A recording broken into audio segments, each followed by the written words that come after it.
4 hours of Bathurst. I'm joined today with my great friend.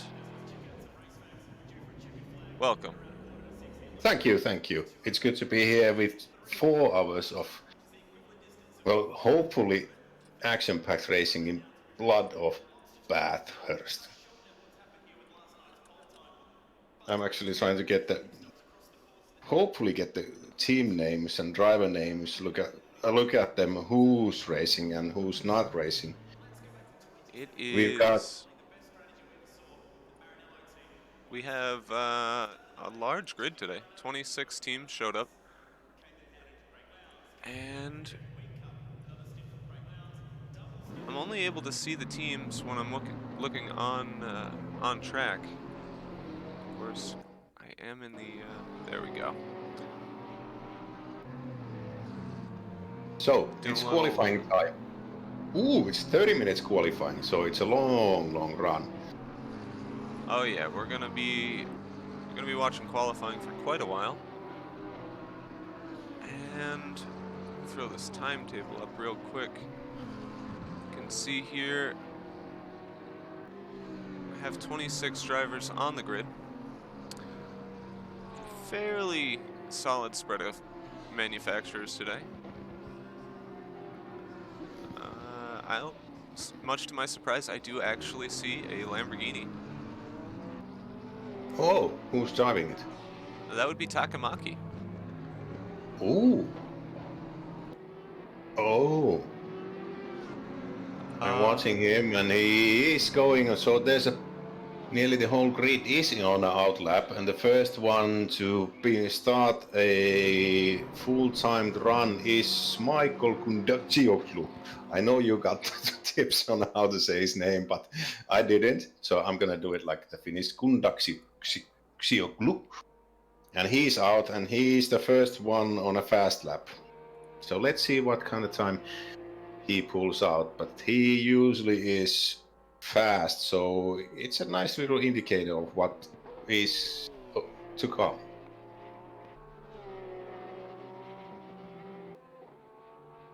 So he's on the mountain part, hairpin, keeping it nice and tight.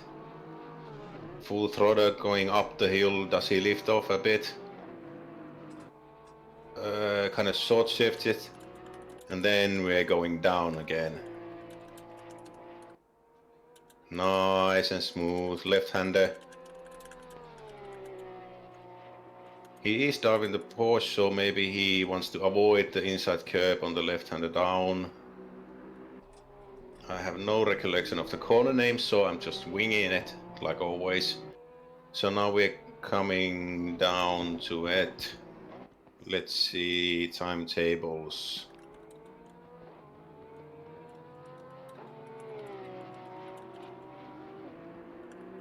The bad thing about it is that I don't see live timing on splits.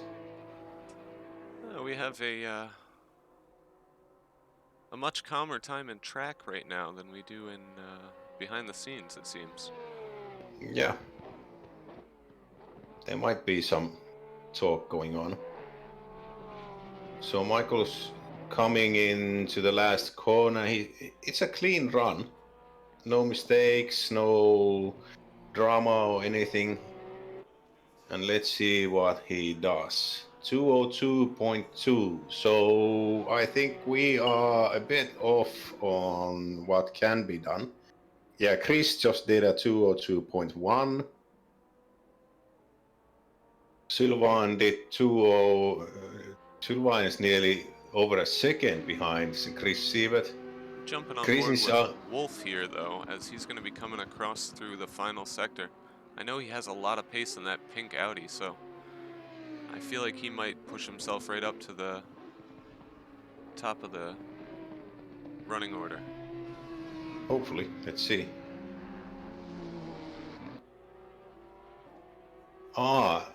Puccerini just did 202.1, so he's 1/100th of a second faster than Chris Sievert. I'm gonna have to check on his teammate to see who's he driving with and what's the team name, because Puzzarini is Puzzarini is with Rebel Racing Team team Endurance, endurance. Simon Lecce. driving So for that Ferrari team right there. yeah.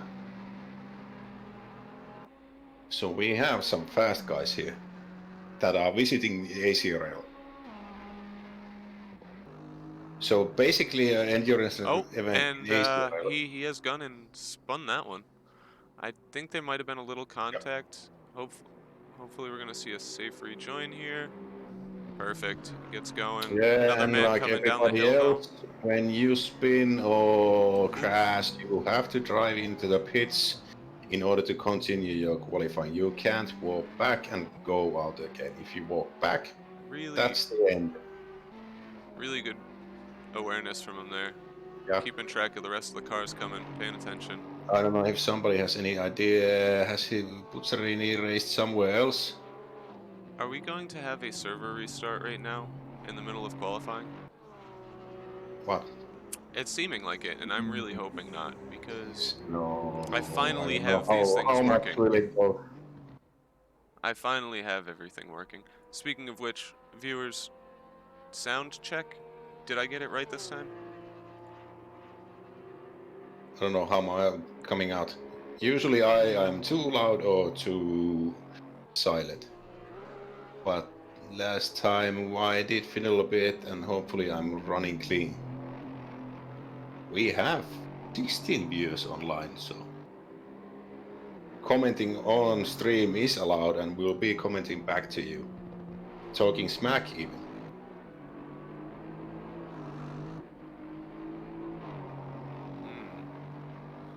I'm not sure if that's a shortened version of moron that I've never come across. No, it's Finnish, it's hi. Moro. Moro is used in the region where I actually live, Pirkanmaa. I learned a single Finnish phrase this week. It's not particularly suitable for broadcast, however. I don't think anything is not suitable for our broadcast, but we'll try to keep it somewhat clean. For the I don't know first if- 3 hours, we'll see how far we can Yeah, go. depending on, I've got 3 liters of wine, so on hour 2 it may start to go a bit wrong, but eh. And tonight's drink of choice is, I can't pronounce it, Mayu. It's a Syrah red wine from Chile. So hopefully it's quite nice actually.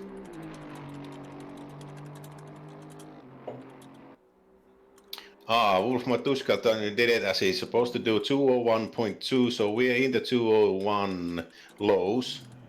He's near second faster than everybody else. And that is one pink Audi. Dear God.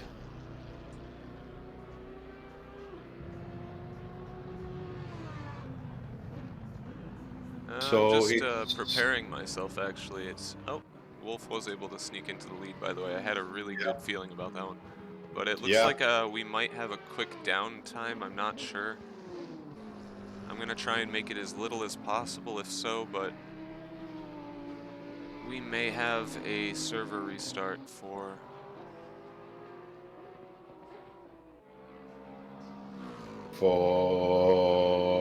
It's not gonna be a long time because usually our mods are decently fast and good.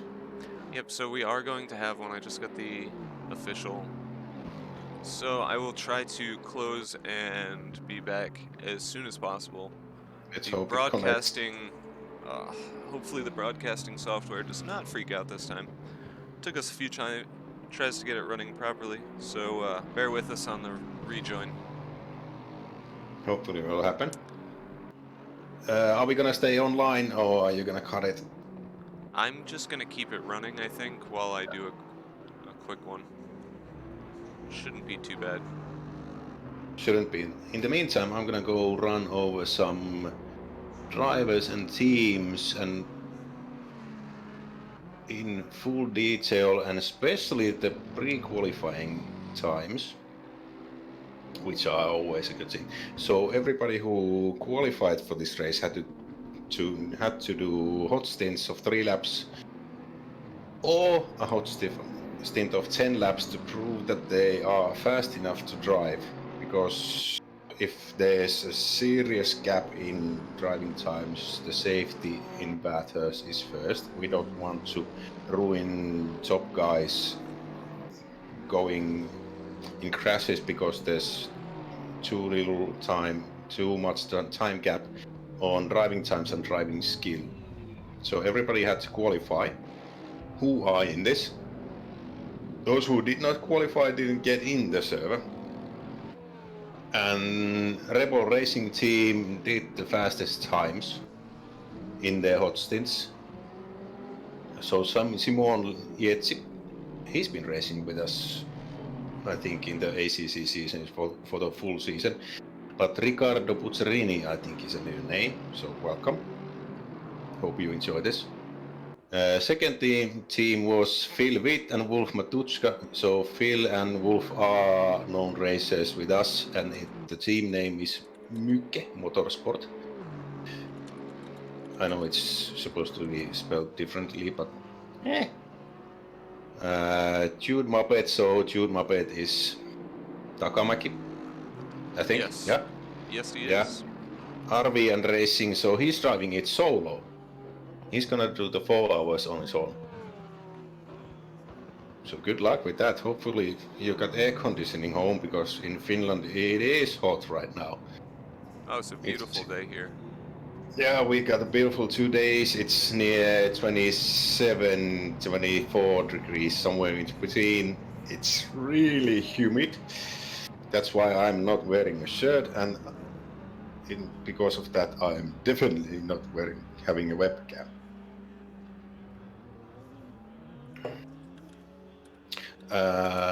Then the next one is Finn team, so it's Tomi Manninen and Ray77.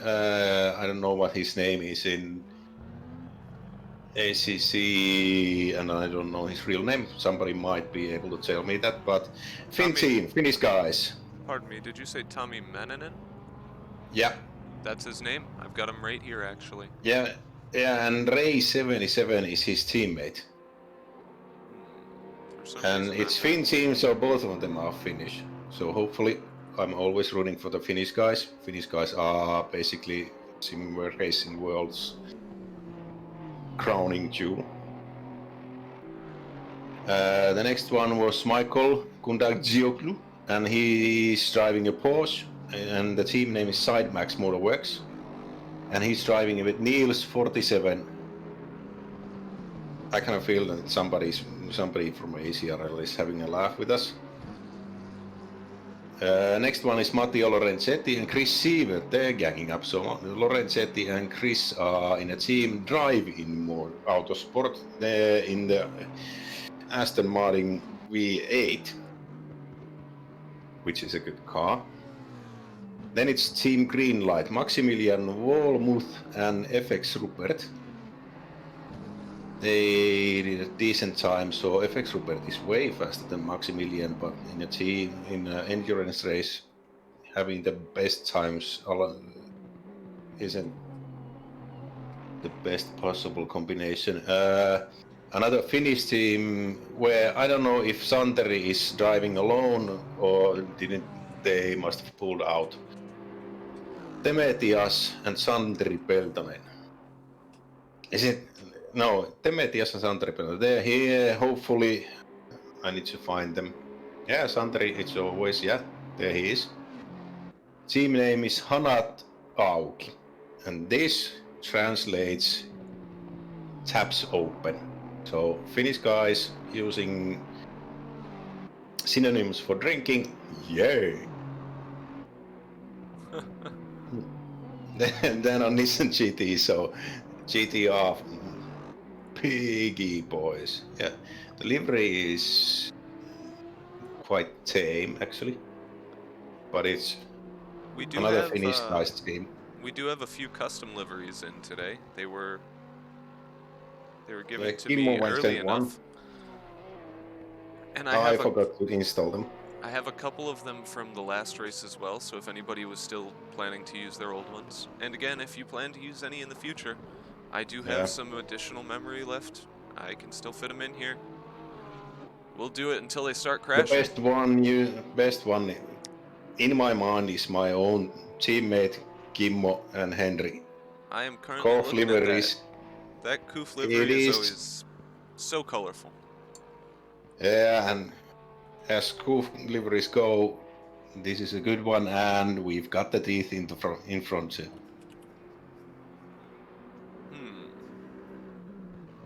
Do you have a... Yeah. Oh, there it goes past. Let's see what I can do. My camera options are limited. I don't know if I can actually see the front grille. If you can get a picture of the front grille, There we it is beautiful. It's reminiscent of our WEC season where we had... Yeah. So that's when we had the front teeth in all of our cars. So it was good that they got to race together because I couldn't, which sucks. So on with the roster. Racing team, aubergine, it's the fruit, or what is it? Yeah, it is. So it's Joel Forsberg and Mateusz Simonik. So Forsberg from Sweden has pulled together with Mateusz currently both racing in the ACC season. In the Porsche 911. And then there's Supernova Racing 2. So Supernova, but I don't know... Are they both here? So Supernova had 3 drivers in their team, Sylvain and Timmer and BN Major. But Timmer fell down the stairs while being shit-faced drunk, and he's got a sore ankle. And so I don't know if Sylvain and BN Major are racing together. Yeah, there he is. So they're racing the Ferrari. Oh no, Audi. Sounded like one. Any idea how to get some live timing on this broadcasting? I think I have to make the unfortunate choice between timing and action. Oh, so, you can get it that way, but you can't get it showing overlapped. No, unfortunately, I don't think they've implemented a better way to do this yet. So as we talked before, we went online. Yeah, at any point, if anybody would like to see it, just let me know. I'll throw it up there as soon as I can for you. Try not to interrupt the action too much. I have timing over here, so I'm keeping track of it, but I will try my best to make sure you guys can keep an eye on it as well. Oh, Poan Gang is also... So Super Mario and Weldoffer. So, yay for IKEA furniture. Golf racing, we went... Team Solo is Jakub Charkot, he's racing solo. Intoxicated Research is Aaron Stewart and Yannick Bachmann on a McLaren 720S. CSGO Racing, did those guys get in, actually? I think these guys were the ones that were having trouble getting in. Hopefully they got in, but we haven't done a... If not, I am sorry for myself. Hopefully next time things usually work out, but sometimes they don't. PK Racing, so Puma Will Eat Well is with Ben Langston and they are in the Vantage V8. Then there's Raptor Motorsports, SRF Cowmaster and Srolichak. Dear God, I hope the names get better. Team Wrecked, Gokira and Coach also ACRL. Resident Racers, Team Wrecked, I'm thinking maybe that is an omen to come.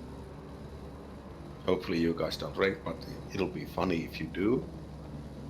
Ooh, I'm Goharu. So Russian guys, Gleb Kuchin, Marty Super Artyom, Kaplatiu. One of our Supernova Racing 1 drivers coming out of the pits right now.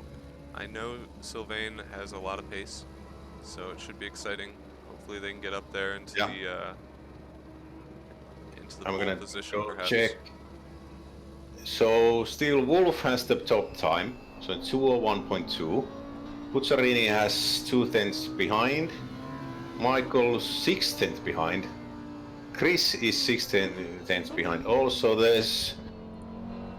I gotta say, Wolf did put a good time, but it is really hot. So air is 37 and track is 44.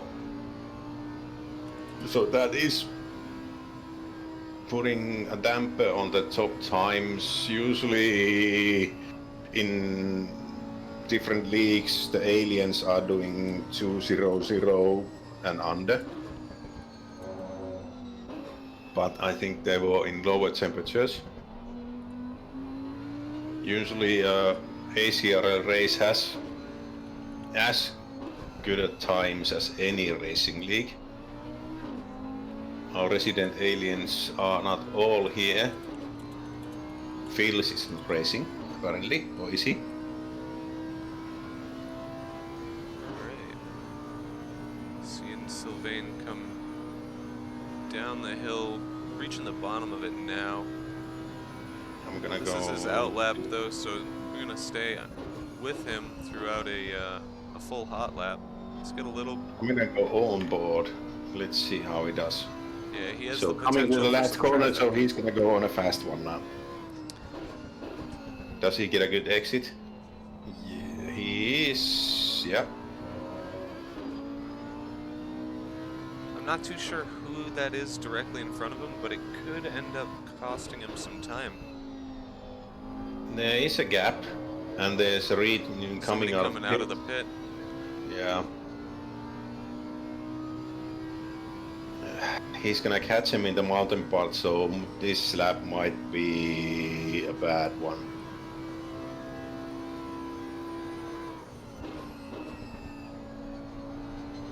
It's Klein, and he did a little mistake, so hopefully he'll get out of the way after this corner.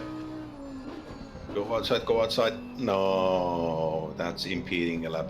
Oh my god, Chemo with the biggest save all day. Shout out to you, boy. Just gave me the key to the secret of success. We now have live timing. Ooh.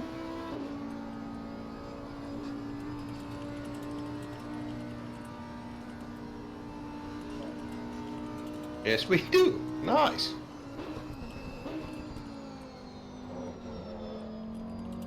So, thanks, Diego. Voices are fine.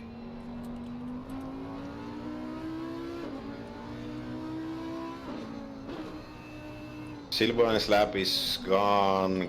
It's Mr. Klein who is impeding him a bit. You can see those And he is flashing. headlights flashing. Yeah. I think Silvan's a bit pissed now. You can feel the Italian hand gesture as he drives by.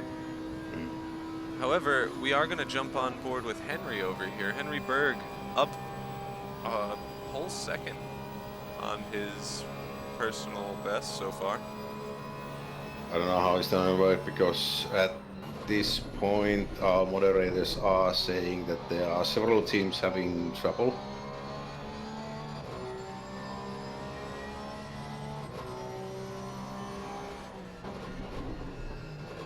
He's going to lose out a few tenths there to his best, but he's still up a second. He's going to improve, but not his position. I'm gonna see what he's doing. Where is... It is a busy racetrack, I'll tell you. Every time I see somebody come around that first turn, there's somebody coming out of pit lane right now. It is hard to find clear air on a track this big. You'd be amazed. There are people all around the track. There are some gaps. Overall, though, you're seeing really large trains forming. 79, so As there is are... Aaron Stewart has a clear track and has had for the whole of his lap. I don't know if he's up on his own. and he bins it.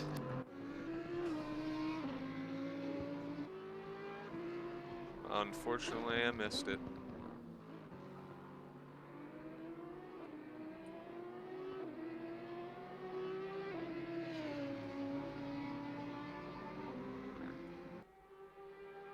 I am so tempted to try the instant replay, but at the same It time, might work. I dare not touch a button that I don't know will work for sure. Hopefully it does. If something glorious happens, you might see me make the risk though. I'm seeing nearly everybody out, but there are people in pits. Ooh, I don't know. we see You some have the improvement option. here. Niels van de Kokelt, Side Yeah, Max he's Motorworks. He's doing quite a bit better than any previous attempt he's had. Already in fourth, he's looking a second up on his previous time. coming down. Oh, and he bends it. A little bit of spin there. Yeah, a little bit. Yeah. Gets himself going. Yeah. I haven't. I don't know if I've actually driven the Porsche. I have a few laps in Bathurst. Oh, Yeah, I've tried it, but I don't know how much does it. The Bathurst. prepare yourself. Try it. Server entry stability is restart queue as well. Shorten 20. So we? I think we will have a restart and 20-minute qualifying. Oh, we're So going to everybody. do another qualifying? Yeah, because if the server restarts, then it's not gonna be in the qualifying times will not be saved. Oh. Yeah, Super Yam is telling restart shortly. So everyone watching will have a restart. We hopefully Wake can get his broadcasting app working and connected. If it doesn't, then we will be hopefully getting it working again. And this time hopefully we'll be actually on top of the action. Because right now we are watching Van de Koikel do his lap, and then we'll have most of the teams getting in because some of the teams might have actual problems getting in. So 20 minutes, yep. Oh, and People are warping back, and Yep. that's it. There we go. So I guess I'm just gonna try and get this closed and put back together as soon as Yep. possible. I can get in easily, but I'm not doing the broadcast in actual time. You are, so hopefully it works. In the meantime, we can go a bit further into the field and see who is driving with us. So we were at. Have we had a reset yet? Yeah, I lost the connection to the server at least. Okay.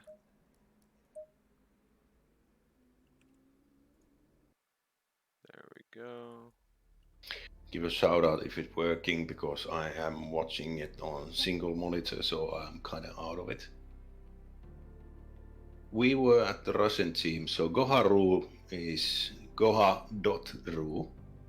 So it's .ru, so it's Russian team. The next team is Netherger Racing. So it's Florian Toffer and Twack. So our good friend Twack. The man who misspelled his name is typing Q for a T. It is quite near actually. So hey. They are trying the McLaren 720S. So I love the McLaren I'm racing. I used to race it in the ACC season. Probably won't be making it this season. The next is Turley Sim Racing. Using the V8 Vantage, so it's, brothers Turley, familiar from other seasons. David Turley and Matthew Turley. Good luck to the both of them. Imua Motorsport is driven by Warrior Hand. I kind of know them from somewhere. Unfortunately, to address the questions in chat, We just threw away a qualifying result and everything was worthless. I hope that wasn't your best, because I want to see better. Oh Yeah, no, and I just saw in the server, in the Discord, that this has caused a larger issue. nice.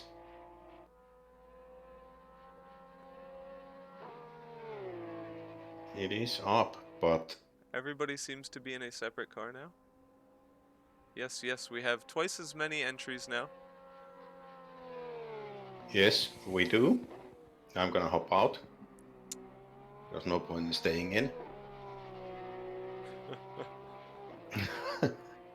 It is like ACC big events in the past. There are troubles, there are always troubles. Hopefully, you'll be staying with us and we'll get them all sorted out. In the meantime, it is Team Binning It. It's Nihilius, Michael Moeman, and Cameron B in the Porsche 911. Some of them are familiar to me, a few are new, so welcome and good luck. Northern Exposure full ass. Super Yam is soloing it, but Super Yam is kind of busy with the servers right now. Hopefully he fixes them. FDS Motorsport is in the Lexus RC, and it's Alex Klein and Lori. Jet Shop name team is in the Vantage, and it's Mosquito and Ruairit Stewart. So Stewart Mosquito. Czech Sim Endurance team is. Oh, Czech. Gonna hate the name. Sidskuk and STR. That's it. That's their name. It's Tatertot Racing AM in Advantage. It's Hugh and Nico. So Hugh, right hand of God in ACRL with Nico. Engage Racing is in the Lexus with Max Angelo, and he is soloing it. Really? Max, are you doing solo? I'm very No shit, confused. team. Niels is going it solo, and then Hennessy is not doing it, so he kind of missed it. Excellent.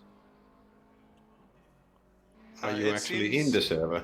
yeah, it seems people are going out to do qualifying. I'm not quite sure why. There's no way this could possibly be worthwhile. We have no teams currently. So it seems unlikely that this session will be kept. There are no teams. There are only single drivers who are logging online. Is it actually right? Yeah.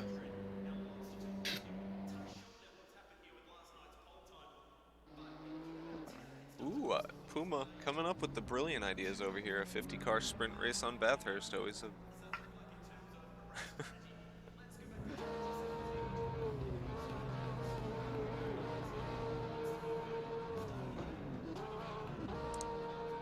Somebody playing some beautiful music in the pit lane. Not sure who that is, but I appreciate it.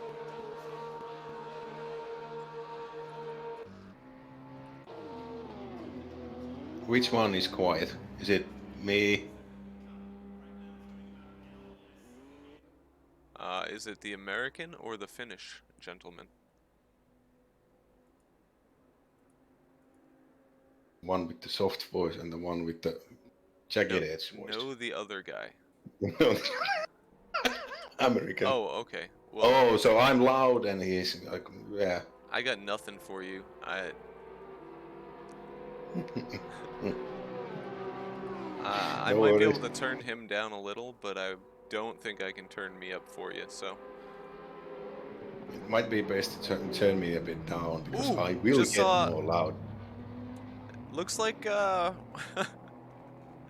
really sure what I just witnessed, but luckily, due to some wonderful technology, we're gonna take a look at it again. Is it? Yeah, somebody did a bit something.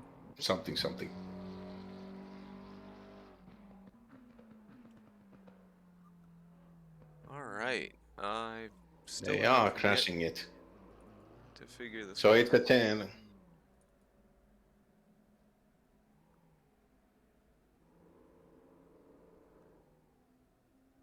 Alright, so I see them talking about solutions, but I don't know what we're gonna do about this team situation. They are going to have to do a restart, that's it. There's no point in actually doing qualifying or anything unless they get the teams to work, but I don't know how things work Ooh, out. that was a big lag right there.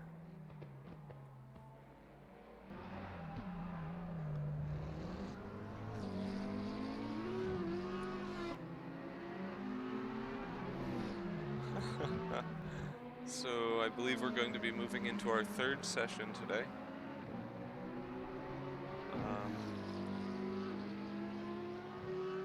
Very unfortunate. I am trying to get the actual facts from Super Yam, but hopefully he'll fix it. Usually we do. We are not bad in ACRL.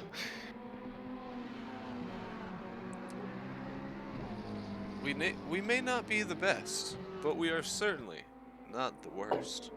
No, no. I have seen some shit in certain Oh, there's a shot high right number there. grids. Two teammates side by side going across the finish line in formation. That is one for the picture books. I'm sure the team sponsors will be happy with this parade lap. They are. This McLaren, however, is looking a little frustrated, wanting to get between them.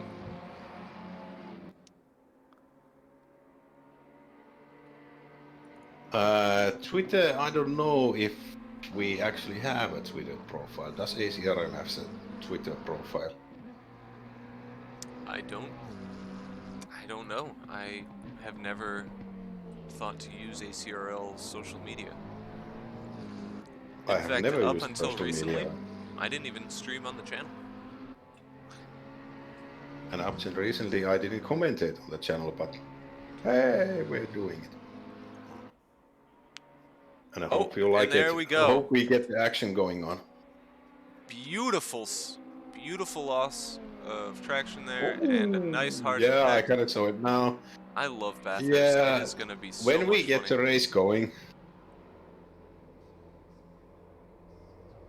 Uh, Side Max the TV. mountain part is going to be fun in the race Oh when we yeah. can get the actual race because it doesn't matter how good you are, doesn't matter how fast you are, the mountain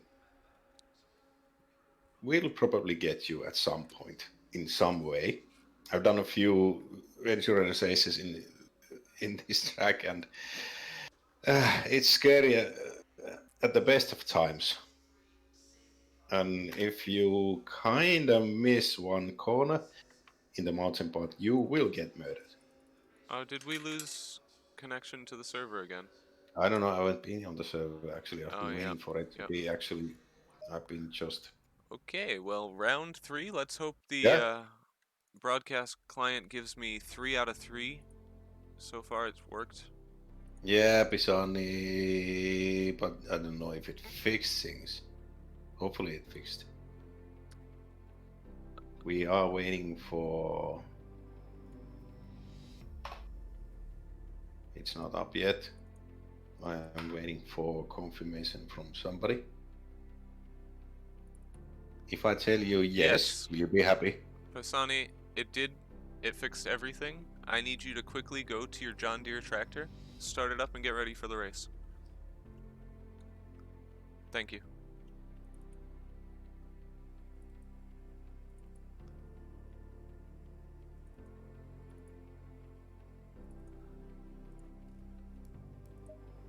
There it is. I see it. Yeah, I see it also. I'm gonna go in. Let's see what happens.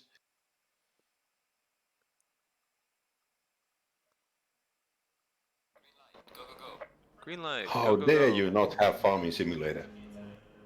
You're using the John Deere livery.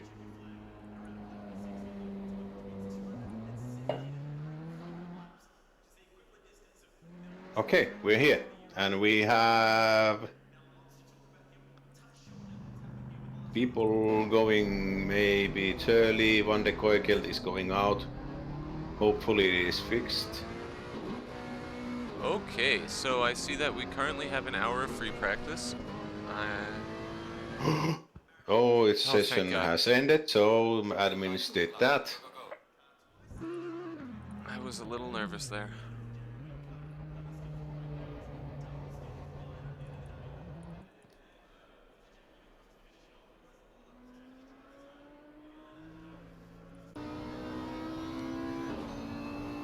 And there's Sylvain, wasting absolutely no time.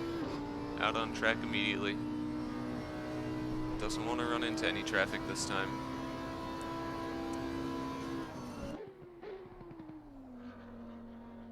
Let's see how he does it. Going into helicopter view to see it better, so he is... A good idea. Let's jump on board with that helicopter. Oh, let's hit drive here. There we go. Now things are looking right. Put that live timing on again. And we're golden. Things are looking okay. I know you're disappointed, Pisani, but I don't have a Finnish accent. When I actually drink more, I will get a slightly decent, fluid English accent. Not like the nose-up aristocrat kind, but it is good. Yeah, so sometimes I always wish that I had one of those real strong New England accents, you know what I mean? Yeah. Unfortunately, I just never could quite bring myself to do it. Oh, Nightbot. Throwing out the warnings there. Ooh. So that's warning number 1. Actually, do have a Finnish joke about this kind of stuff, but it really doesn't translate because it's in Pohjanmaa style, so I don't know what basically to say. Yeah, I'll throw it in at some point. I'll be thinking about it. I have a joke for later. I'm saving it. Yeah, I'm gonna digest the one. Hopefully, I can translate it in some kind of English. Hopefully, it might suck balls, but hey. Well, if it's terrible, you should just tell it in Finnish, and then somebody will enjoy it. Yeah, there's like some near 10 Finnish guys watching this anyway, so they'll get it, but the rest of you won't. So ACRL is 1/3 Finnish. Now we're on board with Sylvain. He's actually going to be putting out a flying lap. We have a fairly warm day, 32 Celsius, track temperature's 41.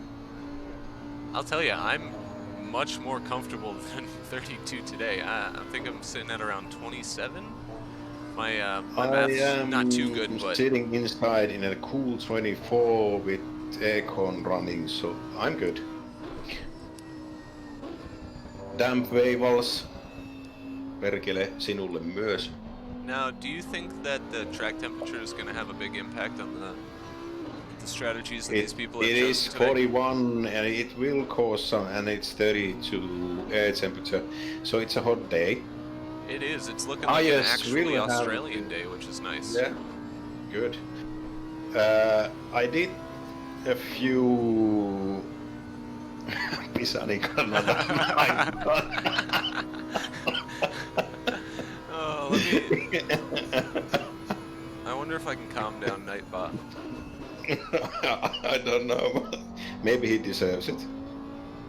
It's not a shit bot. If it's... Maybe it's Waffle made it, so it doesn't work well. Hint, hint, hint, Waff fixed the point system.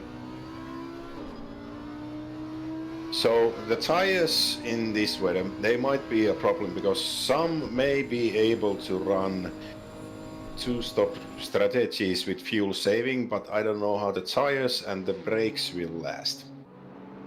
Most of them will be running on the brake pads number 2. Do you think we'll see I think anybody everybody. make a brake pad change in the middle of the race? Hopefully not, because it takes too much time, and brake pads, the best brake pads which are the best, they won't last 4 hours. No way. They are for sprint races and that's it. So our very own resident coding guru, Hugh Messenger, accidentally in the last race took a new set of brake pads. Perhaps Yeah. you could tell us exactly how long that took him. It takes a while. I haven't done a brake pad swap myself, so it might take some time. But I think he lost a considerable amount of time in a lot of places in the last race because of it.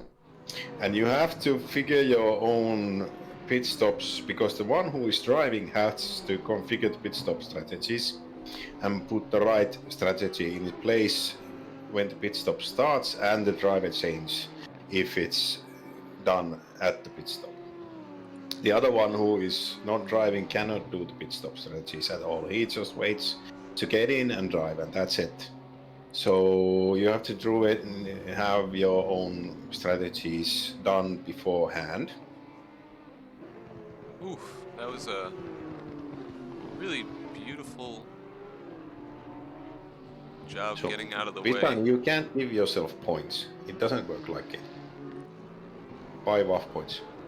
Now, it seems like a real strong deja vu. I'm watching another 30 minutes of qualifying here, but I'm watching it also, so it might be best to not touch the server again. If everybody's in, hopefully everybody's in. If somebody, oh yeah, take this on you 100,000 points. That's it. I like that move.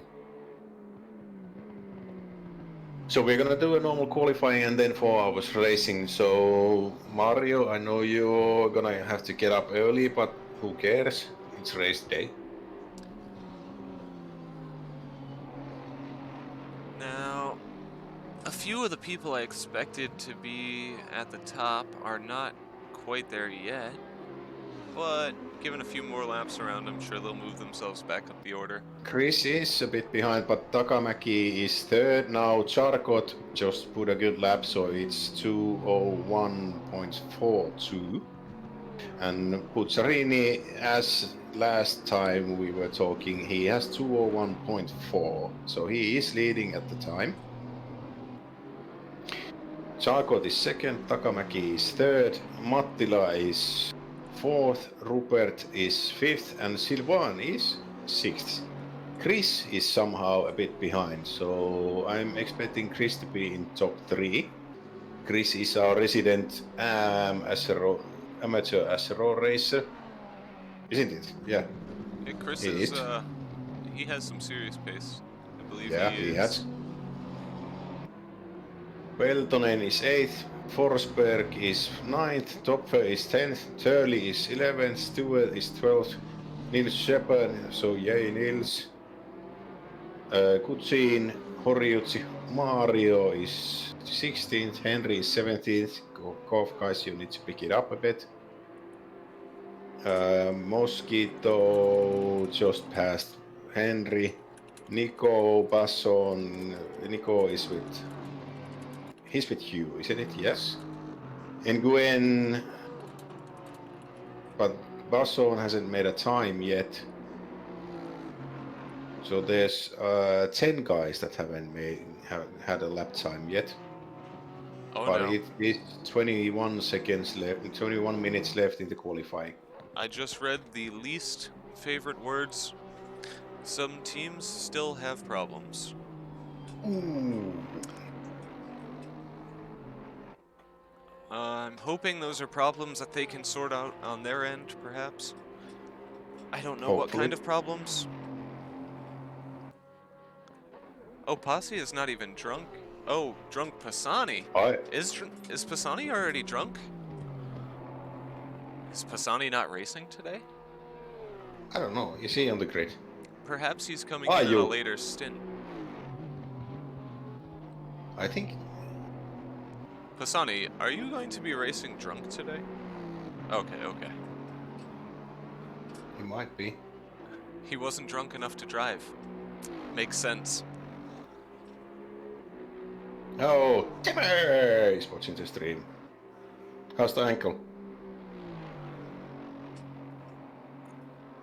Did you sprain it in a freak sim racing accident? Oh, and there goes Chris right into a wall. Really shocking, but I guess he's probably pushing super hard to get that pole position.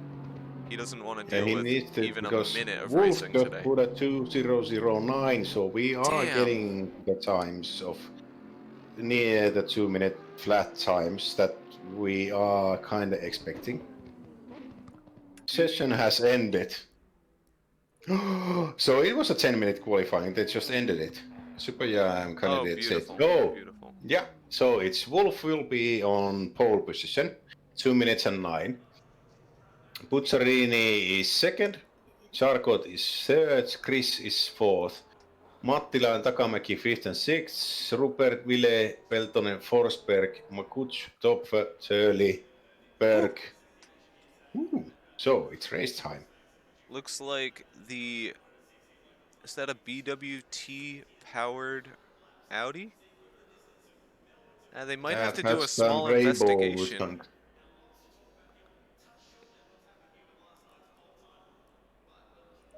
Alright, so our starting order looking good. We have some pretty fantastic representation on the grid right there.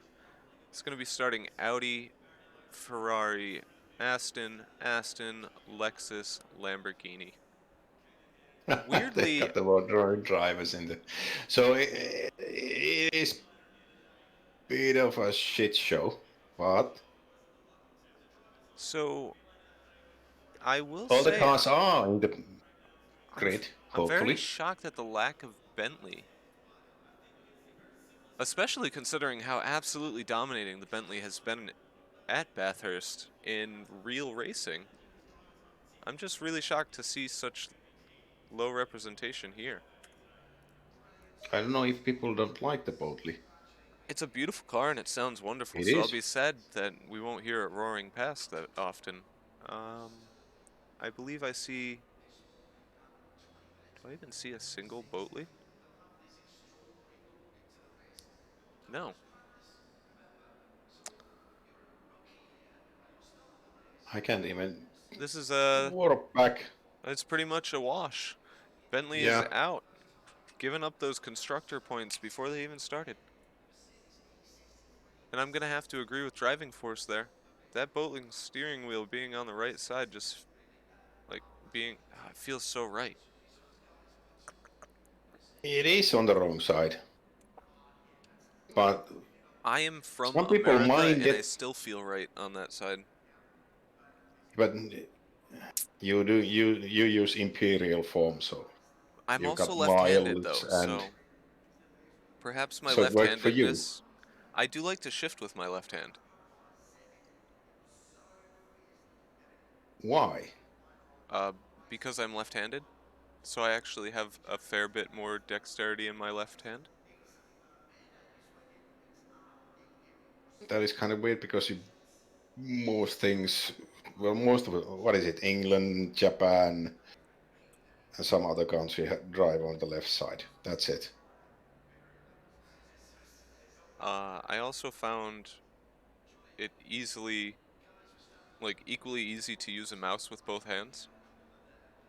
Oh I dear God, I hate using the mouse with my left hand because my right hand is not in a cast anymore. So I got it out a week ago, but it's still on a. I can't use it. It's taped, not taped, but I use a. Oh dear God. First time I lose English words in a while. It's kantoside in Finnish. So it's like a. I can't use my bicep or in any way. So I can't use my right hand. So I'm using the left hand for my mouse for everything. And I fucking hate it. Sorry for the words. By the end of this, you'll find that you have excellent control in both hands, though. It's been 3 weeks since using it, and I hate coming to the computer because I have to use my left hand. It's horrible. I don't know why, but I don't like it. Ever since I was little, I've been using both hands pretty interchangeably. So you are omnidextrous, For the most part, but there are things that I can only do with one hand. Like when like I throw a Chekhov. baseball, I can only do it with my right hand because that's what I learned when I was a small boy. But my So, writing, driving, all those things seem more natural with my left hand. I eat with my left hand. It's just such a divide for me. My brain doesn't think about what hand should do it, it just chooses one and that's comfortable. ew. So you are not actually omnidextrous, you just think you are. I think I lack dexterousness. My body is just compensating for my lack of ability by saying, this hand can almost do that. You should see my So handwriting. just fooling yourself on it. All right, so this So is we are nearly this one getting. always I throws still me for can't. a loop. We do have a parade lap to do here, so Still can't use. I always want this to be a standing start series. It just excites me so much when they start from a dead stop, but I'm gonna watch them go around. Yeah, I'm watching Hopefully some nice kind of and cam. safe. I am on Matteo Lorenzetti because I can't touch my controls yet. I am absolutely terrified for the prospect of... This is the fun part. They go around it, and usually somebody fucks up on the bottom part on the warm lap. So, hooray for boobies. And but this part, when we get the race start coming, it's the first corner won't be the problem. It's gonna be the second and third corner. The third corner is a tight one, and I do have some experience in spinning the third corner and making a really nice bottle cap on it. When you spin when you're third, and the rest of the field is behind you and they can't move on, they kind of get angry really fast. So, There's a lot of weaving going on up this hill right yeah. now. So, hopefully they will get away clean, but the hairpin is the first kind of the problem because somebody will brake too late, so and go wide and try to compensate on it, and then they will spin. You know, And then I slightly regret my anti-aliasing decision today. I made a switch earlier, gonna make a switch back after this race. Oh, I here it have comes some though. tearing. We're gonna be going into the downhill now, nice and slow. Will they be able to keep their eagerness in check? So Chris weaving, Mattila, everybody's going nice and tight.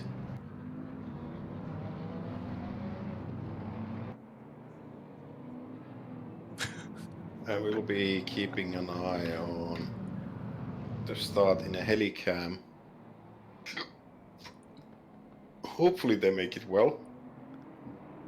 And on the news of the pit stop strategies, I don't know if anybody will actually be doing 3 stints, so 2 pit stops.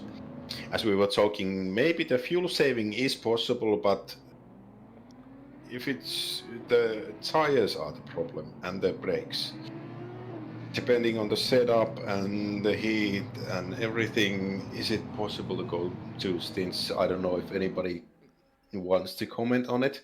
Who is going on 2 stints? Some of the solo drivers might try it. How much time will you be losing because of fuel saving? Because there might be as much as 10+% fuel saving to go on 2 stints. And that means a lot of lifting. Ooh, Wolf playing a few mind games here. Weaving, then taking a little distance, weaving a little more, and here we go. So They're they lining are up two lining by up two. and lining up. So let's see how the start goes. The back of the pack are doing a little bit yo-yoing. Oh, and he's holding them up there, gathering them together, Yeah, they slowing need them to down. be going pretty decently. Tires are probably gonna be cold. Pressures are gonna be really bad. So if you ride the bumps now, if you go on the curbs, it's not gonna be really good in the first 2 or 3 laps. And they are on the straight line. Let's see if Wolf will start it on the. Let's see. Here we Night and are, tide. coming to the line, Oh, green light, welcome Bathurst. Welcome. and You're Wolf joining now. manages to keep the lead. Yeah. Ooh, It that's looks like tight. Ricardo wanted to take the Yeah. inside into turn 1, but he wasn't able to do it. And we have a little bit of contact further back in the field, but so far everybody making it through turn 1 pretty clean. Now, for the real challenge, we're going to see how they all tackle turn 2 up the hill. And it looks like we've got the sound just right now. We're seeing a little bit of filtering further back Well, as there's they dive somebody up the going hill. back. Oh, I saw Who some. went?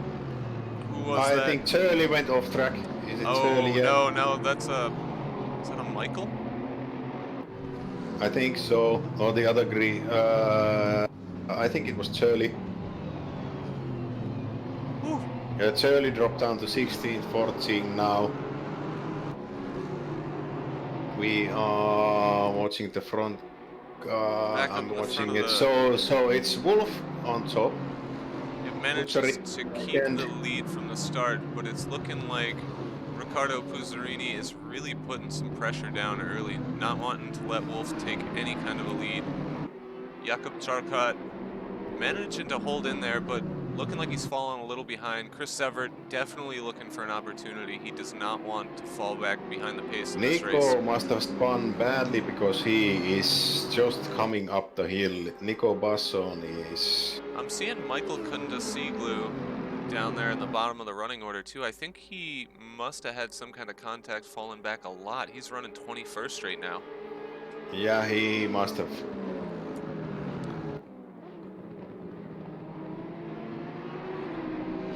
So let's see who is Wolf. Ooh, as I jump on board with Sylvain, he's gonna go for a quick slide, and oh, there he goes, nose into the wall, and there's a contact. He's gonna be facing the right way, but there's definitely some damage between him and I think that was maybe Florian Topher. He is not gonna pit, but he will go out. Let's see. Was this Florian Topher? It was Florian Topher. He's gonna come into pit, try to fix that damage. Unfortunate for him, he didn't do anything wrong in that situation. There was just a man right where he happened to be. They're asking about holding your brakes. I don't know. Did he hold his brakes in that situation? We are gonna find out at the end of this race for sure. Mosquito is also limping back. He is not going to the pits. 118. Florian is in the pits, and let's see if I can. Van Aken is also has fallen behind, so they are the losers in all of that. Florian losing a lot of time in the pits. He's going to be losing a lot of positions. But it is a 4-hour race, so. And we got another contact going up the hill. He's pretty much wall riding after that one, but we were going 2 by 2 by 2 up the hill into the first turn. You got to wonder how smart is it, but even after that wall ride, he's going to keep the position.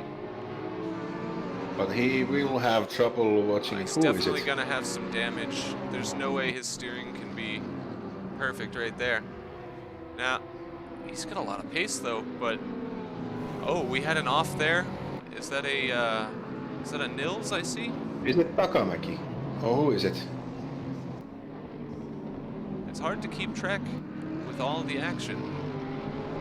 As first lap are always, so there is a considerable amount. The first pack is. That was a Nils. So it looks like Nils had an off there near the top of the mountain himself. And now he's got a train of people behind him who all want to catch him. So Michael, Nils and Kuchin is in front of him. Yeah, so Kuchin is the one who was hitting the walls. And Nils is coming behind. And Nils has a train. we know how this is going to end. No, I don't mean to have any kind of doubt Yeah, on Nils' he's ability, clutching. but Michael is coming up the inside. He's going to take that. Michael Yeah. has a lot more pace. He's very comfortable in that car, and I have no doubt that he's going to be able to keep this position from Nils. Nils is probably going to try to make an inside move, but he's not going to be able to, I think. Michael's just going to Yeah, the put some green distance works down, and means he's going to chase down Kuzin, try to put Kuzin behind him and between him. You see a large pack, though, forming behind Michael. It's about 5 of them within a second. so there are basically there's the front pack which has 10 plus cars, then there's the second pack which has 8 cars. Up in the front, Nils in the middle. you're seeing Wolf taking a little bit of a breather now. He's got a second on his on second place under attack from Jakub Charkot. So this is Wolf's chance to just drive smart, drive clean, and put down some distance. Yeah, Because Wolf will Kuzarini- catch up. There's Florian Topfer has gone out of the pits and Wolf will catch. I don't know how bad is it, but if Florian has pace, it's gonna be a while. And he is pulling slightly back, but Kuzarini and Charkot are fighting. You need me to say his last name? Alright, so Michael Kundeksioglu. There you go. That is officially from the source, Kundeksioglu. I'm gonna never try it again. I don't know how to say it, but he is now trailing Kuzin. Kundeksioglu. Yeah, and he is making a move on the straight. And he got it past and he makes a stick because he gets on the faster line. So that will, yeah, he's got way more pace. I don't know what happened to Michael, but he will be moving up the field slowly and surely. Yeah, I didn't see him engaged in any kind of accident, but he definitely fell to the back of the order real quick. I don't see any damage on the car either, so maybe he just took it safe. And So he's got a clear field ahead, so he has a 5-second gap to Stewart in front, so he will be just purely hot lapping it for now. And he is pulling away from Kuzin. He's got 8/10 now, and there's 2 corners gone. So the mountain part will be an easy punch for him. I expect him to maybe 10 or 20 laps. In this stint, he'll be in top 10 easily. we see a small mid-pack train forming as well. Yeah. There's a GTR trying to make some moves on the back of this Ferrari here. Centauri Peloton, heir to the Peloton fortune. And Felix Ruber. Peltonen. It's called Peltonen. Oh, where do you put your Peloton? In places. Mine sits on a custom plinth. Peloton is a cycling term. Yeah, isn't that how that America's Got Talent judge, didn't he just fall off one of those and break his spine recently? Oh yeah, that one. Yeah. So Michael Peloton here, or sorry, Centauri Peloton here, gonna have a big lawsuit soon. But oh, and as we're talking about him, he's gonna give a bit of a slide, and he saves it. Does not hit the tire wall. Just barely keeps it safe. He must have had the strong feeling somebody was talking about him. I'm gonna jump off him for a little while. It's the basic ACRL curse. When we follow someone, they're gonna spin. So it will be a normal occurring occasion that when we jump to somebody, they will spin. So. Whoa! Apparently, Michael started 24th. I thought for sure he would have moved up further in the. Oh, they didn't get it to a lap. Huh? That's why.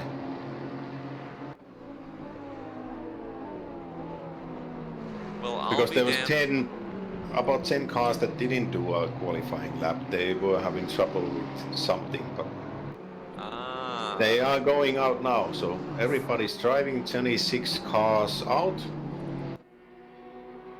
Wolf Matuszka is leading and Puzzarini has gained time, so he is coming to Wolf. Meanwhile, Charcot has lost time to the back of Puzzarini. Yeah, I don't know, Charcot has kept his pace compared to Wolf, but Puzzarini has been pushing it more, so Puzzarini was a second behind 2 laps ago, but he's half a second behind now. But Charcot was in place, so Wolf and Charcot have the same pace and Puzzarini is now pushing. Chris is 2.9 seconds behind Wolf. Charcot. 3.1 seconds, so he is actually losing time, so Chris has his work cut out for him.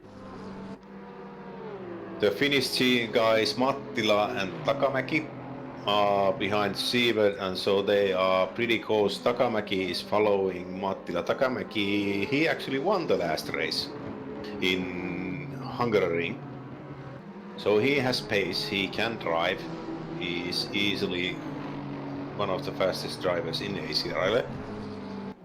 Speaking of some of the faster drivers in ACRL, our current 18th and 19th, both people who I've seen do phenomenal results before, Jonas Koberstein and Will Ewell. Both of them I'm expecting to see much higher on the final score sheet, but currently they're not putting down their best times. They are... I think Puma needs to pick it up a bit. Jonas, he hasn't got any traffic. Well, Niels is in front of him, so Niels won't let him by easily. So the green Mercedes is doing a blockade on both Koberstein and Will. So I think it's purely because they don't want to do something stupid. They just will be hanging it. It is the smart choice.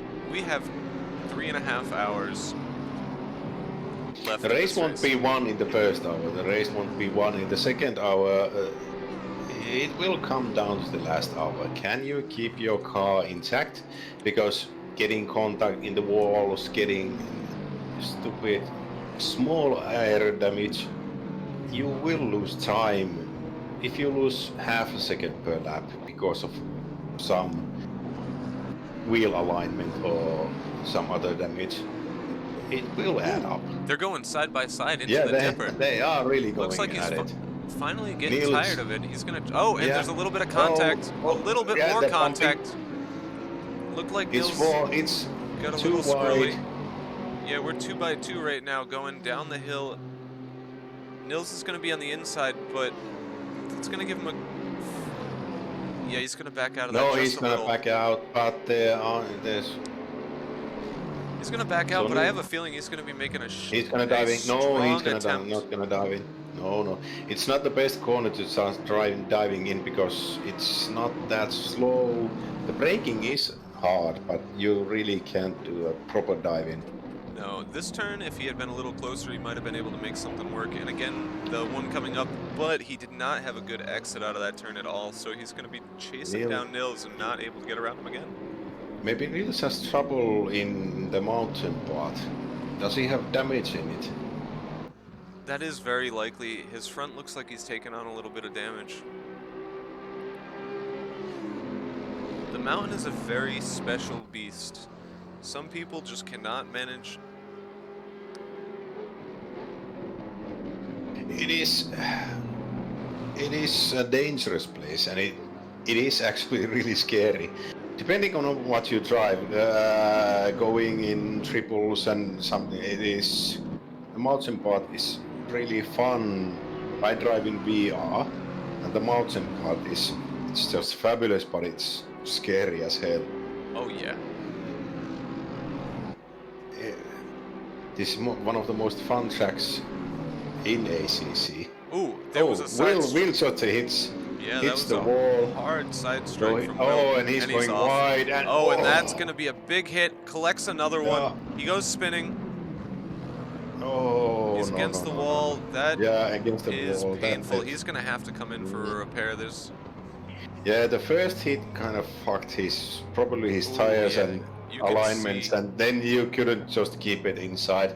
It's the fast left-hander getting down the hill, and he if your tires is... are pointing not the right way, you are gonna go wide. You can see the level of damage right there. He's Yeah. really, really good awareness on him letting those people by, not trying to impede anybody as he gets himself back to the pit lane. And no, he did not eat well. No, but here we go. We're going to see Jonas looking to make a move onto the inside of Nils. Not going to get it done. Going to look for another opportunity, probably within the next lap. Jonas, a man who definitely has a bit more pace than what he's showing right now.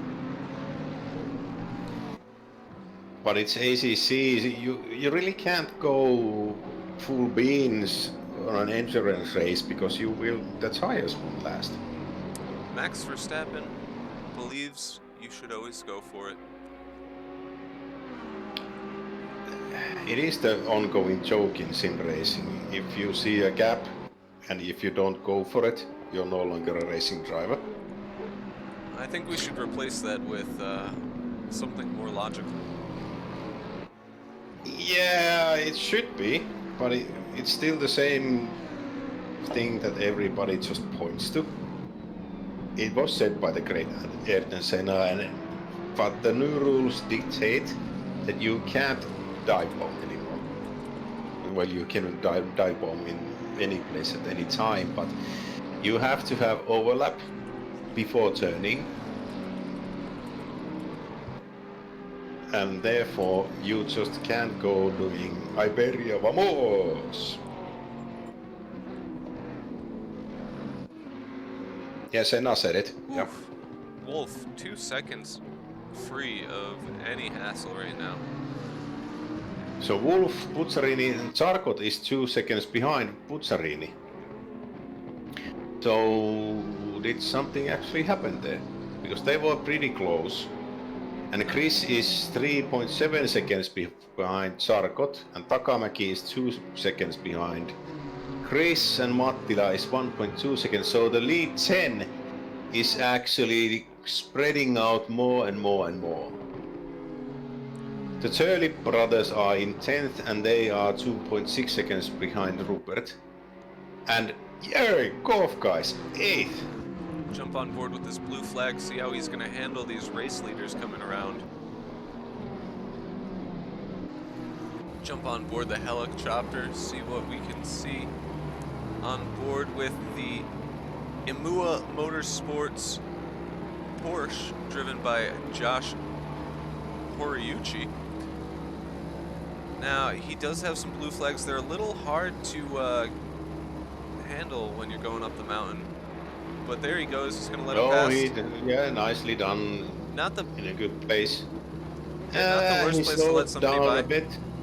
He's got another one he's going to have to deal with soon, and coming down Nearly the hit mountain, the you wall. definitely want to let them by a little sooner. They're going to be real impatient. Go wide, go wide, go wide. No, he lets them by in the straight.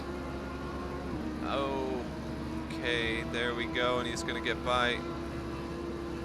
Nice, easy straight pass. No drama, worked out well for everyone.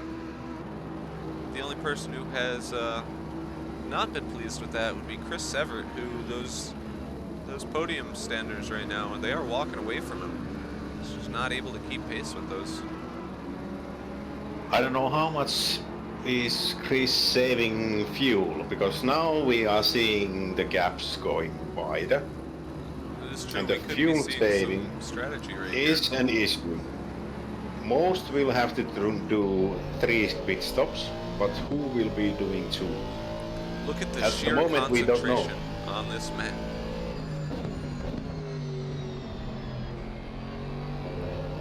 And check who is Chris riding with, so we can hopefully get a opinion on it. Oh, and we see an Aston Martin coming out of the pits right there.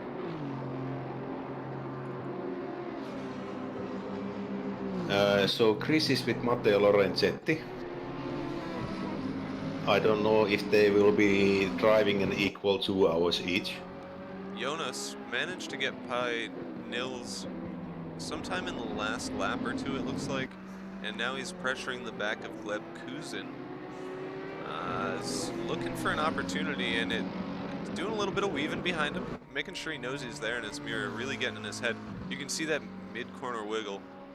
Gleb Yeah, is definitely he's got nervous. more pace, but he had to pull out of the move, and he then lost here a comes lot of Nils. straight. Yeah, Nils is he's Nils going is fast an because opportunist. Koberstein just lost the Oh, straight and you speed. know Koberstein is going to be pissed with that one. He's going to be trying to attack from the Yeah. outside on the uphill corner, but no, that's just not going to happen. It's too hard to keep the grip there.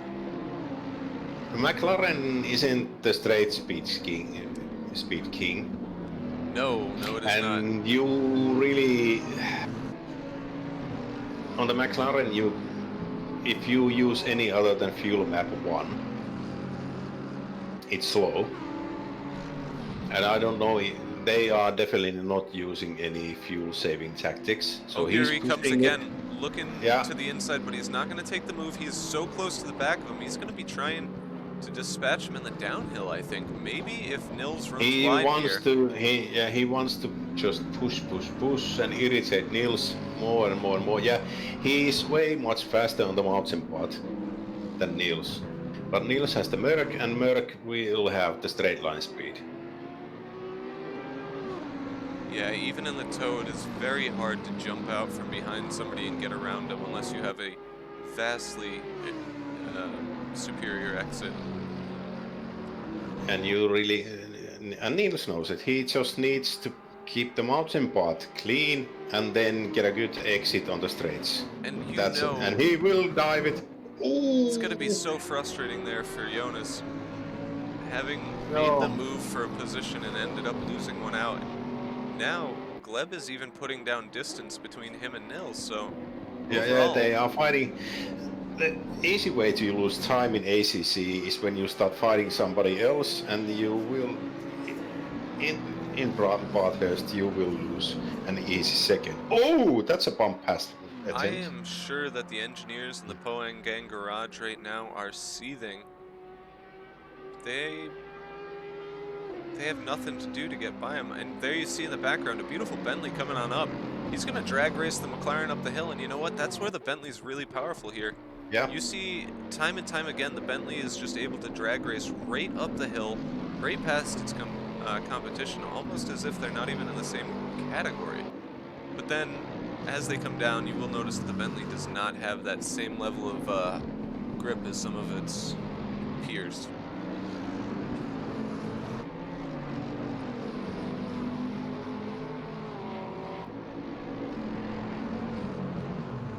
Yeah, Diego, you're right, Maka. It is worse in slipstream. It just doesn't. What happened to Jonas?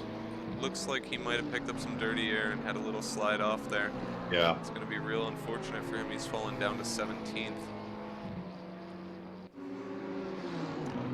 Meanwhile, back up front, the distance between Wolf and Puzzarini has grown another second.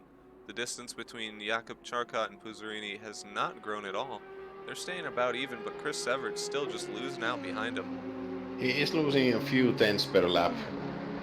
I don't know if he is actually fuel saving or not. Takamäki is 3.1 seconds behind Chris, so it is a bit even, but Rupert is 8 tenths behind Henry Berg. But truly, I think that we're going to see Michael catch up to the back of Rupert before Rupert catches up to the back of Henry Berg. So as was before, Michael has been rising up hard. So he is in top 10, and as I was talking earlier,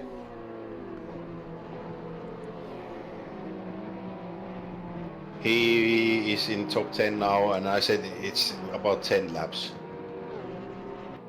20 laps. He's in top 10 now, so he will be working his way up.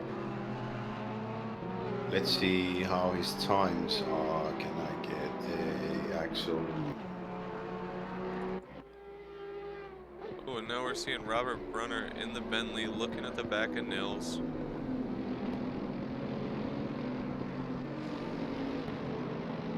Not going to be able to take him on this No, he's too much behind. So on the mountain part, probably. Oh, and he goes wide. So he loses maybe half a second easily there.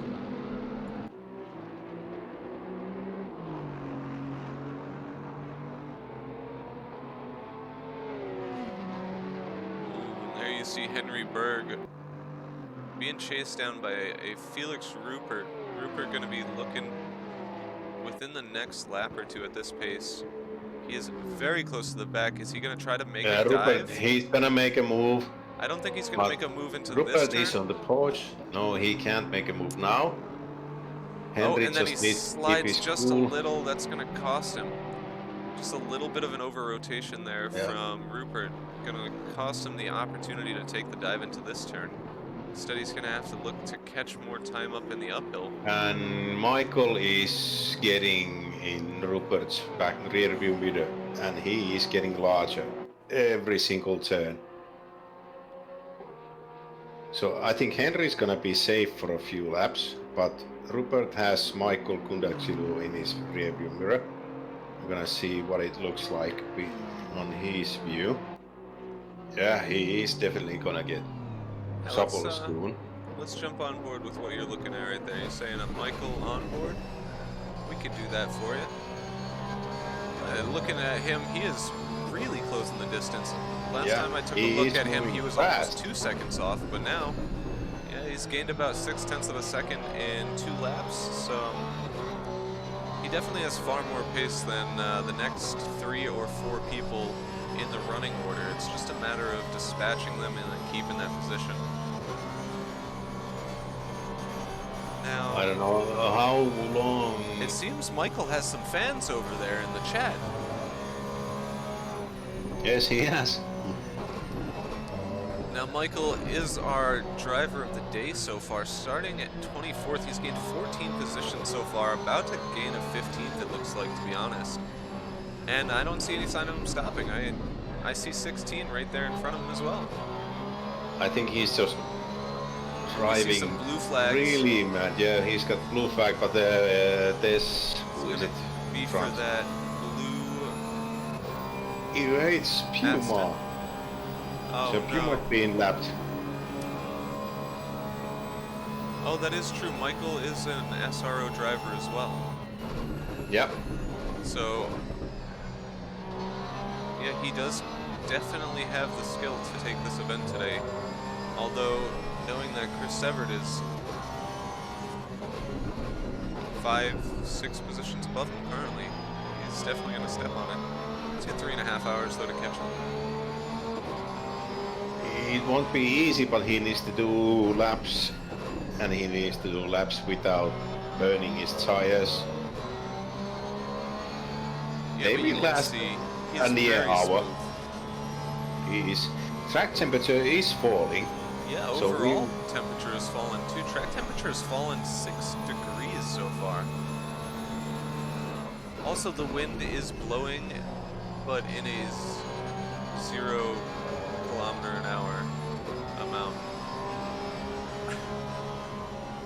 I feel inclined to ask. The race will be in dark. That's why it's getting colder and colder. Oh, Sun will be setting.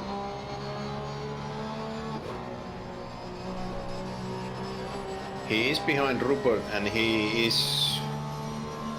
just can't make a move on the mountain part because Rupert and Henry has enough pace to keep him behind if they don't make any mistakes.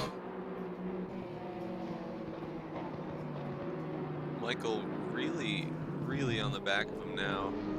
Yeah, he's closing. He's closing on the S part, getting on the downhill. Looking for the right opportunity to set him up and take him. And he will be, if I don't see any flashing lights, I'll be surprised. Honestly, it's a good tactic. He seems more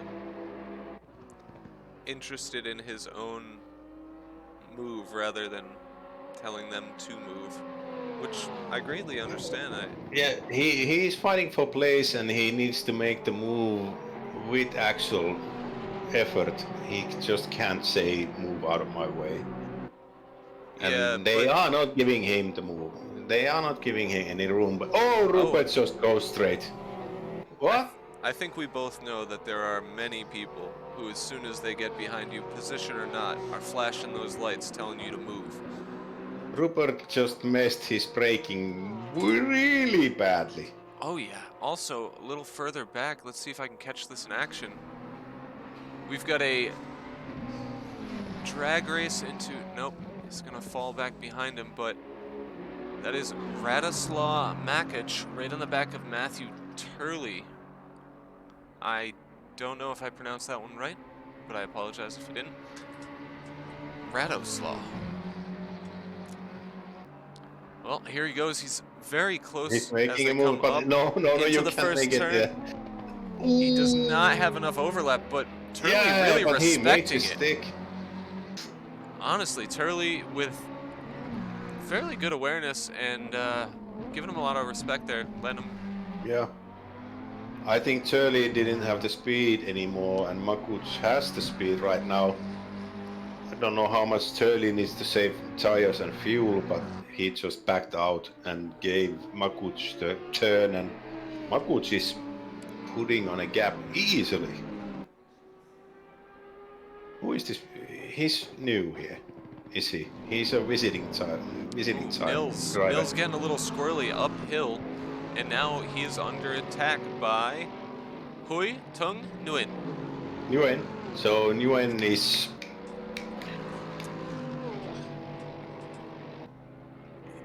He's certainly keeping pace there. I see his car has a little bit of damage, but not nearly the level of Nils. Ooh. At this pace, only 30 minutes into the race, Nils will most likely be looking at a repair sometime today. He did have trouble, and basically he's just fighting it and getting the Merc in. He doesn't want to do an extra pit stop because he has to repair a little bit of damage.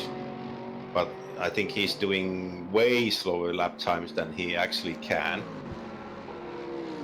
But it's more efficient to just drive on and plow it and then do a proper pit stop that may cost him more 10-20 seconds than just do an extra pit stop in exchange for 2 or 3 tenths or 5 tenths per lap. Now he's pitting.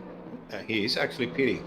So it's half an hour in and he is coming into the pits. So Niels is basically the first one to do a pit stop in what? The race, depending on the first lap. No, we also saw Topher. Yeah, Topher did, but he went in the first lap. So Niels is the first one to actually... And Brunner is also in the pits. Yes, we are. So they may have decided that it is more beneficial to do a pit stop, refuel fuel. Are they going to change drivers as well? I'm hoping my client will update me if there is a driver swap, but if not, I apologize. Hopefully we'll see it. It's a very I'm actually hanging on them to see what actually happens. So is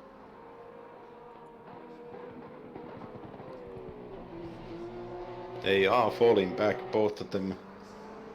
Nico Basson. So Nico Basson, teammate of Hugh, has moved to 18th. So they were, I think they were last at some point. Kunda Seaglue over here, coming up to the back of Mr. Berg.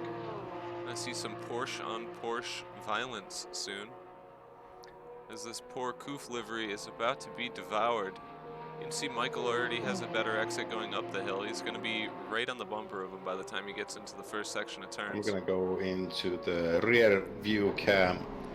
Yeah, he is thinking of diving in. Not a bad I know on Michael cameras. may be faster than Henry, but I gotta say Henry is a young guy. He actually is a young guy. He's, what is he, 15 years old. And he really has the skills to be fast. And at that age, you got something to prove, so you know he is going to put every ounce of himself into keeping Michael behind him right now. Yeah, I don't know how we got him actually, but Wait we a are minute, lucky wait a to minute. get him. Pisani is asking, don't worry, Pisani, you're not required to have a license to sim race. You should have. No. Yeah, Henry is 15 years old. He's a young guy. He drives the karting circuit in Finland. At least he used to. So he's got real life karting experience. No, you Pisani can't has to go complain to wipe the his hard FIA. drive.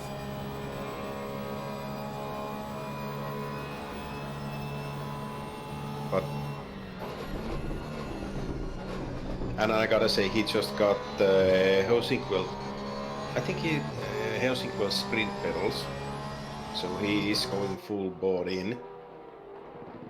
And maybe his father is watching this, so Oh, we just had a driver's client crash.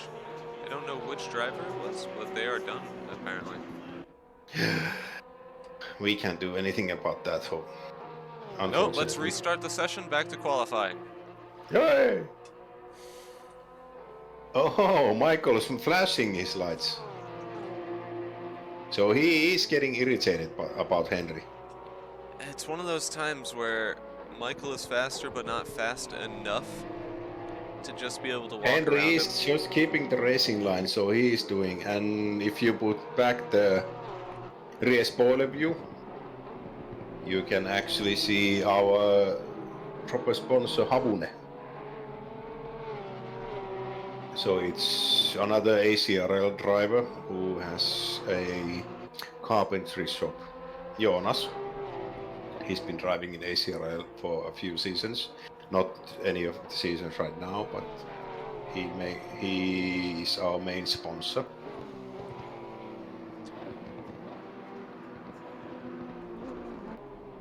And Michael really can't make a move.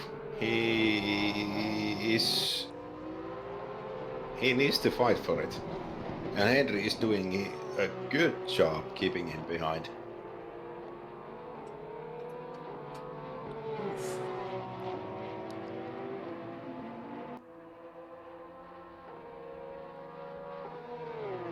The gap is half a second, and it's been half a second for a while. He does catch up in the straight a bit.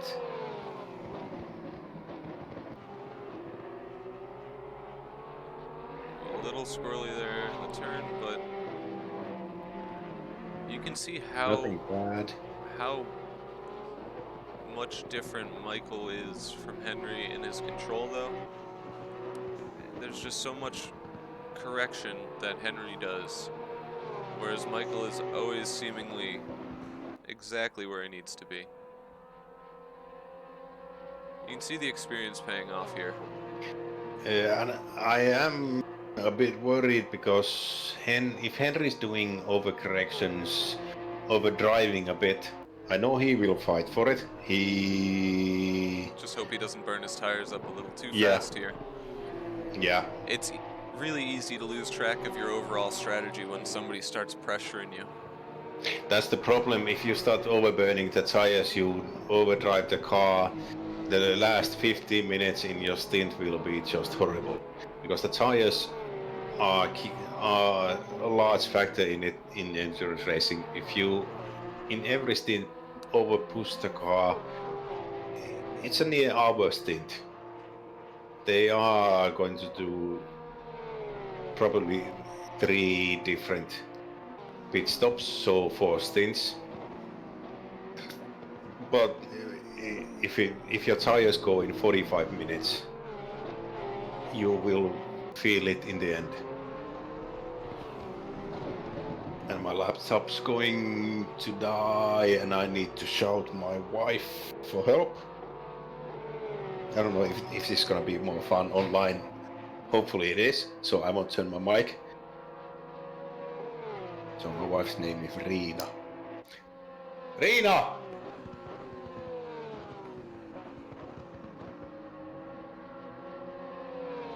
It's all good wives. She doesn't answer. Oh!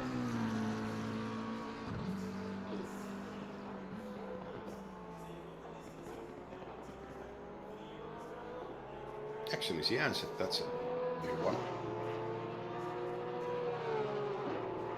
Yes, I actually do have a wife. And she... That's a problem. If you look at me, she's way above my grade.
And we are having trouble with my laptop's power cord.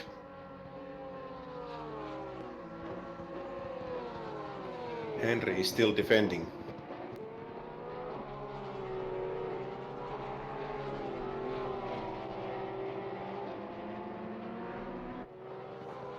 But we have lost maybe Wick.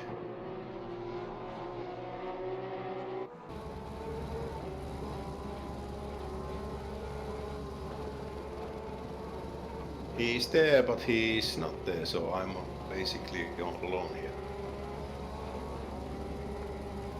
Wait, did I mute myself? Yep. Ah, ha, ha. I had a big yawn coming, and then I muted myself. Oh, I was like, so, oh, they don't want to deal with that. So there's a radio silence because I muted myself also because I need to talk to my wife. Beautiful. And even better, I had been talking through that entire time trying to fill the silence. I'm so glad that I got to leave you guys a moment of silence. We are professionals. We're pro-am broadcasters. Professional amateur broadcasters. No, I do not have a laptop that can run ACC. I am watching the Twitch stream on my laptop, so I can actually comment on it. Because I am running a single monitor setup because I actually don't use a monitor in anything that I do. I race in your porn. Single monitor, 24-inch will easily do it. I thought you were telling me it was VR. And of course I got VR. Okay. VR porn is a little too weird. Oh. I'm Finnish, so weird isn't an issue. You know, maybe VR porn is just strange to me because I am 99% sure my fiance will walk in the minute I start looking at it. Yeah, try having 2 kids and a wife, so you really need to time slot your days. Back to the action here. We see the SideMax Motorworks. Oh, that makes it makes sense now. I understand why SideMax TV is such a big fan of Michael over here. They are teammates. Yeah. My powers of observation. Is just spamming the chat. Hopefully you're drinking, by the way. Cheers. Oh, yes, make sure you stay hydrated. It is key to everything. I'm still watching Henry. Henry is defending Michael Yeah, he has really been well. defending for some time now, and to the point where I think Michael is stopped attempting to make moves, instead just happy to slot in behind. But Takamäki is under a second behind Chris Sievert, so Takamäki has gained near 4 seconds in the last 6 to 10 laps. Chris, who I was honestly expecting a little stronger of a showing. I suppose that SRO title really carries a lot of weight and expectation. But it looks like Takamaki in that beautiful Lamborghini chasing him down and going to be putting him under pressure very, very soon. Yeah, but Takamäki is in speed compared. He is good, he is fast, he can run a full race smoothly. But he is doing this solo.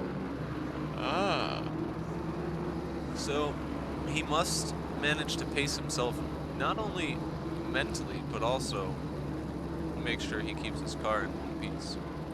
Yep. It can be... It seems so likely that 4 hours is a short amount of time. But I'll tell you... In Bathurst, it's a long time. It starts to add up.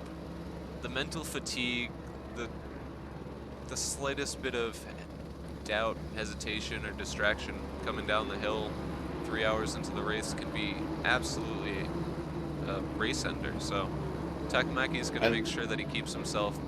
You can basically rest in the downhill straight and a few corners, the pit straight and the pit straight after the first corner, and that's it. There's no other rest. The mountain part, you really can't just half-ass it. You have to be on your game. Yeah. And doing it for 4 hours, it's try doing 1 hour without mistakes, within a half a second every lap. Chris coming up to the back of some lap traffic. This could be a moment for Takamaki.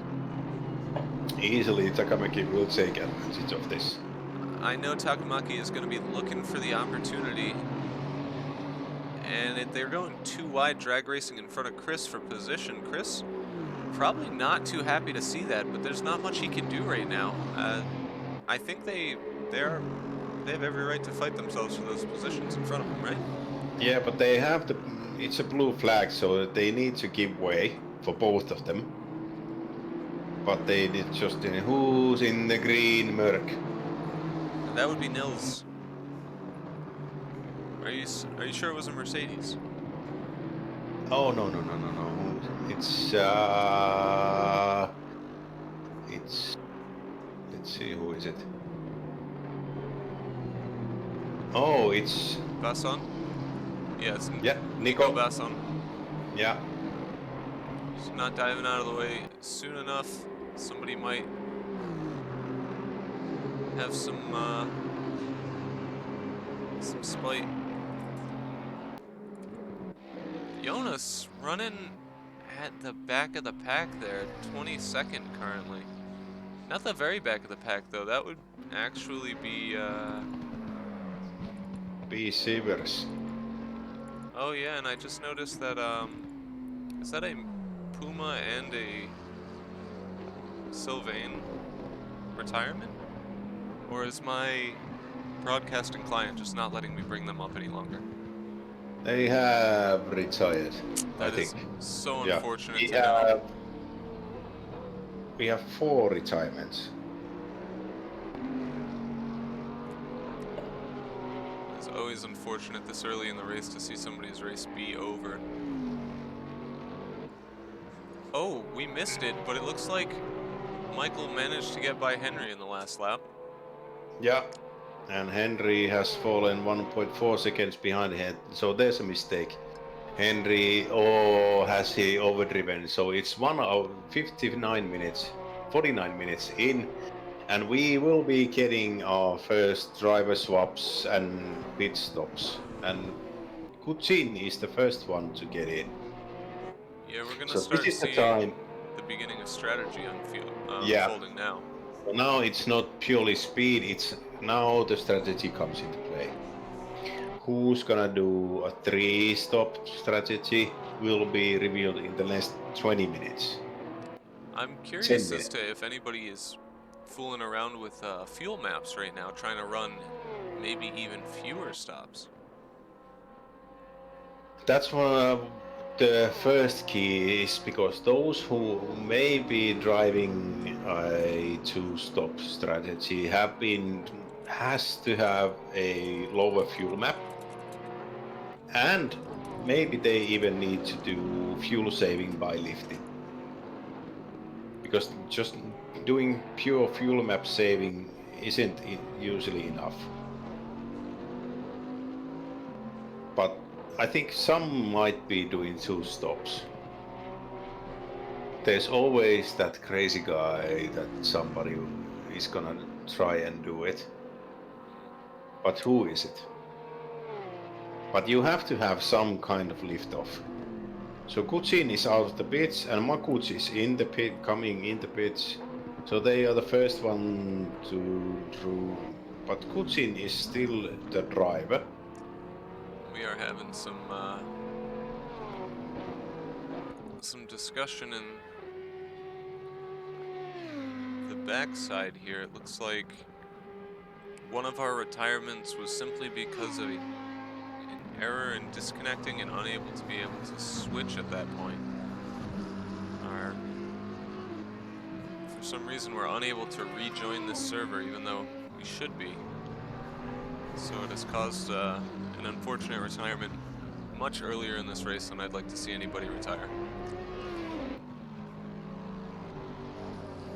Wolf just That's putting on an unfortunate. absolute show here. Wolf is 6 seconds in front with the pink Audi. Gotta say that's a horrible color for an Audi. But maybe Audi drivers are kind of Take towards a the look at pink. the... Oh, here we can actually see our team. So you can see here, Wolf does have a partner coming in eventually. It's going to be Fieldvit, yep. Puzarini will be replaced by Ayezi. Jakob is going to be alone in this, so he's going to have a lot of freedom as to when he wants to come in and what kind of strategy he's going to be running. Takamaki as well, running alone. Yeah. Severt and Lorenzetti going to be P4 right now. We'll see if they're going to be doing a driver swap or if they're going to be doing a 2-hour stint. That's something I have a lot of interest in. What do you feel the benefits are in a short race like this? If you're going to be making multiple swaps, do you think it's more beneficial to swap out or to do a 2-hour stint? The 2-hour stint is much harder to do consistently than just 1 hour, 1 hour, 1 hour. Yeah, I disagree. I feel like I really get a groove after an hour of just being so comfortable in what I've been doing that when I took part in the last endurance event, I found my groove in the second hour by far. You can find the groove. It's easier to go after the pits because you get much better traction. You get a better feeling, but the last half an hour might be an issue when you get the tires are going bad. My teammate and I I have run a usually tend strategy. to do 1 hour stints because, well, I drive in VR. You do a 2-hour stint. It's gonna be hard and it's gonna be sweaty, and your eyes will get tired of it. My first season I've here done was the endurance for multi-class endurance in VR. It was very sweaty. It was. It's the immersion of it is pretty good actually, because you're sweating and you're doing your best and it's hard, and the force feedback is giving you inputs, and it is kind of driving without the actual G-forces, but I tend to like 1 hour stints because it lets me focus on the 1 hour and then I can rest a bit. Florian Topher, our unfortunate victim, early on. He was our very first pit stop to go fix the damage. He He's is making a move on Nico. so close to the back of Nico Bassan, and look, he's going to be diving up to the He, side of him, trying to get to the so, inside but for turn he's 1. going inside. Yeah, Yeah, he's going to make that move. He had enough momentum there. He's going to get the nice braking done well enough, and I think he's going to be able to keep that one. easily. He has more speed than Nico, so he will be going away a bit. And easy. Half a second. Side Max, I did know you needed 2 fuel save. I was hoping you might have some team information about whether or not it was happening. Huh? Yeah. I was So hoping for a little he is bit of fuel like saving, so you team engineering. need to lift off. Is Michael in fact doing a bit of fuel saving? Are you guys planning on a 2-stop? Are you comfortable sharing this kind of information live in the race when there may be some people? Ah, okay.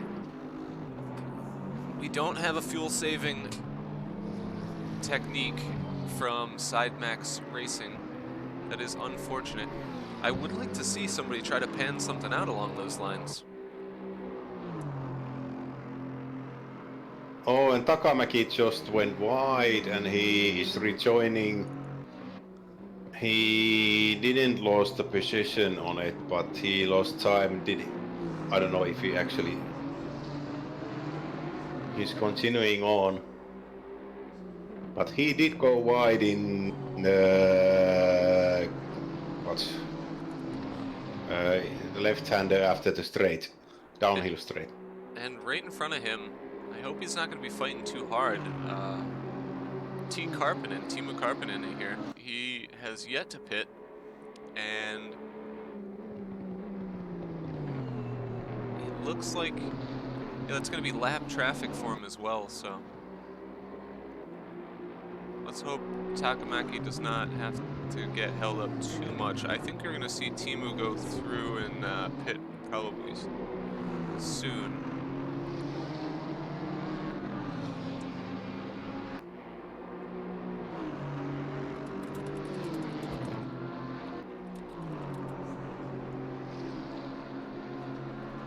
Yeah, you using engine maps, what, 2 or 3 side max. Now, when you're talking about this fuel saving, have you only tried fuel saving in the, what is your team driving here, in the Porsche? I know the McLaren fuel maps, while there may be 12 of them, they're not too efficient. No, McLaren isn't a good car to do fuel saving. You're really dropping down to fuel max 2 loses time, and then you have to lift off also, so it's not a good car to do it.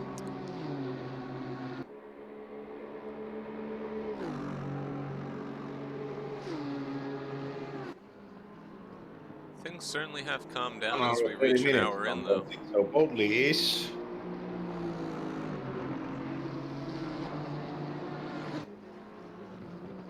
So 2 over that mountain. But Boldly, damn.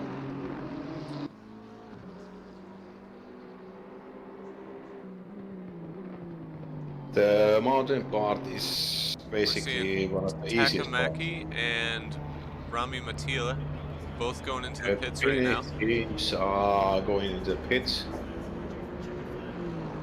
I should be expecting Golf team to go because I haven't discussed their tactics, but there are 2 drivers and they are probably gonna go 1 hour each.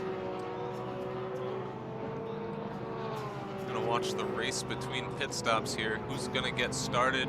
Who's gonna get moving? We see a big old Aston coming down.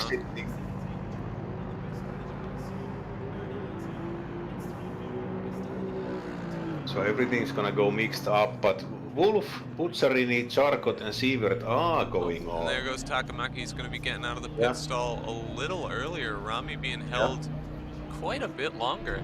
Attila has green, so he's just gonna getting started now. It's going to be a great gain there for Takamaki in that pit stop. He's going to put a couple seconds, but there's Michael going from, I believe he was 9th up into 6th this lap. You know, he gained places just by those guys pitting, and Henry is behind. So Forsberg, Sievert, Charcot, Puzzarini, and Watuska, Michael and Henry and Rupert and Shirley are top 9 that haven't pitted at all. And we are officially 1 hour in the race. And for those of you at home, if you're wondering,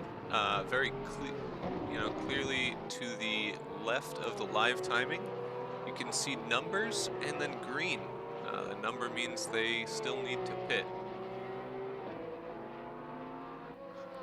Green have pitted, 1 means haven't pitted. There is a mandatory pit stop in this race. It doesn't need to be, because regardless you would have to make one, but there is a mandatory pit stop. And you notice the track temperature has dropped another 2 degrees. Yeah, it has. And looking at the forecast, we are getting sunshine. So there's no rain in the next 30 minutes. Henry Berg under attack. You see Felix Rupert having finally caught up to the back of him. He's going to be putting him under some pressure. Henry has really put on a strong defense so far. You have to wonder how much more his tires can handle. He does have to pit as I don't know how the tires, I don't know if there's Korf guys watching, is Kimmo watching, but I don't know how the tires in the Porsche can handle over an hour with such speed. I have to ask, when you say a north wind coming into your mic, do you mean a wind that is coming from the north or a south wind that you would call a norther? I've got my... I just want to know which direction a north wind is, because we argued about this for several hours the other day. With whom? Oh, you missed that one. Oh yeah, I haven't been watching Discord chats as I should be. It was great. It was all about an arrow, and we were trying to figure out if the arrow meant the wind direction or the wind... What's the other one? There's the wind direction, but I don't... The bearing? Yeah, the bearing and the speed, but I don't get the symbol on the left of it. All I know is I drive cars, not fly planes, so I just need to know which direction the wind is coming. It kind of... I don't know, I don't get it either. But it's 0 kilometers an hour, so the wind isn't a factor at all. I am seeing what I don't want to see at all. The word rescheduled has been thrown around. Let's focus on the race. We are an hour in. I'm just gonna hope that Rupert is gonna be making a move. Oh, Henry Berg gonna make the smart choice, dives into the pits, gonna get a new set of tires, does not want to be pressured into running more laps. There's no point in running on bad tires and just losing time defending, losing time on the tires. You might as well just come in, get some clean air, get some new rubber, get out there and... I'm gonna probably see Kimmo take the wheel, so there will be a driver change. Hopefully. Probably. So the top 3 are not. So now Phil Witt is driving finally.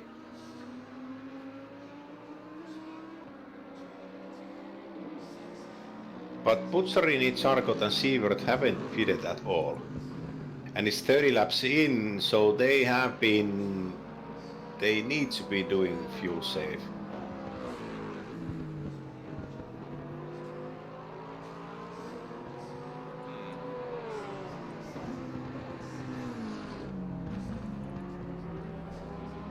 I don't know, is Phil Witt American or European? I have no idea. Phil is a familiar name, he's been racing with us, but for the first time in the race, we have a new race leader. Puzzarini is now the race leader.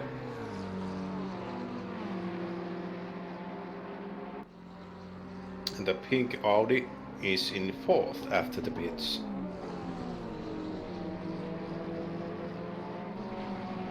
I imagine we will see the current leaders, 1, 2, 3, all dive into the pits probably around the same time. And is that...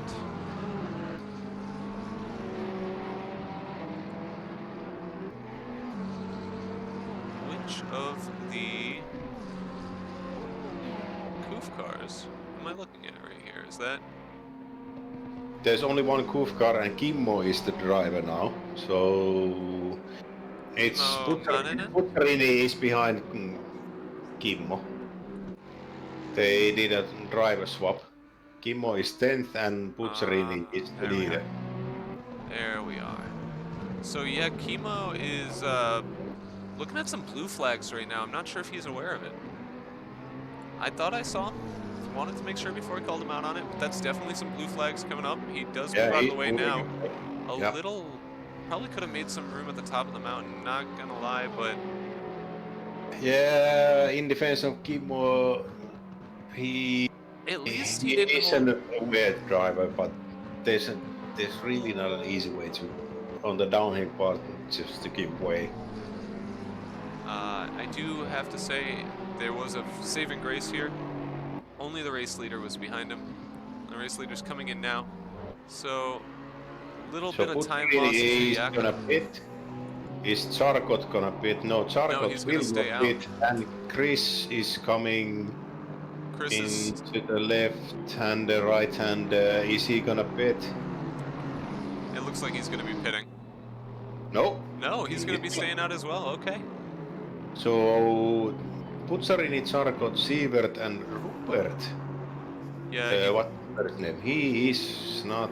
Putsarini definitely lost some time behind. What is it, Kimmo?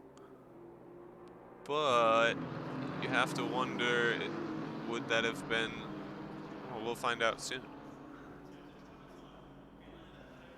If when Charcot and Severt both pit, we find that Puzzarini comes out just a couple seconds behind him, it's going to be a real hard thing for him to handle. Rupert is not pitting. Oh, he's pitting. So Rupert is pitting. So Chris and Charcot are the only ones, and Mosquito is not has not pitted. Dekumets has not pitted. And Jonas Koprestein is doing his first stint and not pitted also. Rest of the field has done pit stop, so I'm guessing just about everyone is on a 3-stop strategy. Yeah, double L Phil Witt. But Phil Witt only has one L in his name. The logic of Discord names and real names is somehow a magical thing. Alright, so I'm going to take an informed call here. We're going to jump on with Timo Karppinen. He is challenging and succeeding.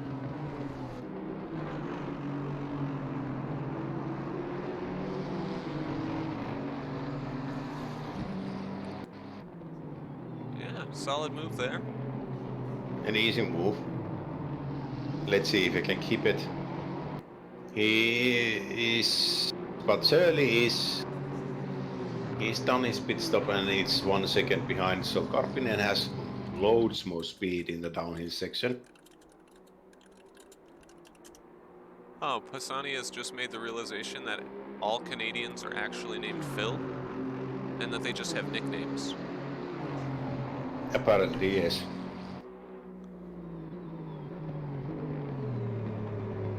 I don't even know what the most common name.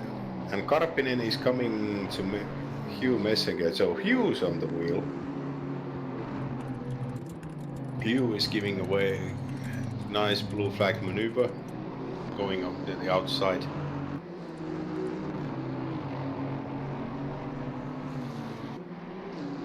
Is Hugh actually trying to imitate Pisani's livery? Let's The take a green look. livery. Perhaps. Yeah. Now, we still notice we still have Koberstein, Mosquito, and Dedemitz yet to pit. They are really trying to stretch this. Who's Cobrestan with? Is he doing solo or? I'll tell you in just a second. Koberstein is with Mario Howard today, and it's looking like Mario might have some issues reconnecting to the server. So we'll Wait, be. it looks like Mario did reconnect to the server. That's excellent news. We had a few drivers unable to return. I am going to throw us on board with our race leader while I excuse myself to the little gentleman's room. I will be actually watching, but Phil is a good. I remember somebody once mentioned that helmet cam should be burned, so I'm going to leave you here in helmet cam.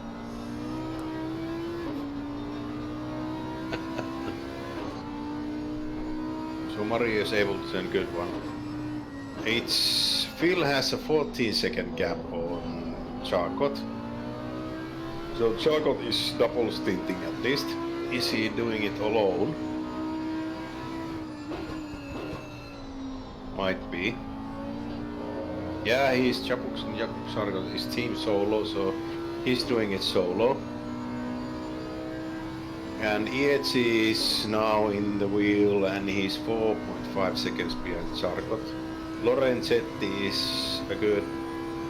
Let's see if my times update easily.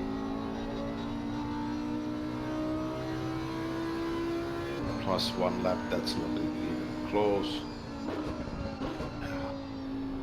I have to say the pink Audi, oh, Phil kind of nearly loses it, spinning, doing a little rear wheel burning up on the mountain, going down the left-hander. Let's see if there's grip still in the rear tires. Yeah, there is. That's easily done, going down the hill.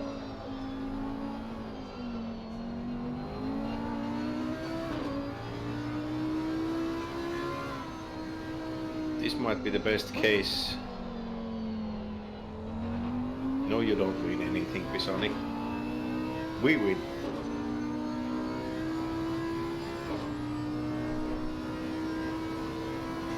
So the finish joke. Let's see if I can do it. I don't even remember it well anymore. I need to run it in my mind again because I've been concentrating on the race and actual drinking of it. Takamäki is 21 seconds behind Ietzi, so the first 5, but Lorenzetti is 1.4 seconds behind Takamäki, so he is in a race for 4th position at this moment. And the pit stop strategy suggests that nearly everybody is doing 4-stint run. But P15 is Dedumets and P17 is Koberstein, and Koberstein is in pits now. Will Mario be getting in the wheel? Let's see. Hopefully Mario will be getting in.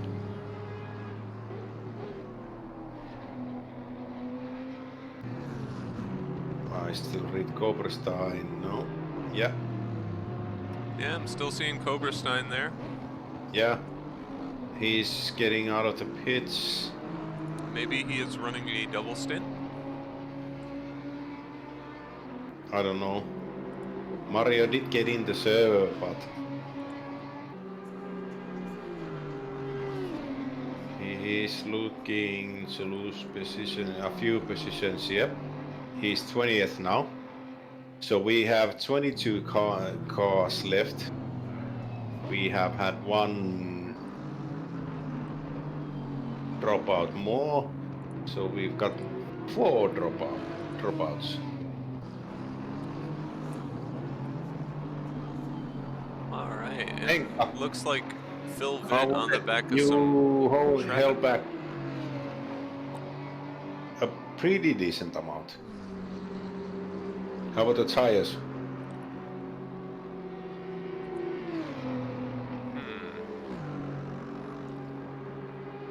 So Niels is 14th, Peltonen, Dedumets is the only one that hasn't pitted yet. You And gotta he's be on wondering. Oh, it's the Lexus. Can he actually fuel save on fuel maps and tires on the Lexus? Anyone that actually has a... Oh, the Porsche tires were great. Racing Henka. Whom is Henry this? Berg. Oh, beautiful Henry. Henry, when you were defending for position against Michael, what happened? We missed the pass. Did you make a mistake, or did he just manage to finally squeeze by you and then put some time down?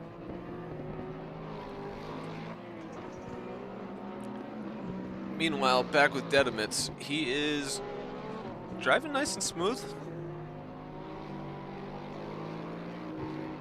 Ooh, we have a strong question from Pisani. Pisani, I don't think green is your color on this one. Yeah. Child labor is completely allowed within the realm of sim racing. Yep. There are no rules in it. Yeah, it's not real life. It's sim child labor.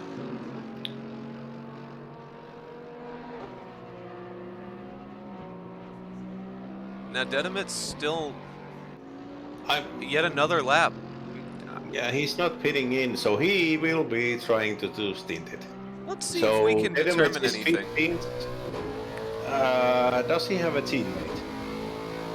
Can you tell anything at all from their dashboard? I don't know if they actually work on dashboard cam. Well, I'm seeing the proper time. I don't think that's the right fuel, though. 20 it's saying 20 liters for me.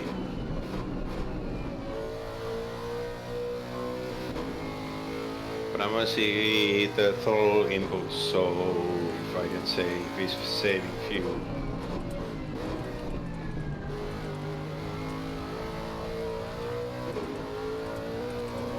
Is the Lexus somehow more? Perhaps the Lexus has a special ability that we weren't aware of. Apparently, because he's done 1 hour and 45 minutes without stopping.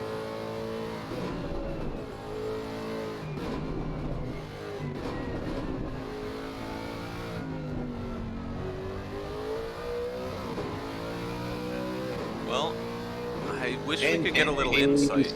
I see engine 1. But I don't know if it's correct. Oh, okay. Awesome. So Michael did make the pass after some time.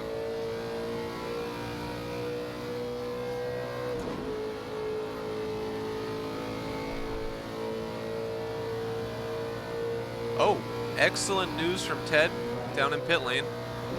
Charcot's officially just +1 from 404 not found, so let's hope he can keep it there. Hate for him to lose himself today. Track temperatures are dropping. We're down to 28 as we're reaching. We will be seeing evening. a beautiful sunset in Bathurst. Will we get to full night by the final hour? Yeah. Excellent. At least that's the talk. I'm not sure because I haven't been following Discord at all. I've been following Discord in the most interesting ways of salt. That's about it.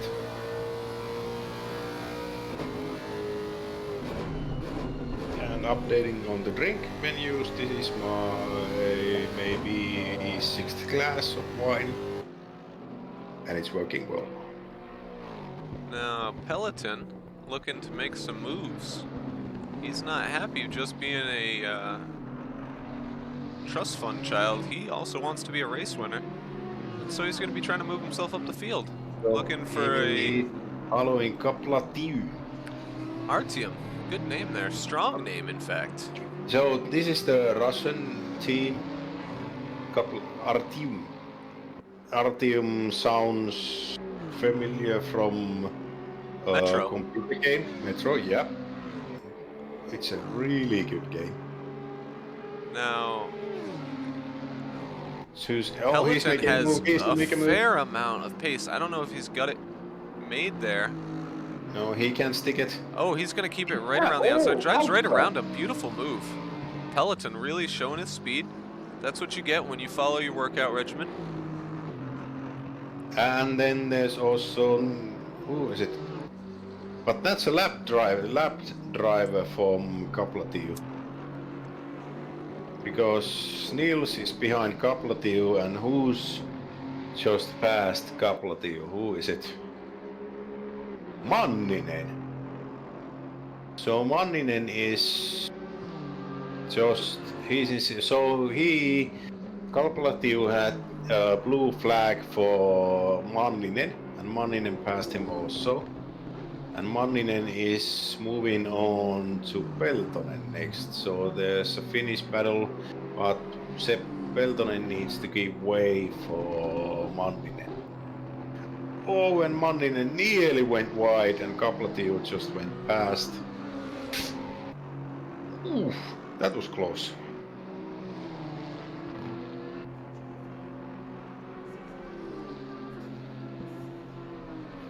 And on this note, I need to do a small little gentleman's stop. Not a problem. It's gonna take a while, I'm old. Now, we'll take this time to take a little look at the timetables. And while I have those up, I'm also going to, on my second screen, I'm going to take a look at the season standings. Because despite this being a special event, I believe it does still have some kind of an impact on our official season and our scoring. Now, I don't particularly know what the weight is on the endurance race. I know it was highly debated recently on how it should be handled with multiple people possibly joining teams that aren't their own. So, as it stands, we're just going to worry about who is in charge. ACC season here, we have BN Major being the leader of the championship so far, driving a Audi petrol right behind him, 505 points for second. Simone Iezi is our third place, and I think I saw them on track. Yes, there they are. They're third place on track and also third place in the championship. This is going to be a great race result for them if they can keep it up. Now, the one thing that I'm so confused about is how the allocation is going to work with, particularly when teammates who were not on a team, perhaps, join forces for this. But I'll do a little bit of research before our next race, and I'll make sure that we get that sorted out, figure out who is who. Luckily, I won't have to do anything. You can see here, our running order has not changed in quite a while.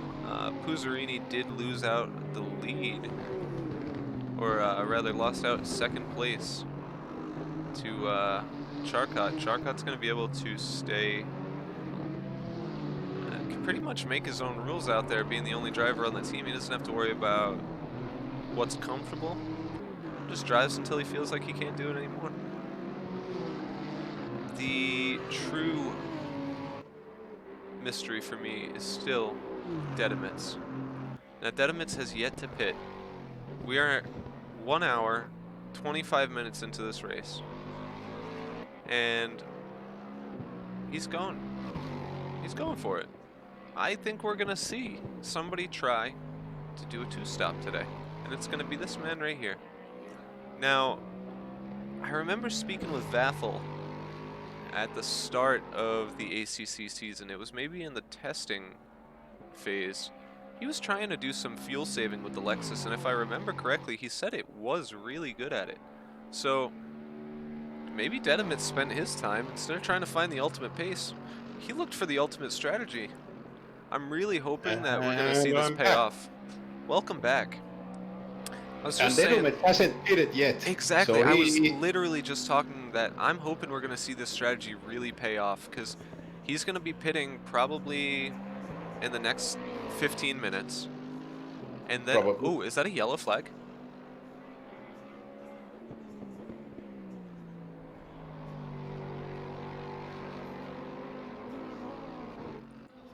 But how are his lap times? That was a yellow flag at the top of my screen there. I think we had a little bit of a bobble from Takamaki. Yeah, Um, there is a 279, oh, and which there we go. There's Bachmann, a man Bachmann in the had a wall, 10. nearly took Takamaki out as he came down the hill, but yeah, that would. Bachmann had a spin. He was the one who was nearly. He was stopped in on the mountain part. That's number 40, yes, Horiuchi. No. Orienci, no, 279. Ah, okay.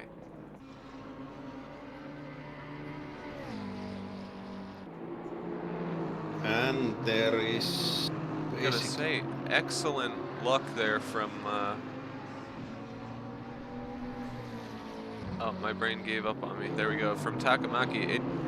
My results screen over there is saying that he had an off. So that's what triggered me to look at him in the first place. Takamaki is fourth now. Did he have a spin? Ooh. I wish I could read better while watching this race because there looks to be some retirement salt. I know, you should go enjoy it. It looks fun. Oh, there's so much. Kimmo Leppänen putting some pressure down on Maximilian Wolmuth. It's going to be looking for an opportunity probably in the next lap. I'm willing to bet in the next turn or two, to be honest. He's so close to the bumper there. It's going to take a slight run wide, maybe a slight lockup of the brakes, and Kimmo's going to find it real easy to fly right on past. Henry having kept very high up on the running order. Kimmo should be able to keep him there. Both of them seem to have similar Is pace. fat. He's similar to Henka in pace, and he can keep it, and he can do good times. And since the tires last for an hour easily, he Ooh, can that push it was at all time. beautiful sun filtering right there. Look at the sun. Next time we're coming up the hill, absolutely beautiful.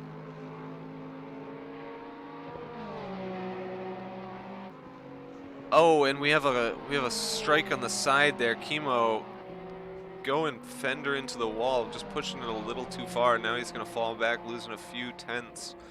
It's going to make it a little harder for him to get that attack coming down the hill.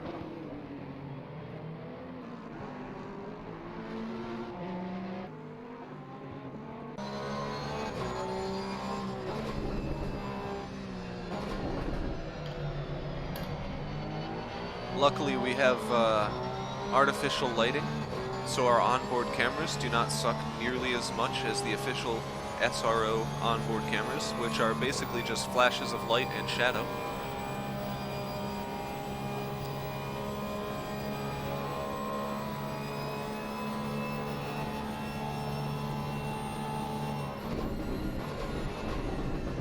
See how close they get under braking.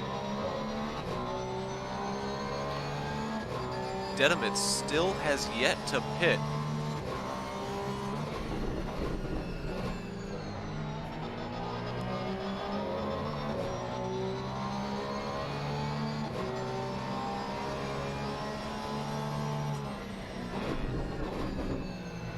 It's getting close. He's got a fairly good exit there, but unfortunately for him, Maximilian had a slightly better exit. Even in the tow, he's not able to catch quite up yet. Although I'm not particularly sure what the power difference is between the Porsche and the Ferrari. is the Ferrari capable of just driving away from the Porsche?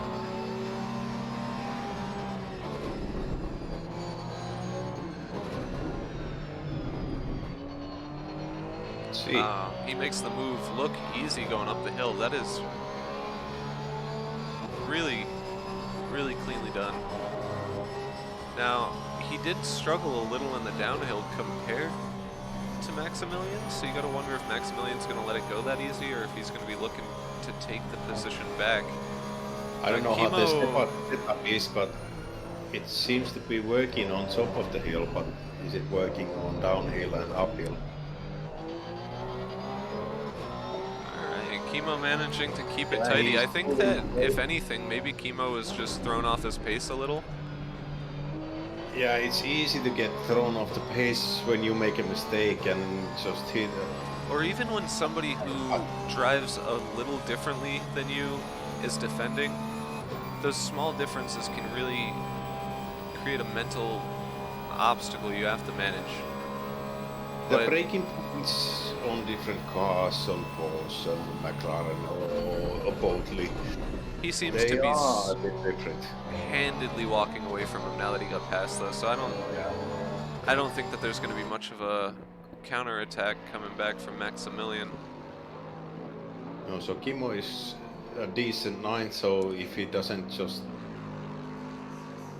do anything stupid on the mountain part on any lap,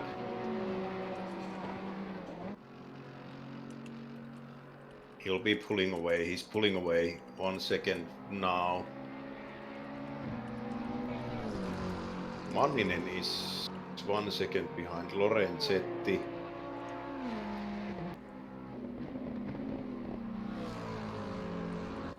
Phil Vitt just enjoying his hot lapping session. Phil is a good 7 seconds away from Charcot. 7.6 seconds away. They seem to have that Audi dialed in, and Yeah, I don't know how the Audi will do in late stints. I've heard the rumors that Audi is a death trap in the late stint. when you say that, do you mean at night, or are you talking about later on in the tires? Or when it's low fuel?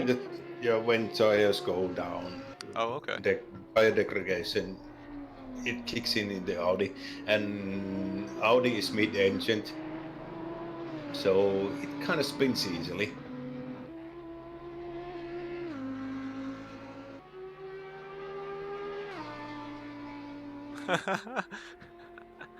Oh, I love a good headwind and Yeah. tailwind discussion. 22 are running deck.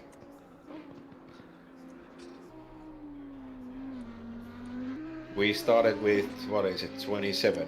So we've got 4 retirees.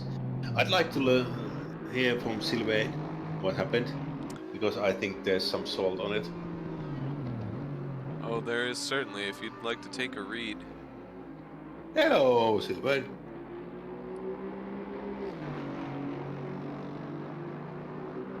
I've been not using Discord. I did read something about something.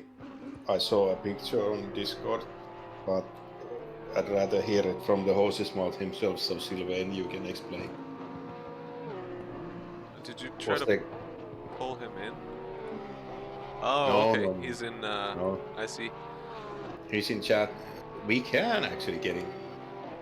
Yeah, We have a Sylvain, mic if you'd working, like to Sylvain. join, you're more than welcome to come along. We're always willing to listen to the salt. Hop on the channel, Sylvain. We'll grab you. Michael put in some work. Let's talk about that for a second, okay? We have seriously watched Michael put some work in. He came from, what, 24th up to 8th, 6th, something along those lines before he hopped out. And he's got Simonik on Yet now. Niels van der Kokelt has really big shoes to fill right now.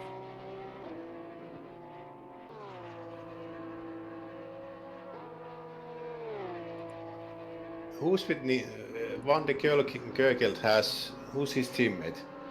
That would have been Michael. That's why I was mentioning it. So Ah, he's filling in but the Simonic is with who? Forsberg. Ah, Forsberg. Forsberg and Simonic, they are actually doing really well. I have the live timing screen up on the stream right now. You can see the teammates Yeah. listed next to him.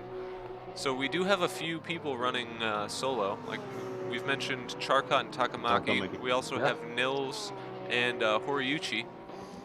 All four of them looking to make the 4-hour journey on their own.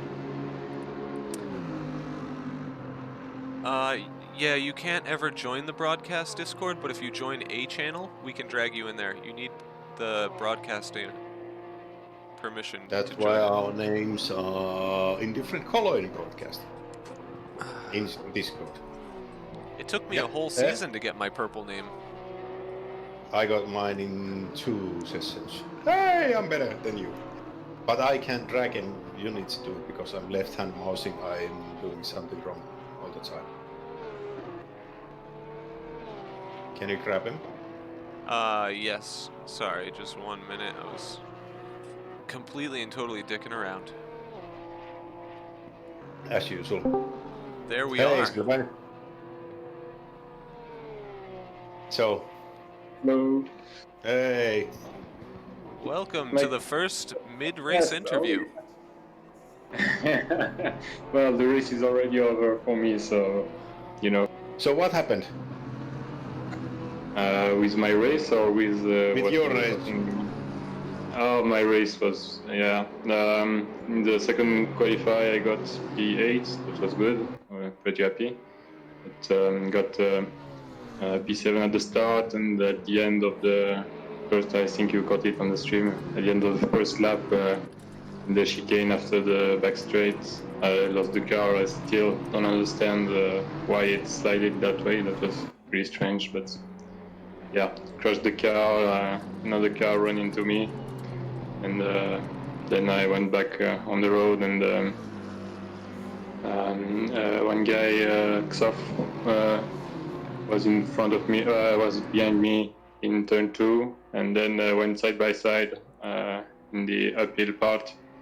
And on the small left corner, he was not completely in front, and touched my front with his left rear, and went into the wall.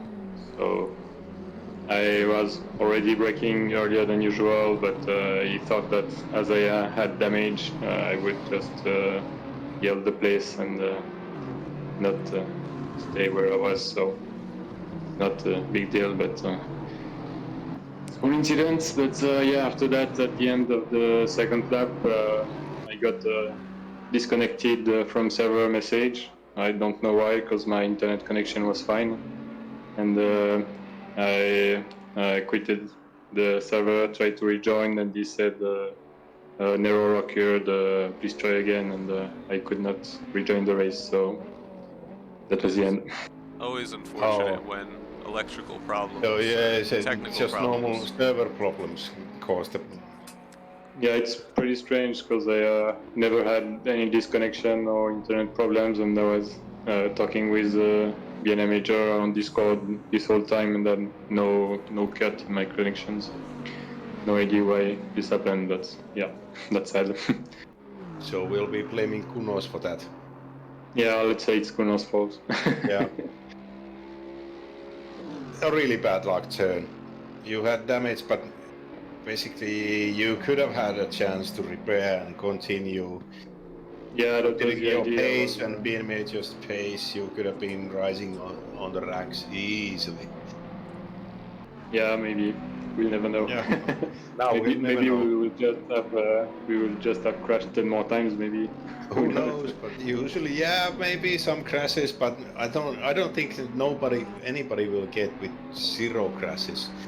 Yeah, it's really hard. Phil and some of those may be doing a good, decent job, but most will be having some contact with the walls. That was a move and a half. I'm not sure what... He wasn't able to make it stick. Sorry about that. I saw Niels make a dive to the inside of Simonik, but it looked like he noticed it was a poor move and backed out mid-corner. He's going to be looking to make another opportunity happen soon. Chemo. Kimo is on behind, so No, sorry, but that's he's 20. Koverstein, Yeah, isn't it? he's 26. Kimo is 26 seconds behind Niels van de Kerkelt, and Simonik is just in front with the. God, oh, that's a horrible livery. Oh, the Simonik livery? Yeah, The yellow colors and pink. are Oh, that's beautifully. horrible. I don't know if that's. Oh, Get a little bit of a God. train showing here, though. Is Yeah. that Manninen in the front of it? No, It's not. Manninen is way up behind, in front. Manninen is held by traffic, but Simonik and Niels van de Kerkel are training each other, and it's a race. It's an actual race. Yeah, they are pushing through traffic. Neither of them are willing to give up even an inch. Now, you have to wonder, did Tommy Manninen, I saw was in the Lexus. Do you think the Lexus team didn't send out any information on their ability to fuel save? Because we do have our resident two-stopper having finally taken his pit stop. Where is he? I believe he had a teammate, so let me bring that up. Who was our boy? It was Dedemitz, and that's going to be A. Klein down in 19th right now. So this strategy so far not paying off, but it should pay dividends come race end. So Mario, it's A. Klein. Yeah, let's jump on board with A. Klein real quick. Alex, One with us, yes. looks like he has. They've So will you definitely. be watching the rest of the stream with us? Talking to me? Yeah. Yeah, We're gonna be kicking you in a moment, but it's a really bad luck that you got punted and then then a server problem. I don't know. Yeah, It's always something with ACC and AC. Yeah. It's not new to us in any way. We've seen it in season after season. There's always some problems, and well, hopefully it won't continue. But Bathurst 4 hours is something that hopefully everybody can enjoy at some time. It's really bad to see you go. I know I kind of dislike the whole team of yours, but we're cooperating and we're battling you, so I don't care. Why do you dislike my team? Yeah, but usually Supernova Racing is the biggest team in ACRL, easily. How many of you are there? 5 or 6, depends. 5 or 6 active racers, and you have the fastest Finnish guy in your team. Basically, yeah, I mean, fastest in the world. He's done like one race in the last 2 years with us, so. Yeah. Is that our resident actual fastest? Alien in the world. Yeah, Really. absolutely a mad lad. Shout out to Thomas. Yeah, he deserves it. He is fast and he is good. We keep him locked in a cage so he can't beat everybody all the time. Yeah. It's nice to not have him here because he makes us look slow. It is remarkable how much he often makes even the fastest of drivers look slow out there. Yeah, but it's pretty crazy. Yeah, but I did talk to him in the first leg of the Finnish Championship, and he did 700 laps of training for it. Yeah, it's never come for free. People often think that Alien just have that thing that makes them unbeatable, but really it's just so much work. When we started in ACRL, we were teaming up, and we were roughly at the same pace in the first couple seasons, but he was just working so hard all the time, and then he went better and better and better, and I stay pretty much the same. So now there's a huge difference, but it's a lot of work. It's not for free. Yeah, good. It's good to see him go fast and do well. Hopefully he does well in every race he does. And hopefully we'll see him in ACRL. I did mention that earlier, Paisani. This pink Audi is looking awfully suspicious. I think they may have gotten a setup, maybe some brake ducts from another team somewhere. I do respect the pink livery, but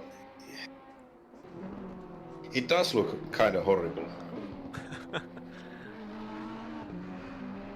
You know, it's growing on me. The longer they're on the track, the more I like it.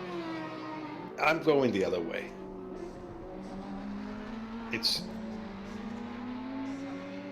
is pink in all different kinds of shade. We keep seeing... Ooh, Simonik went a little squirrely there and ended up losing the position. Oh, he's on the pit straight, Yeah. starting to get on. He went ran a tire into the dirt, it looked like, and then ended up just fishtailing across the track. That's gonna be... Yeah, on the last corner, if you go a little bit too wide, if you touch even a small lump of grass, you will speed. Am I right, Silver? You can't go wide, you need to cut the curb a bit, and that's it. Yeah, there's a lot of tricky bits on this track, and I haven't tried with other car, but the Audi just want to kill you like every opportunity. Yeah, especially when you don't think it will kill you. So yeah, it's very difficult.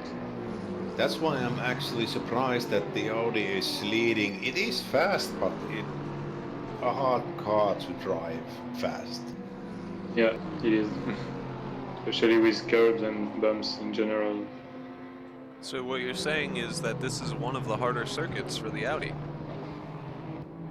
Yeah, I mean, I've seen aliens doing like 158 with the Audi, so I think it can be fast, but yeah, it's hard to keep it on the road. Yeah, but you can do race pace in 158s. No, not race pace. So we are actually, I can't even see the actual lap time pace, but I'm thinking 202 to 203 is the lap pace that the top 5 are actually capable of doing. Probably. And then 204, 205 is the rest of the pace, depending on tire and fuel saving possibilities. But just about everybody else is doing a 3 stint. Were you doing a 3 stint or 4 stint? 4 stints. It was too much fuel to spare. We did 3 it was stints. about 10% or more fuel save. Yeah. We did it as fast because the pit lane was really long, so it was worth it, and we won the race. I mean, petrol and BNM, but here, yeah, we went for the 4 stints strategy. I think everybody else is doing 4 stints, but Klein and the number 117 car is doing 2 stints. Yeah, not sure it's a good idea. How is it? Yeah, he's on a Lexus. I've never driven a Lexus with more than a few laps. I have no idea how can you do it on it. I have no experience with this car. No, me neither. So I'm just working it all the way. We've got a nice train going right now for 5th place as Lorenzetti, Manninen, and Van de Koekelt, all 3 within a second of each other. They're keeping it real tight through this over the hill section, and now as they come downhill, looks like they have somebody on their tail, but it's not a contender Simonik, for the track. No, it's not Simonik. Simonik is 6 seconds behind. Yeah, it's not actually somebody who they're competing with currently, so luckily for them... They may be keeping pace enough to keep up. The fun thing about Bathurst is you might be having a 5 to 10 lap pace enough to keep with the leaders, then you'll drop. There we go. We see Tommy moving to the inside. Yeah. Oh, really close, but no touching. Yeah, there's small touching. Maybe a... Oh. And then Van de Koekelt is coming also inside Lorenzetti, and they both pass Lorenzetti. Koekelt taking That's nice. a humongous advantage there of that It looked like, Lorenzetti was the loser on all of it, so yeah, he went Lorenzetti from 5th to was. 7th in one turn. That's very unfortunate for him. But the train continues. They're still, now they're only about a half a second between them. I'm pretty surprised that Lorenzetti gave the way. Usually he defends pretty aggressively. I've had a few lap battles with him, and he doesn't really like to give way at all. Yeah, I had a few battles with this guy too, but Yeah. he was also always fair. I mean, Yeah, he's fair, but he he's a doesn't good really. driver, but yeah, he defends his He position very well. he won't give the apex away. No, that's for sure. And you notice Lorenzetti now, I think it might have caused a little bit of a mental bobble for him. He's now strongly under attack from what I thought was a lap down car, and he's just lost pace to the two in front of him, so. Yeah, he does it. He loses pace at some times, but then he's really fast at some times.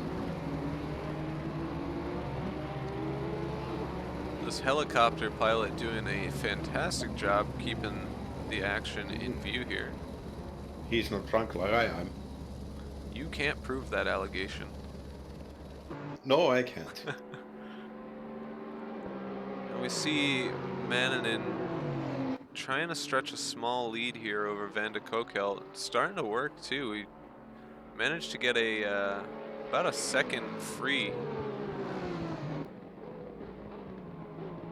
He's pulled away a bit too easily, so the Lexus might be mid-stint. I see Mario But there Hauer. are... There's Mario Hauer getting into the car right now. Mario's been driving for a stint already, so Oh. Mario's double stinting. Well, shit. You haven't been following me.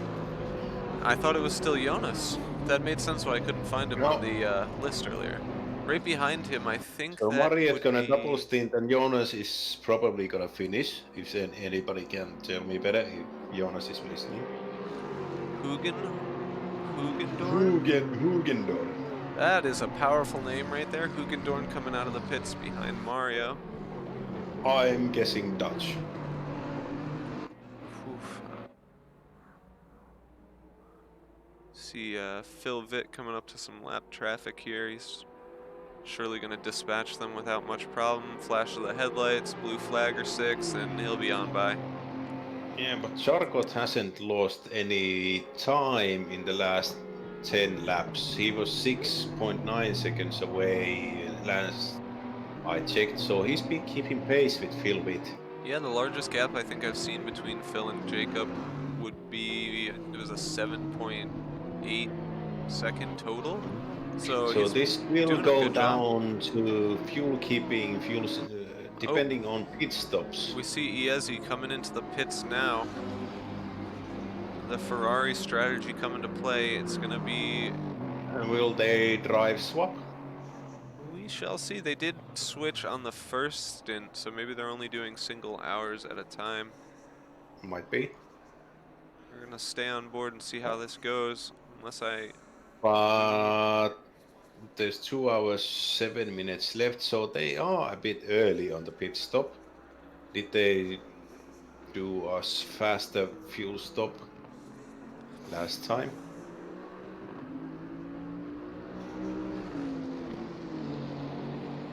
Oh, and there goes third place.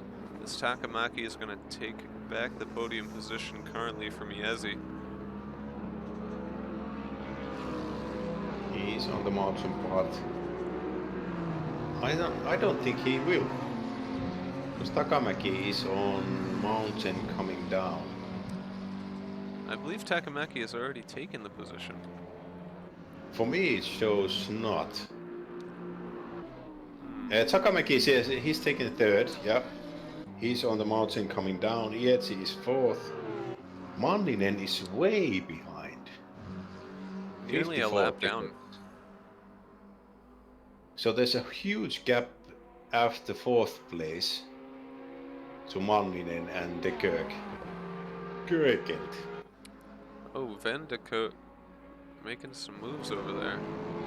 Although that might just be my timing getting a little weird as people were coming out of the pits. I think that's what I was seeing.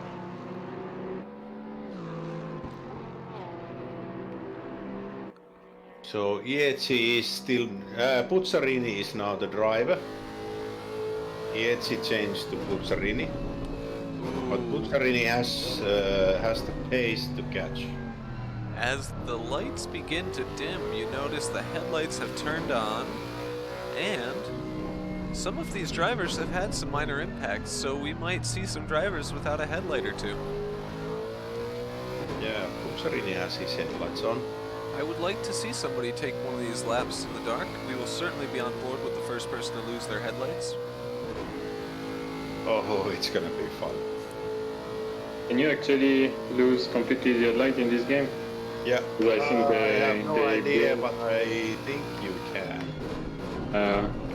I have only see the headlights blinks when you brake, but I don't know, maybe others didn't crash enough. in Oh, the when you night do field.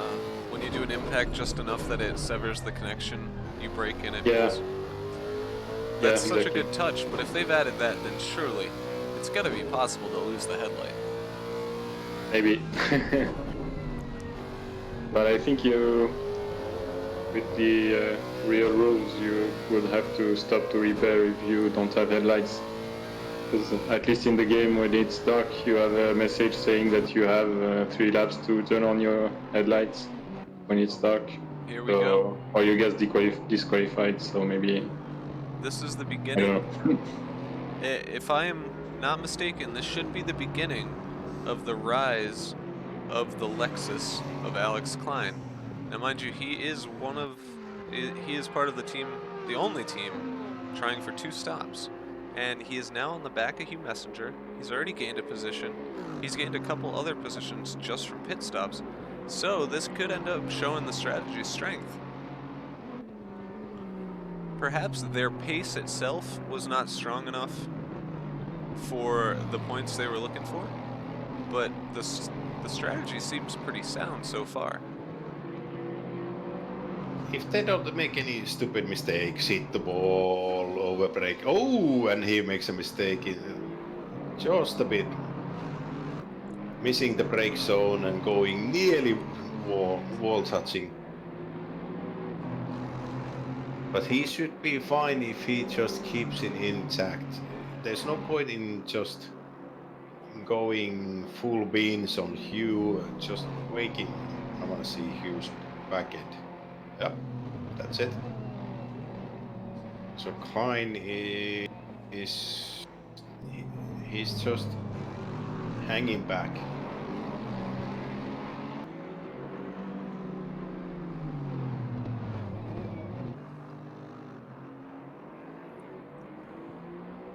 Now somehow Pisani's chat has died down. He's passed out.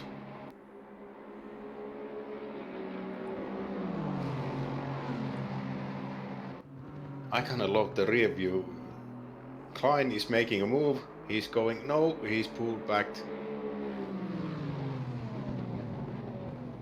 Oh, and Walmuth spins really bad. Oh, that was fun. I'm not gonna jump over to that one. I'll leave him to it.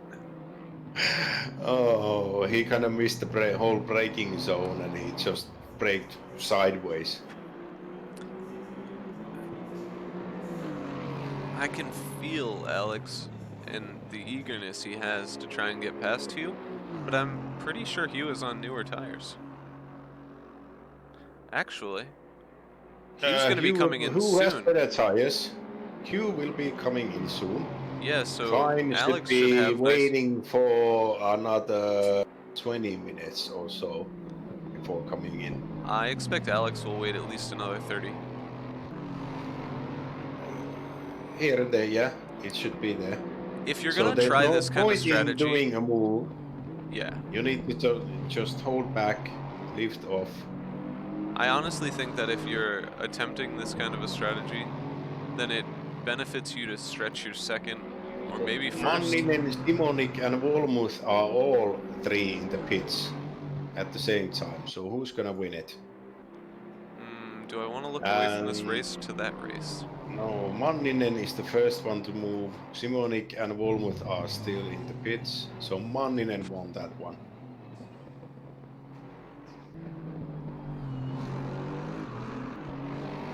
Yeah, he got away easily. So Simonik and Wolmuth. But Wolmuth is the one who spun and went to the pit, so there's gonna be a lot of repairs on it.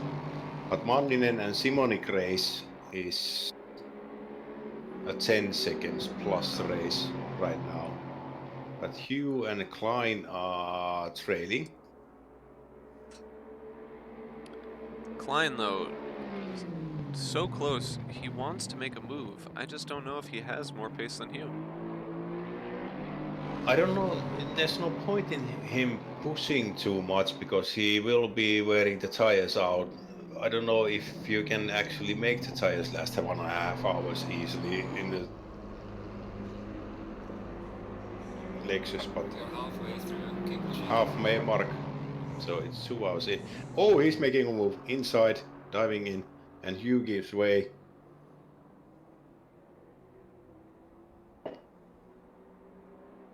Van de Kerk is in the pits. Let's see if he changes drivers.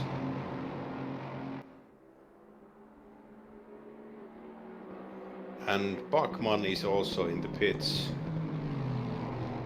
Phil is still going out, but Charcot is 5 seconds behind, so he's been gaining on Phil for the last 5 laps. So he's gained 2 seconds easily.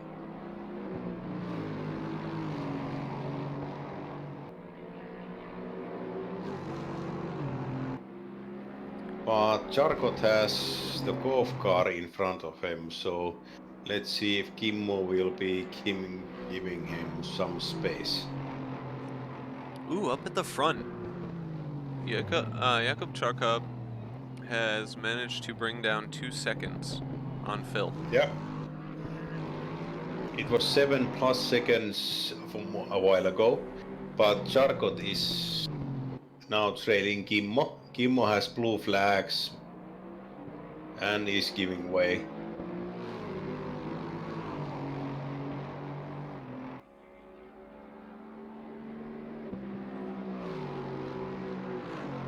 And easily got, but he is gaining on Phil, so Phil just pitted, so Phil is going into the pits.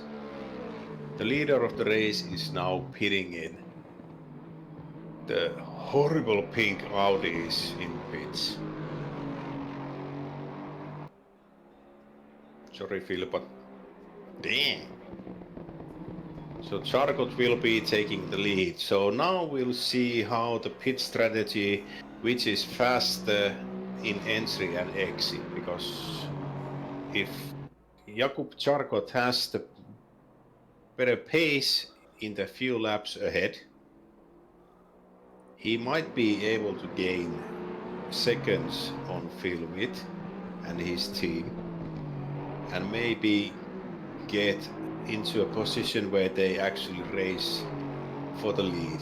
And we have 2 hours left in the race, and it is no way over for the lead or the top 3 either. And Takamäki is also in the pits.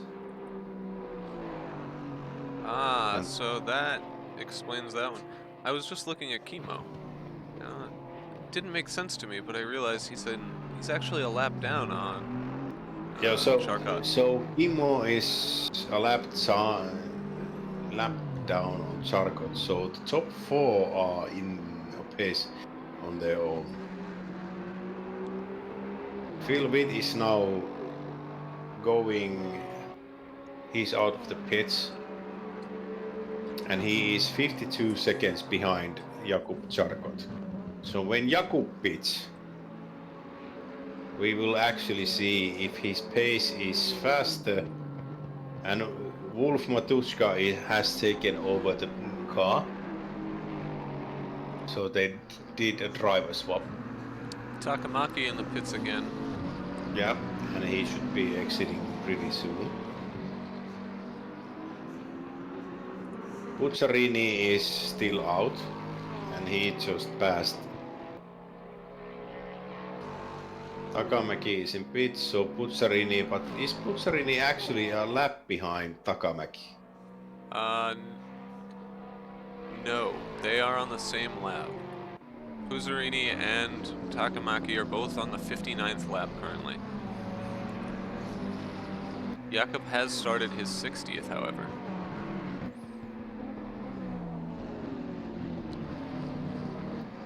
So as soon as Charcot starts his entry into the pit, we'll see the leader. I believe it's going to end up being Wolf. I don't think Charcot's going to be able to put down enough space. It is tight because Jakub's pace is was much faster than the number 2 Audi, the pink Audis. In the So midfield, if he we have can lap- Forsberg. Forsberg, I believe, is a one member of the 3-man Russian team. Is that correct? No. Forsberg okay. is on the horrible Porsche. Oh, yes. Okay, so Forsberg looking to take a crack at Mattia. He's 1 second behind. Yeah, when I jumped on board, he had just brought it to about half a second, but unfortunately, it looks like he wasn't able to keep it.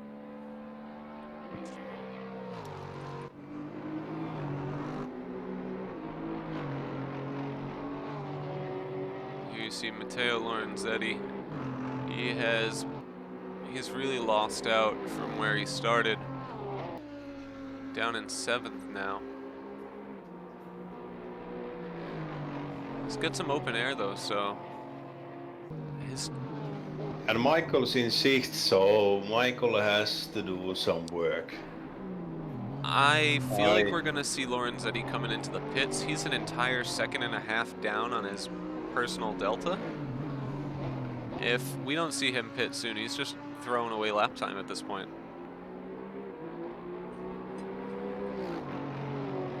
There is nobody else putting down a lap. Oh, I lied. Aaron Stewart, you have made me a liar, and you'll pay.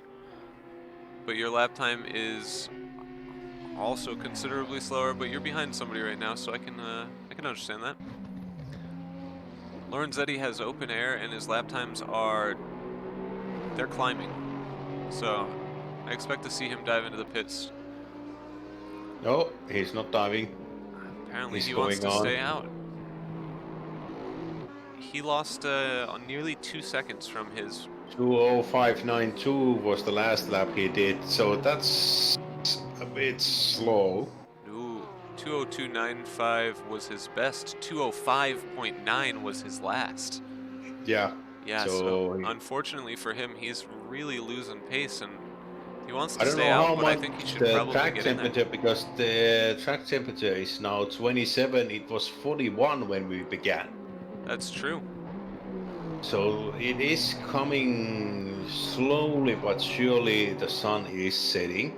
We are going into the dark times.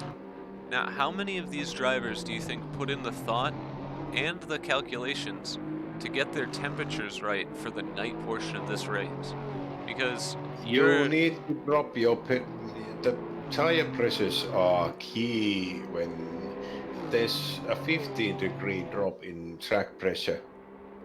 Some of these drivers, I'm sure, did not think about the fact that the temp was going to change so much, or the fact that there would even be a day-to-night change. So I'm sure we've probably got at least one person out on the track right now running the same tire pressures as they were at 47. What do you think? Or 41, it's easy sorry. to do the mistake because you have to adjust the tire pressure before you get in the pits for the next stint. Absolutely. It's really easy to get stuck into a loop where you just go in, you don't think about it. When you miss the tire pressure, you go overboard on it. If you really miss the tire pressure, you go over 28 psi. It starts to eat your time. You really can't go as fast as you can. And Kimmo and the golf team are in pits, so then they will be driver swapping, I think. So I think Henry will be going on. I haven't checked the Discord channel on golf. And they usually we kind of tend to know what the tire pressures are depending on the temperature. But Jakub Charkot is plowing along, he is in traffic. Having some weird timing issues. We just accept them at this point, though. Now, Somebody's Wolf. in the wall. Oh I no! don't know who Which that is. wall? Yeah, 207, and he just walked back to Jonas Koberstein. Just Oh, that's the end there walked for. back. Yeah, I don't know what happened. It must have been a tough one. I know. Didn't Koberstein have some issues? I think it was last week, maybe 2 weeks ago, with a disconnect that cost him a race as well. I don't even remember the 2 weeks ago race, but he's in pits right now. I don't know if he can actually. Does ACC have some kind of way to? Is there a toll time?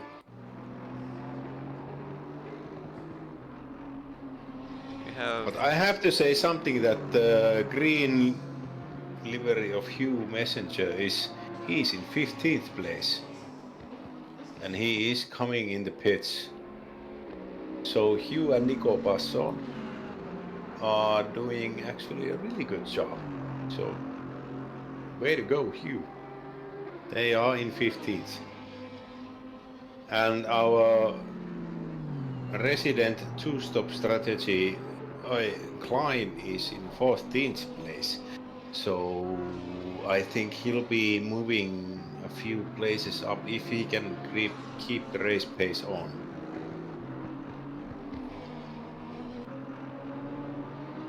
Yeah, but he still has to save fuel during 2 hours, where the other can go flat out. So might lose. I don't know how his lap times position. are. I need to see it. Are you asking about Alex Klein? Yeah. His best lap time is 2:04.9. I don't know if that includes the best lap time for his partner as well. But at 2 seconds slower a lap, that gives him, what, 60 laps before he would be lapped. Just from fuel saving. Yes, Which, but the that race should is be right about 100 now. Yeah, I was just thinking about this, and if anything, we're at 60 laps right now, so it doesn't bode well. Yeah, the race is gonna be more than 100 laps, so it's 100 yeah, laps plus. you He's don't gonna be lose lapped 2 minutes for 1.5 times, so there's the 2 pit stop strategy isn't probably gonna last. Yeah, at this point, if you finish the race, you're gonna have a good result anyway, with all the people quitting.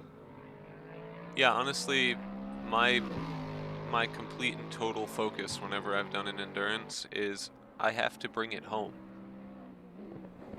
Sometimes you just give up a second to bring it home. I'm gonna say his lap 205.5. So his best was only 2:04.9, and he's running about half a second slow on that. So the strategy is not going to pay off. Behind. But No, I'm willing to put a prediction down of at least 9th. I think this is going to pay off. Top 10 because of it. Yeah, I really think that this is going to end up paying off. He's going to make a few position jumps in this next section when he's going to be coming in probably the next 10-15 minutes. And then you're going to see all of our leaders pit. And up until maybe Forsberg, he might be able to slot in front of them. At this point, everybody still has 1 pit stop. He has 1 left at 1 hour 20 left, and all the other have 1 at 1 hour left. Yeah, everybody's got 1 pit he's stop. not gonna get. Stop.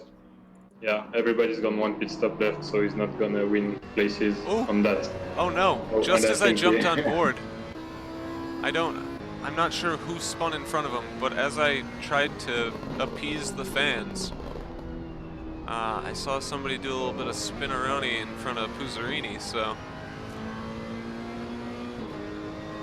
gonna jump on board, take a ride with Puzzarini around, as he's gonna be approaching the uphill section.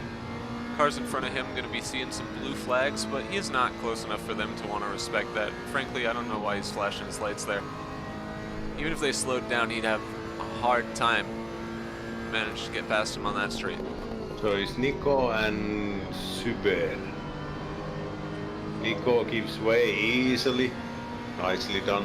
Ooh, we've got a quote from inside of car 117, and that is "We've only got an hour of fuel inside this bitch." So It's not gonna last.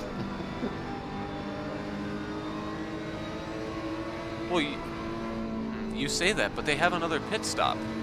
Yeah, they will meet in 25 minutes. Yeah, a I little think, bit of so. fuel, ride it to the end. That's what I'm thinking. And there we go, a quick move from Puzzarini gets him around the lap Yeah, traffic but down the hill. It's Aw, kind of man. amazing that they've got nearly an hour worth of fuel inside them. Oh, it looks like we have made a gross miscalculation, and we missed a pit stop. They're not two stopping. Ah. At what point did we miss it? I'm not sure. I imagine we must have missed an Alex Klein pit stop, Must have. because I caught the switch between the drivers. Yeah. So I guess Alex has So already mine been is in. doing the double stinting in the middle, and then there's a driver swap coming. I still think that that's the best bet if you have a driver, if you have a discrepancy in driver skill between your partners. You put your best driver in to start that race, you put him in to finish, and you get a guy to just slog through some laps in the dead middle and tell him not to crash. If you can get that to work out for you, it's probably the best way to pick up points if you don't have dead even pace between your team members. So one was an hour in, and then the other was oh, wait a minute. So are you telling... Oh, you hit it 140. That's so baffling. So we missed the first pit. I blame you for this. And the wine. Oh, and Hugh Messenger has just informed us that he was actually able to rejoin the server and take over when his partner crashed. I couldn't. Oh wait, so Hugh was driving, his partner crashed and was able to rejoin. So somebody should write a very passionately worded, emphatic letter to Kunos. A bit bored of posting bugs on the forum, and No, they just tag no, it as designed. they're not interested in that. You have to write a personalized letter to Aris. Yeah. You send it to Aris, or Kevin does the online rating system, so Aris is the one you need to write to. Yeah, I send the handwriting letters to Italy. And when you send something to Italy, it's promptly read and followed through. Isn't it right? So. But you're Swiss, isn't you? Aren't you? So, Yeah, I am. yeah, Swiss doesn't do it promptly, but the Italians, mañana. It's the same as Spanish.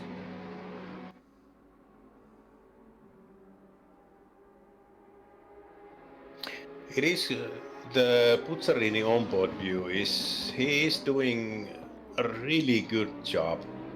He's driving clean, he's driving fast, he's not holding back. As I was mentioning, he doesn't miss any apexes, but he kind of goes wide in T2. Here's a bit of excitement for you. Michael is back in the car now. His partner definitely managed to improve their standing. Didn't hurt him. And He's now it's fit. back to Michael to try and take this home. I'm not sure what kind of lengths of stints they're going to be doing, though. But it is he's 23 seconds behind Takamäki. So there's a bit of a work stint for him. Now, do you think any of our stand-in drivers waiting for their turn are doing a little bit of cheeky practice outside? No, Not going to make the risk leaving the server? no, they're gonna be watching us and they're gonna be watching the server. As normally Personally, people do. I would so much rather be driving the whole time. I know when I did, what was our first? 4 hours of spa? Yeah. In between when my partner was driving, I still spent the time practicing. You were driving offline on the same time. Yeah. I didn't want to get into the car and then immediately be shit, but guess what happened? Exactly that. So I learned my lesson and now I'm in the broadcast booth.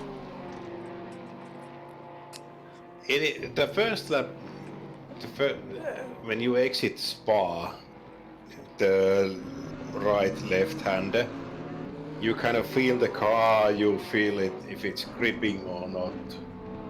And then you just go full beans on it. But the exit is kind of, it's fun. Especially in Spa when we went out in dark on the first exchange of the drivers. Kimmo was the first one out and then I went in. That is really good looking right there. Notice the Astons drag racing each other down that. But the lighting, I have to say, the lighting is absolutely spectacular. I was gonna talk about the livery of Charcot. It reminds me of it's Tron. simple. Yeah, exactly. And frankly, I think that's great. Yeah. It's clean. It is good. It's clean. minimal. And it shows off all of the accent of the car. Yeah. And he's just driving that thing absolutely perfect right now. He's continuously putting down times that are not necessarily his last lap, but he has been putting down times that are fairly close to his best very consistently. I don't know how the temperature affects the lap times because it's been a while since I raced actually. They should be getting a little faster as the temp goes down, no? Track temp should dropping be a should bit be a little faster. better. They should be faster. And I imagine Yeah. at this point we are at an absolutely optimum track. It says optimum at the 26 top right, but I degrees don't know if I optimum believe track. that. And the rubbering has done its job. Yeah, 2.5 hours in, we're gonna start seeing some fastest laps, I imagine. Especially with the fuel load going down, new tires near the last stint. No, the halfway, the tires are really good at this point. It's 10 to 20 minutes to 25 minutes in. The tires are stable. If you haven't spun or done anything stupid, they are good right now. In the last... they are usually faster in the first 3 laps, 3-4 laps, and then they go slightly slower, and then they are stable a long time. But they are still faster when you are just out of the pits. Yeah, the first 2 laps are kind of warming up, and then you go fast, and then they degrade a bit, but then they stay level for a time. They stay for quite a long time stable. Yeah. Yeah, the fastest lap is probably going to be at the start of the next stint. We've been seeing If just in people are the still past... pushing. So Puzzarini just did a 202.6. That is fast. 0.6 away from his best. We've seen in the past, I want to say in the past 10 minutes. 202.6. I want to see what Puzzarini does. Puzzarini's... But yeah, in the past 10 minutes we've seen best personal laps from 6 different drivers. So 6 different drivers in the past 10 laps have put down their best, and I have a feeling that's only going to continue to improve. I'm watching Puzzarini do the last one was Charcot, so 202.6. Puzzarini is coming in, let's see what he does, 203.1.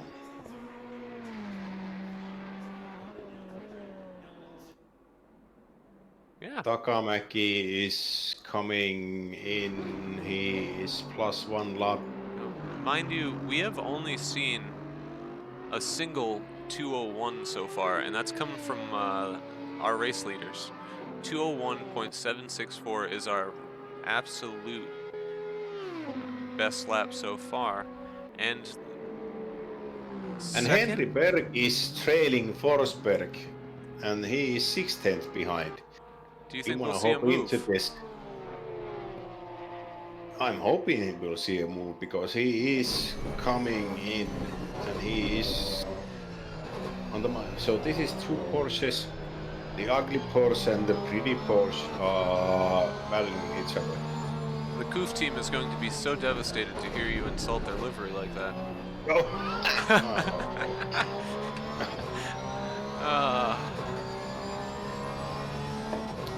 That's twisting my words. Horrible. I do have to say the information on this dashboard is damn great. I'm curious. Do you think he is actually in fuel map 8 right now? Henry. The Porsche is the fastest one of 8. Well then, the Porsche onboard information is correct because we are It on is lap correct. 68 right now. Fuel use -20, it's a bit strange. Fuel per lap 0. Yeah, that may not be You don't have correct. all the info, but He is doing a 22 or 4.5.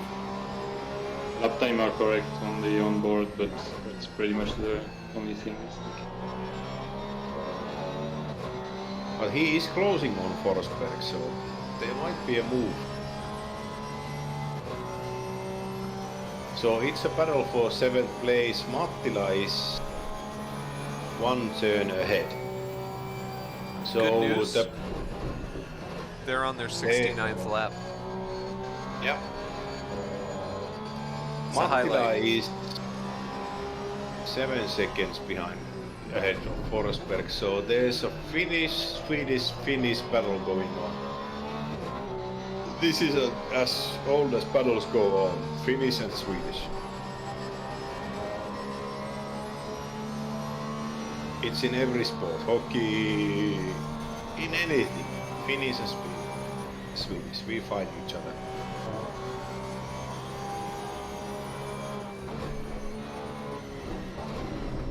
So hopefully there's a punt to pass or something. Not just saying it, but The onboard is just so good. As the sun has started to set, everything is just headlights. it is fun to watch the onboards. And the helicam, you can see their field of view is pretty limited.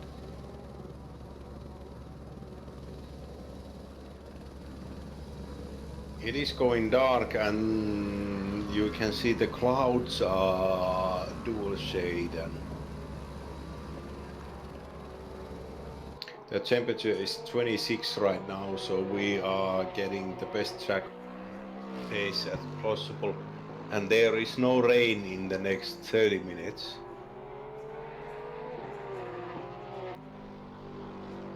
And the cloud cover is suggesting so that there won't be any rain.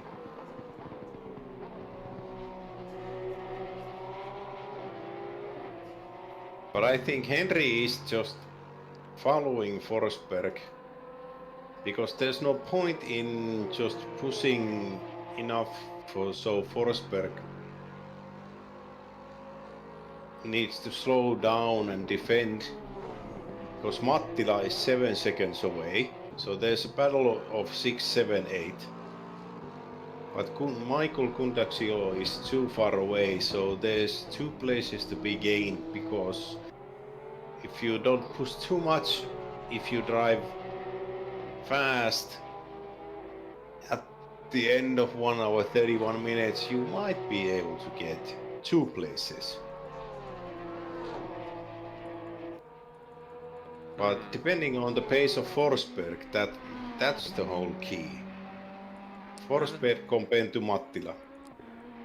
I truly hope nothing interesting happens for... Oh, that is very interesting. My timing has created some duplicates in the broadcasting software. That's okay, we can work around those. You mentioned Michael. Michael has a bit of a mountain ahead of him. 24 seconds, I think I saw, to Takamaki. But with an hour and a half left, I'm sure that he's looking to bring that down. It's quite a big gap, though. Is it 202.9 last lap for Michael? Takamaki is 203.3. So he is catching a few tenths per lap. Alright, and we'll do a little bit of Amazon, you know, mathematics here.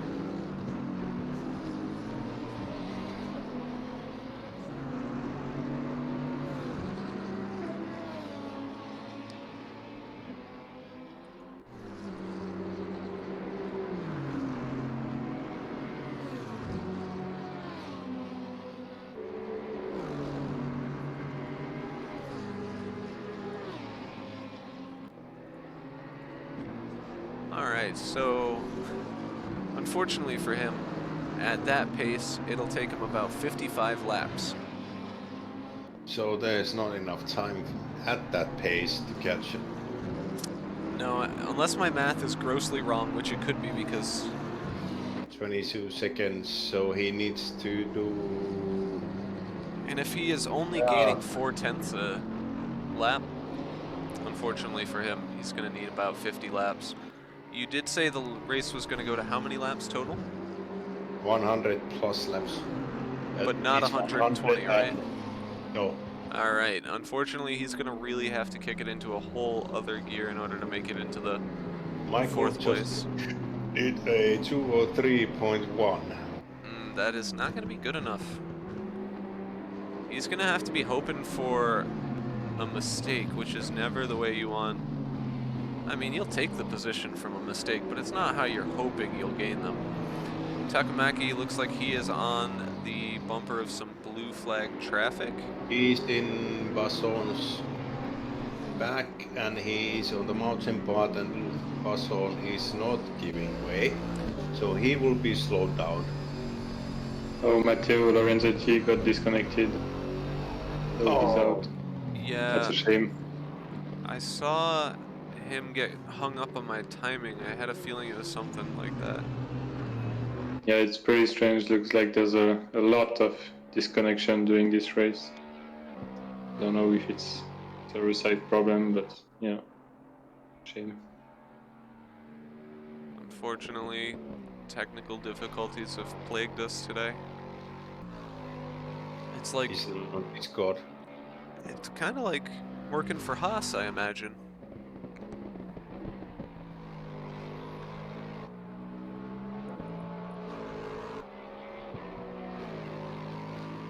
Now, as we get truly into the night, you can really see how dark it is in these onboard cameras. They're only able to see what their headlights are hitting now.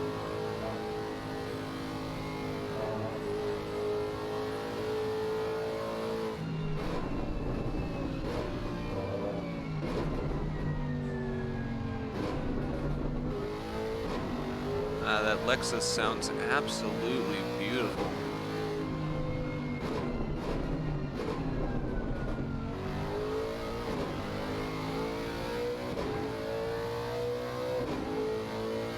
Jump back to Henry. Henry on the downhill, still trying to chase down that beautiful Porsche. Similar pace to Forsberg, so he's just trailing it. He and Forsberg are just running around the mountain together. It looks like Forsberg might have a minor advantage in pace?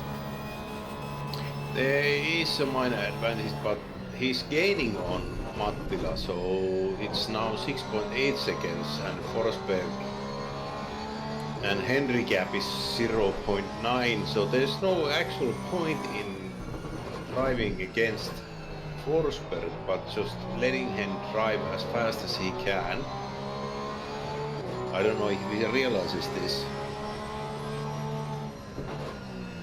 but hopefully they'll just know it, that just let him drive, don't push it too much. So now it's 7 and 1.4, so Henry is pulling back. Right, guys, I need to go. So thanks for having me on the breakfast. Thank you for coming. You are always invited to breakfast, but if we do brunch, you have to bring the mimosas. Tomorrow morning, it's okay? Yeah, absolutely. Tomorrow morning I'll be sleeping late. Hungover. Hopefully Alright. have a good time. Thank you for Bad joining luck. us. Thank you for your My insight. pleasure. Always appreciated. Alright, see you guys. See ya. Anybody out there in the Oh, for space oh. spins! there's gonna be the Henry Berg, and he gets his dream come true. Yeah, for space spins. An unforced error. You hate to see it, but you know who doesn't? Henry Berg. Henry Berg's real happy to see that one. He's just gonna keep the excitement, and I know personally, something like that happens, you get a little bit of excitement, you might screw yourself up. But he seems to be composed. He's gonna keep that. And looking back, I don't think we're gonna see. Yeah, he's pretty far back there.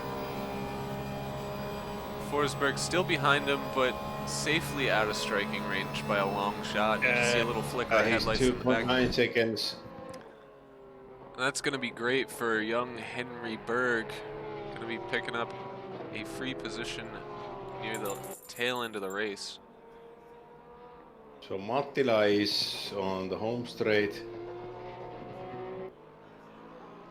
There might be some action in the pit stop strategy on the last pit stop, because that decides how well you do. So depending on the temperature and the tire pressures, it's easy to lose half a second per lap if you just miscalculate the tire pressures. As is with Wolf Matuska and Japuk Charkot. Charkot is 12 seconds behind. So he has not given up at all. And he has maybe about 25 laps remaining.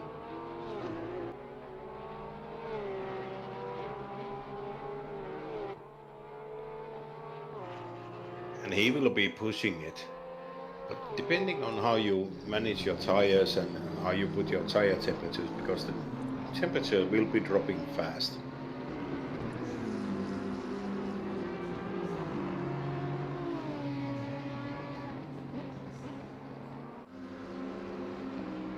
Ooh, it looks like we had, what, a 27-person grid at the start. And It's then, down to 19 cars. well, we did expect a considerable amount of doom and gloom today, so. Ooh, Bathurst will be... It always thins down the herd. Kimo, Yes. I saw those screenshots. Were those from the stream, or are you spectating still? I think he's spectating. Ah. I was secretly hoping that was from here, because that just means the quality was good. Oh, Wolf. Wolf is probably just a little bored by now. 13 seconds. He could afford some mistakes. Yeah, but At this if pace, you do he's gonna one find himself spin with an extra pit and that's stop. it. No, You say that, but how long is a pit stop here? it's 40 something seconds. Oh, I suppose you might be right. At least it would put a little more excitement into his race. There's no way you can actually relax on the mountain. But if you hit something, you spin, it's a good 20 seconds easily. Yeah, So you only get 2 opportunities to rest, and that's directly after turn 1 as you approach the hill. And then, is that turn 1, turn 2? I don't know. Right before the hill, and Turn then two. right Turn down one. the back straight of the hill. But that's Yeah. not a lot of rest for, I think that comes out to 6 out of the 2 minutes, 6 seconds out of 2 minutes that you can mentally relax. Yeah, that's about it. The hill part, you really can't just Yeah, there's cozy no along. room for error there. Nope. Nope. You slide a little, you're gonna have a tank slapper on the wall, a little spin straight through. It's or- really easy in the dark to miss an apex and go wide, and miss the breaking point and go wide. There's no actual good place to just hang out. Actually, when you go uphill, you have to work for it at all times. And I'm watching Wolf go up the hill and then go down the hill. There is no actual break point in the uphill or downhill part. And as he's coming to traffic, Brunner and Super, there's always the danger point on coming to traffic and where you pass or where you don't pass. You need to let down and hopefully blink the lights. Let's see if he does. I would be blinking the lights. Oh, it looks like, oh, that makes so much sense. I have a few duplicate numbers on my timing, and it saves the position of where somebody retired from.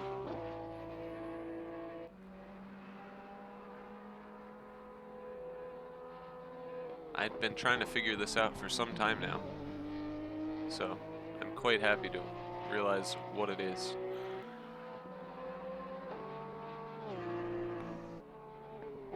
Well, as we get dark, it's getting real hard to see. We're gonna jump on board the helicopter.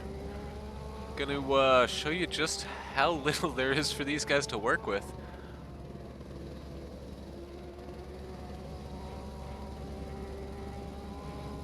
You are on top of Horich. Yeah, And he has some damage. Is that impacting his lights, though, do you think? Let's jump on board somebody else. No, it seems to be about the same. There's just not a big field of view when you get this dark. Also, our track temp is now at 26. So it's 17 minutes until the hour passes, so there's gonna be pit stop soon. And we are 78 laps in. We're on board again with Charcot in the DV1 Triton Racing Aston Martin. This is the one that looks like a Tron car, but sounds absolutely beautiful.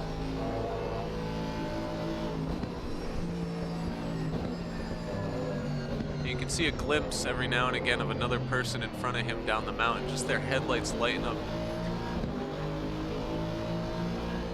It is just fabulous. One thing is this sim is, and you can see the city lights in the Yeah, far. I gotta say, for the hassles of ACC, it's moments like this that let you see why they wanted to do it. This is truly beautiful, and if they can sort out their problems, I have no doubt that this will be a wonderful experience. Unfortunately, we've lost about as many people to technical difficulties as we have to racing incidents today, so it says a lot for what they need to work on as far as the developers. As much as I like new DLC, new cars, and new tracks, I definitely need to see this platform become more more stable. It's like everything else in AC. You need time and you need, Russians. yeah, you need Russian. Let's be real. You just need Russian coders and a whole bunch of mods, but that's not the direction they wanted to go with this, so they're going to need to put out that official support, because losing a few drivers, it's not a big deal. Losing a few teams... Karppinen had fun. Ooh, that's not a good one. Oh, T2 Spun is spinning. He's on his way. Now, you said... Who was that? Karppinen spun. Ah, yes, yes, yes. I'm not sure if that was a visual bug or not, but I cut to him and his headlights were off, so he might have some headlight damage here under braking. It might be dark for him. Let's stay on board with him for just a... He has some headlights, but I don't know if he has full headlights. And depending on how his tires are and his aero damage, so did he actually hit something?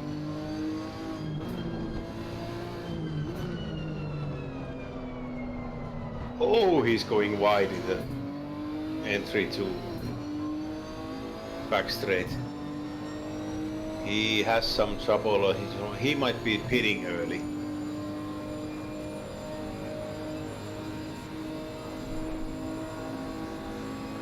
He doesn't Let's see seem if to be he's losing too much, though. Overall, the... Oh no, but the entry to the left-hander before the back straight, he had real trouble. No, he's not going back. He's not going to the pits. No, he looks like he wants to catch up to the back of these people. So he's got traffic ahead. Basson is a lap behind him. And he's behind Forsberg, and he just lost the position. So Henry Berg is in 7th, Mattila is 6th, Forsberg 7th, Karppinen 9th. So, but Henry is 12 seconds behind Mattila. Forsberg is 2.8 seconds behind Henry Berg. Karppinen is... Let's see. Here, I'll bring up some timetables, if that'll help at all. I am seeing... Not...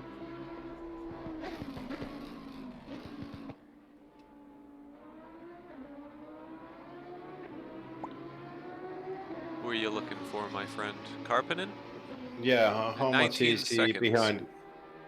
behind Forsberg? Oh, behind Forsberg. I'll tell you in a minute. Yeah, he's... Oh... Forsberg is on straight and Karppinen is coming down the mountain, so it's a big gap.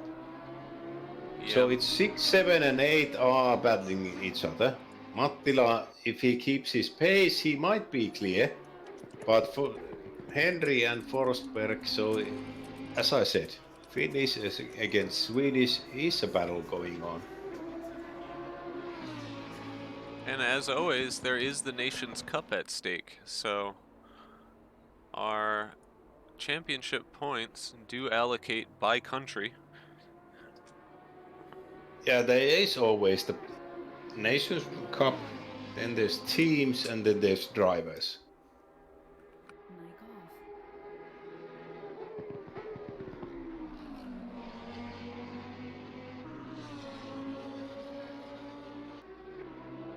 off. And Jakub Charkot has lost 2 seconds in the last lap against Wolf Matuska.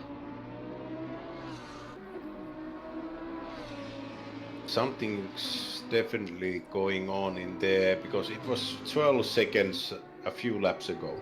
Now it's 14.8.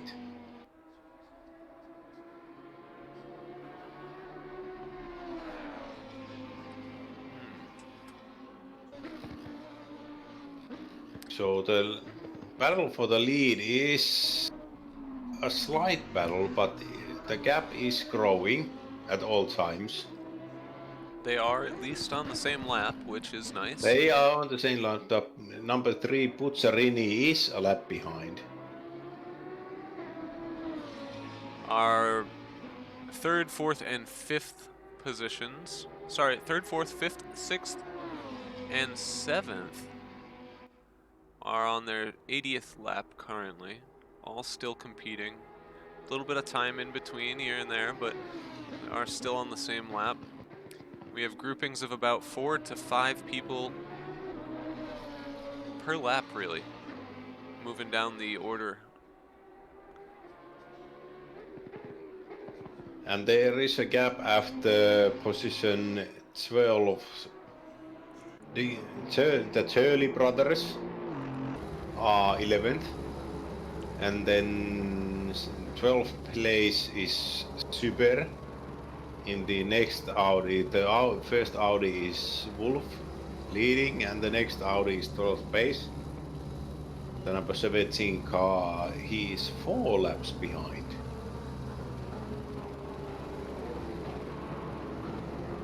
Oh, I just saw somebody turned around on the uphill. That was...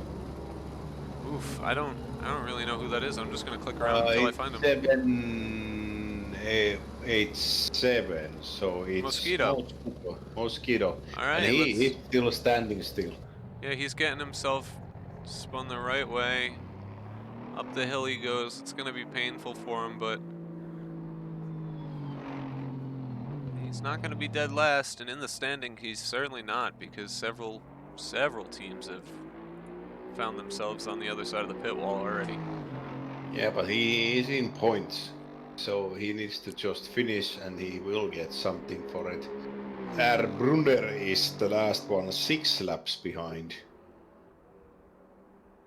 And Mosquito was not far behind Stewart, but he is 23 seconds behind now.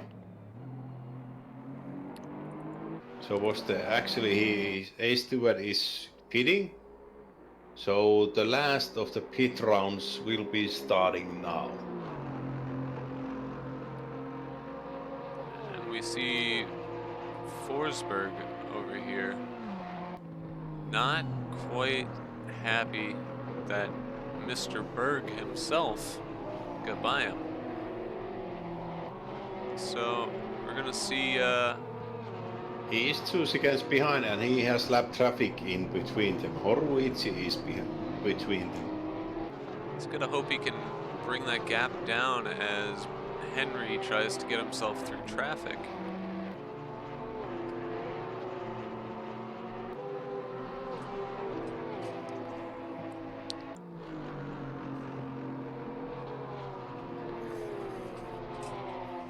And we see Sparks von Horwitz.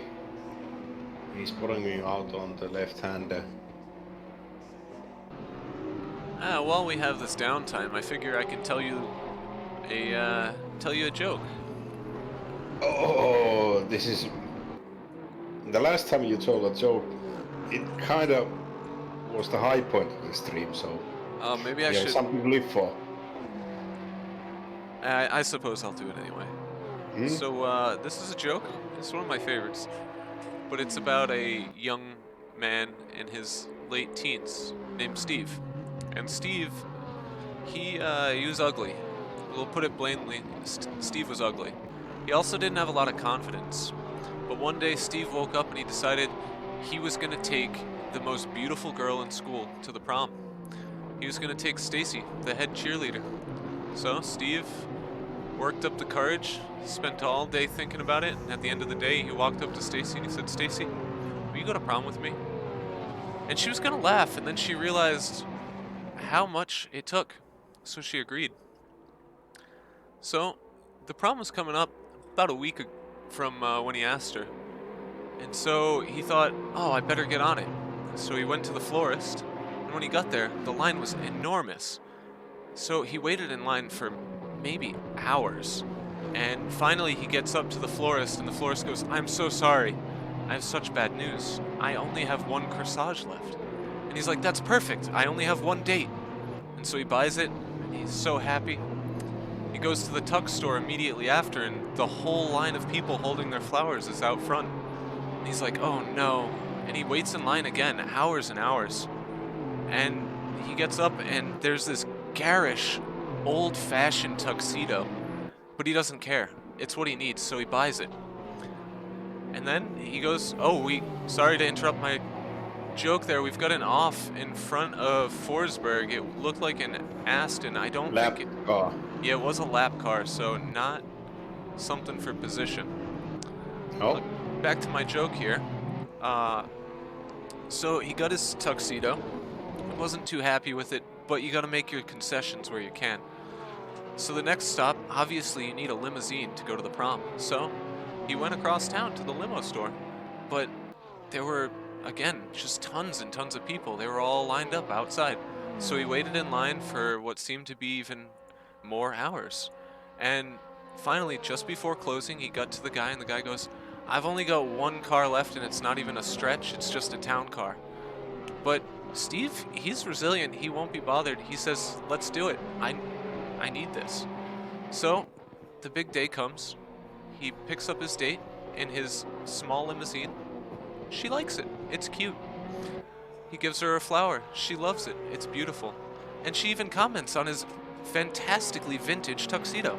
So far, the night's going amazing. He can't imagine what kind of bad luck could, come against him now. So they're dancing. They're having a good time. And he turns to her and says, is there anything I can get you? She says, yeah, I'll take a glass of punch. And so he goes to the punch bowl, and there's no punch line.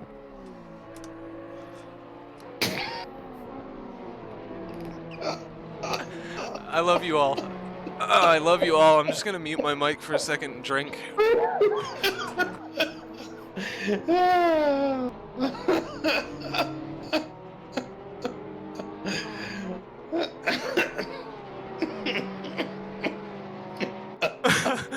Oh my god, thank you for sitting with me for all of that.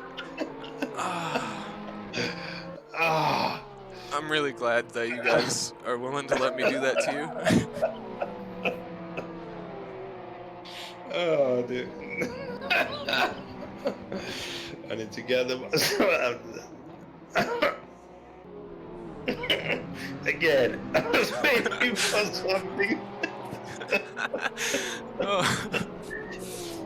That's the second time you got me.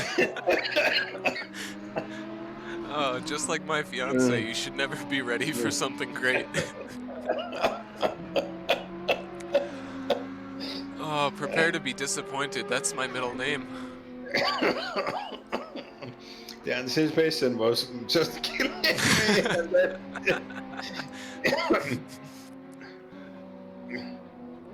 I kind of felt something there, but then I did it. Luckily, in all of that, absolutely nothing has changed on track except for Richard Stewart. I don't know if his name is actually Richard Stewart. No, it's... Oh my goodness. Mr. Stewart has an insanely high ping all of a sudden. We're gonna jump on board with him and see how that looks. Yeah, he's jumping red, and yeah, he's jumping all over the place. Actually, I have a joke. I don't know if it's gonna go well because it's a Finnish joke and it's supposed to be told in Finnish, but here it goes. It's a marriage night, and it's in the western part of Finland where we called Pohjanmaalaisia. It's the part where the fanatic Finnish people come from. And I say fanatic, if you watch the Dude Sons, that's where they're from. So this is the story. Pohjanmaalainen, a Finnish guy with a sweater from Pohjanmaalainen, gets married to a woman, and it's a beautiful marriage. Usually there's some stabbings along the way, but the marriage participation goes well. And the happy couple starts off as it's the time where horse carriages are the way, and they have one horse and a carriage. And they start off. And they're going back to the new home that they'll be living in. And a few hundred meters in, the horse stops. And the guy goes, first warning, and whips the horse. And then the horse starts to move, and then they just walk along. And the horse carriage moves along, and they're happily moving along and happy to be married. And then the horse stops again. And the Finnish guy stops swearing and whips the horse again and says, second warning. And then he whips it and the horse stops going again. Then they move along, it's a few miles ahead, and then the horse stops again. And the horse doesn't move. The guy pulls the reins, whips the reins, and the horse doesn't move. And then he yells and whips the horse. Third warning. And then the horse starts moving. And then they move along, it's a quiet ride, they're happier again, the married couple are kissing again, and it's basically they're looking forward to going back to their new home again. And then the horse stops again. And the husband moves away and goes to the horse, slits the throat of the horse, and goes back to the carriage again. And the wife starts shouting at his full lungs, why did you kill the horse? And the husband says, first warning.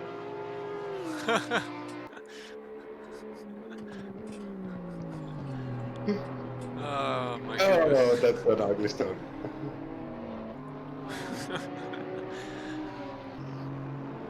I think I can appreciate the Finnish sense of humor. It's an ugly story.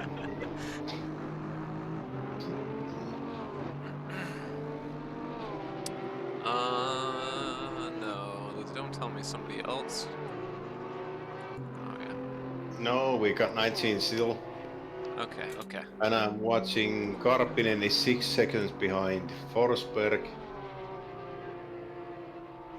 Jakub Charkot is going on his own. We see, He isn't too much behind, but he is.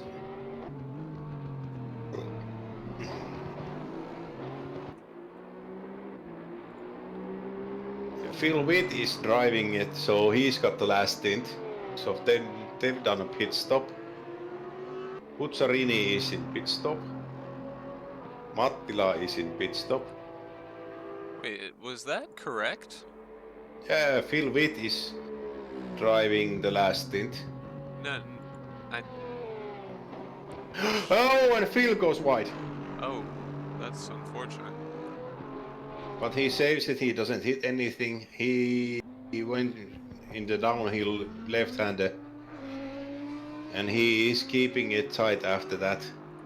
He must have lost time on it. Puzzarini in the pits right now, about starting to get moving again. Yeah, he's moving again now. Michael also in the pits on his way in. Takamäki passed Puzzarini. Takamaki has not pit recently though, correct? No, I think he needs to pit again. I don't know how much he has leeway on the pit strategy. Michael Kundachul is taking the car and he is in pits. Ooh, that was a cut. Right into the wall. Gonna have a hard strike there. I'm not sure who was in front of Takamaki. Oh, never mind. I know exactly who was in front of Takamaki, and I'm very sorry to tell you. That was Mr. Stewart again. I'm almost positive. Yep. Mr. Stewart is having a less than optimal time right now. Wait. No, that's Mr. Stewart. Which means... was that Backman? Hey, we just can't find out today. We see Dedemitz in the pits right now. I was hoping... and I So mean they are doing it. three stint strategy. Yeah, they weren't lying. No, they weren't lying. I wish they had been. Yeah. Henry Berg, 60 seconds behind Michael. Michael. No, it's now it says 8.1 seconds behind Michael. Oh, well, that's very interesting. It's lying to me. Well, Henry, you've Yeah, only got but 8 Michael seconds. did a pit stop. Henry hasn't done a pit stop. Henry needs to do a pit stop because I think Kimmo will be the one to finish the race. Ah, So depending on how Manninen and Forsberg will do pits, the positions of 6, 7, 8 and 10 are open.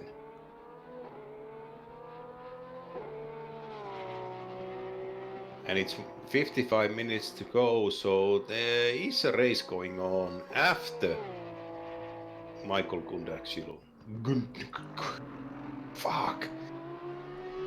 It's a horrible name, Michael. So Ietsi is now driving. Takamäki is doing his last hour. And I really need to... He's doing it solo and he's third. So yeah. Currently, he's working for it. two of our podiums are solo. Is it Jakub and Takamäki? Yes. I'm supposed to be thinking that the driver change doesn't put any more time in the pit stop time. But is it actually correct, if anybody can say? That is If you correct. swap driver, Having a driver swap does not increase the amount of time. It's done in less time than the tires. yeah. But they are still 1 and 3. But Takamäki is fast. We know that Jakub is fast also. I feel for these people who have had issues while driving today. Especially since it seems like many of them have no issues in other mediums. But, sorry to see you fall out of the race and all. It is about... I don't know if it's the server settings or is it Kuno's settings.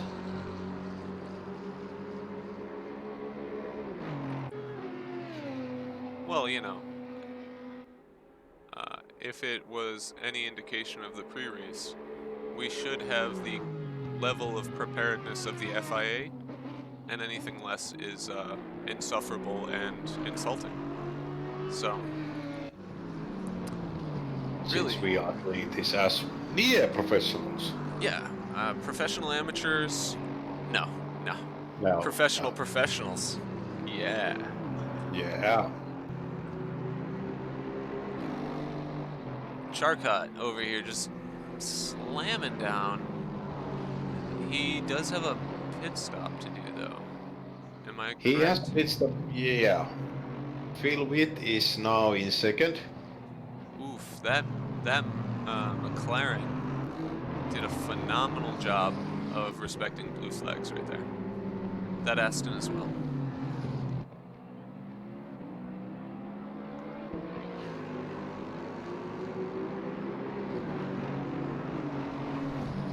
So we are seeing that Phil Witt is 51 seconds behind Jakub, but Jakub needs to do a pit stop. Jakob needs to gain another 9 seconds in order to be able to do that pit stop without being overtaken as well. It's 1 and 2, they are fighting for it. There's no actual room for mistakes. Takamäki is 10 seconds behind Phil Witt, but Takamäki has done his pit stop and Phil Witt has done his pit stop, so there's no room for it.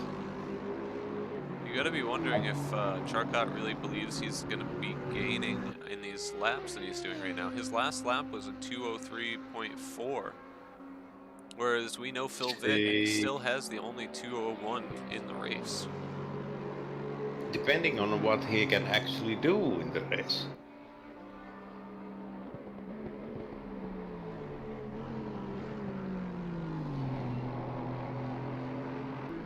We have actually 31 people watching the stream, but the chat is pretty much gone from Pisani spamming it through zero effort. So let's see what Phil Witt does, 203.3.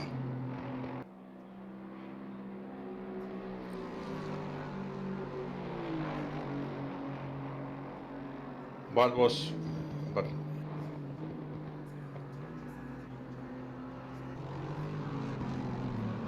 he can't push it too much longer. 203.4. So they are doing pretty similar laps. They are, but Phil has more overall pace so far through this race. Yeah, the Audi is faster. If you Although, can just control it. as the track gets colder and colder, it's probably getting a little harder to keep it perfectly balanced.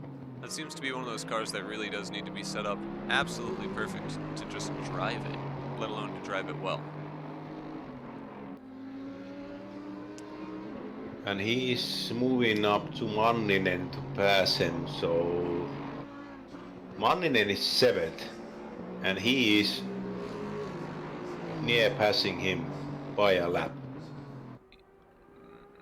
Tommy is only half a second slower last lap than Charcot, so it's debatable at best how soon he will get this done. You'd really have to bully Tommy out of the way, and I don't think Tommy would really just choose to get put down another lap that easily. So he's going to try and keep that but distance. he's gonna get blue flag, so you need to be aware of it. Yeah, as they get up the hill, you can really see Charcot's strength. He is using every inch of available track. He is gaining turn by turn. And unfortunately for Tommy, he's just going to have to let him by soon. This is a good spot, almost as good as any as they come up to the next section. But looks like he wasn't close enough for Tommy to want to let that one go. No, but he's closing now. Yeah, you're definitely He's seeing getting blue it, flags so on he's every gonna do it corner. on the straight. Let's hope that Tommy doesn't try to make something out of nothing here.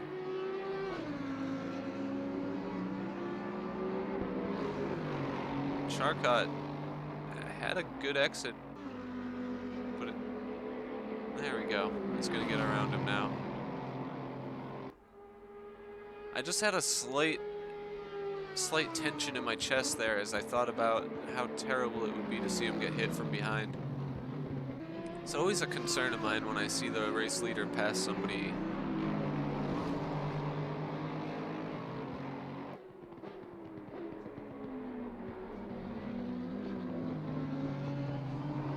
Unfortunately, we have no battles panning out as we reach this point in the race.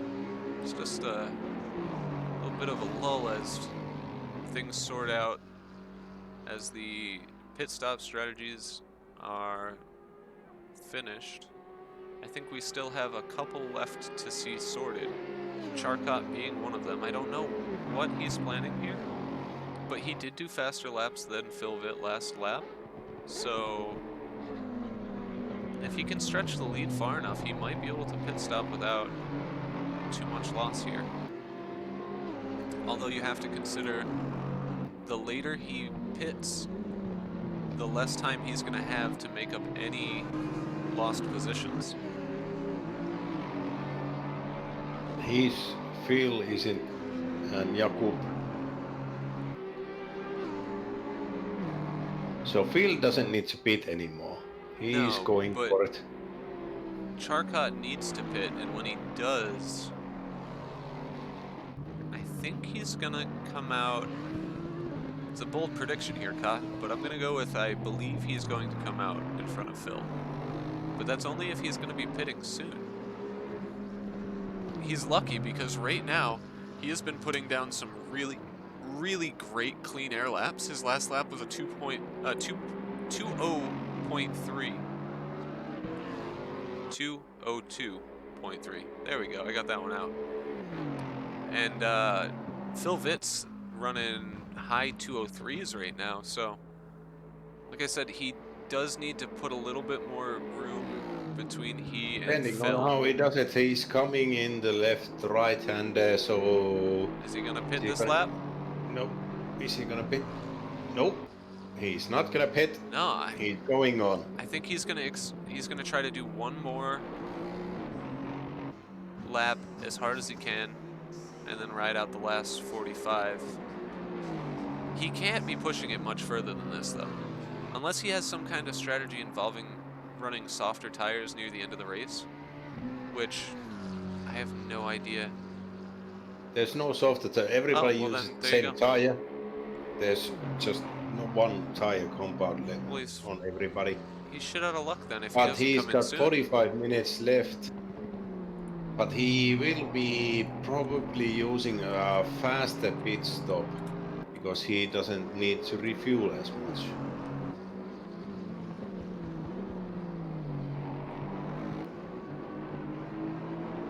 But he needs to punch the pit stop numbers in. How much time does the fuel take compared to I the think tires? I think the tires are the limiting factor in it.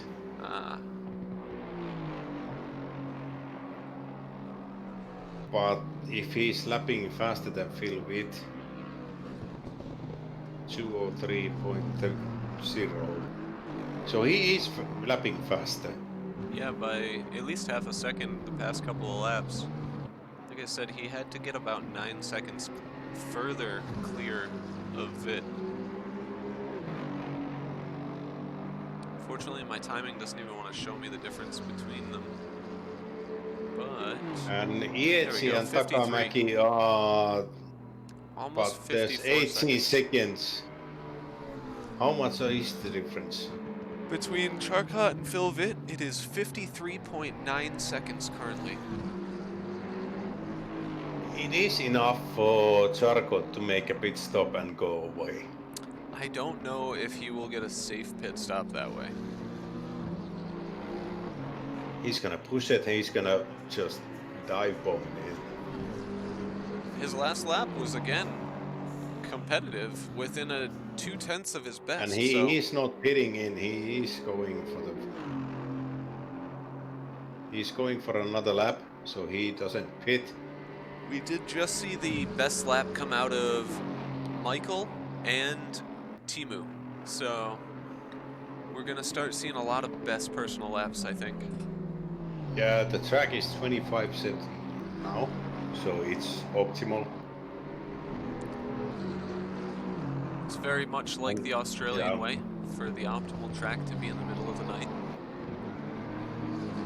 And as I said, Kimmo is driving the golf car.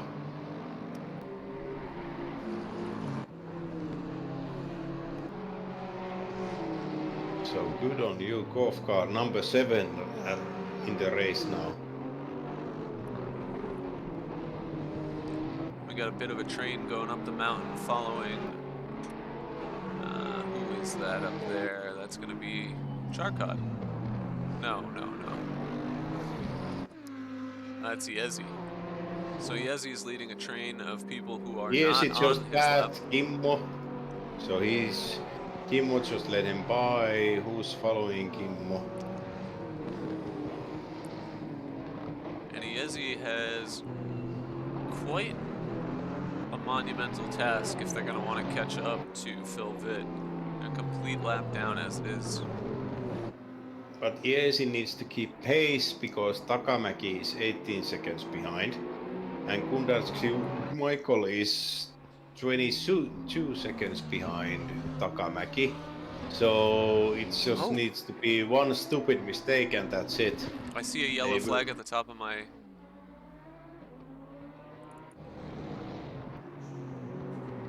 was that a Tom Hugendorn Oh, I got a man sideways on the main straight, and he just took an impact to the side. Who was that?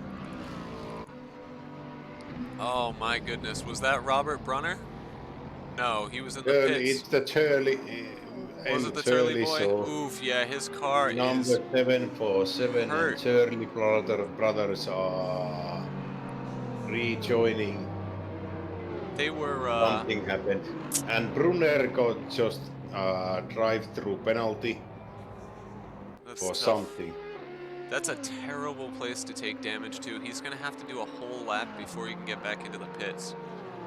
From what I was able to see, it looked like a little bit of a spin. I saw yellow, but then I saw him literally perpendicular on the main straight. Terrible place to be. A guy came around the corner and just hit him. Looks like he's pulling off to the side. Is that going to be the end of his race? It is. That's really an unfortunate way for it to end. There goes the Turley brothers. They're out of the race. They had a good showing. They were in 11th, unfortunately for them. That's all there was. They're in the pits now, so that's it. Yeah, unfortunately for them. Sad to see you guys go. Oh, he's exiting. Wait. Karppinen is exiting.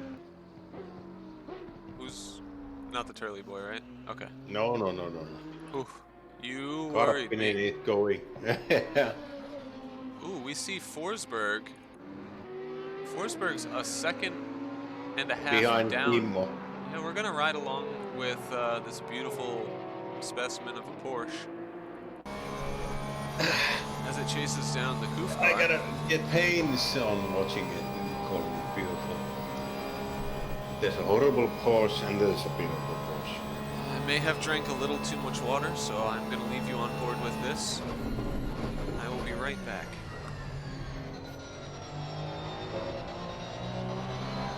So it's 1.3 seconds now. You see, actually, there is a battle going on the 7th place against Forsberg and Leppänen.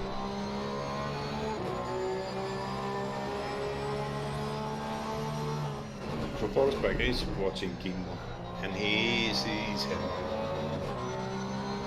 I'm gonna see if he actually can keep it together, or will he be able to capitalize on it.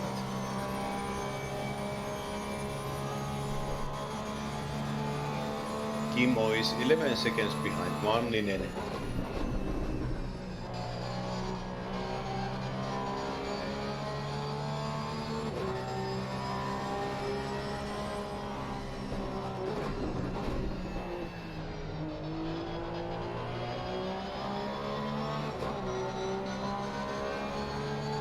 He is actually making ground on the mountain part. So it will be a race. It's 38 minutes left in the race, so this will be tight.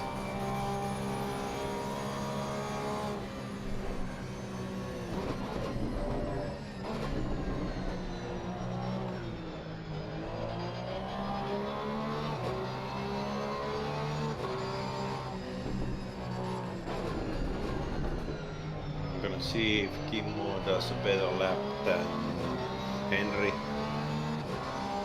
Alright, and I am back. So it's Forsberg 1.2 seconds behind Kimmo. And I'm on board with Henry and Kimmo jumping.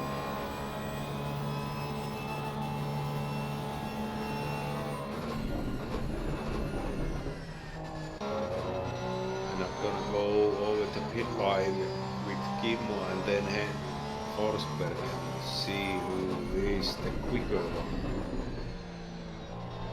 Kimmo will be doing 2:03.8 and through. So it's 3/10 faster on Forsberg than Kimmo. Kimmo will be coming up on traffic.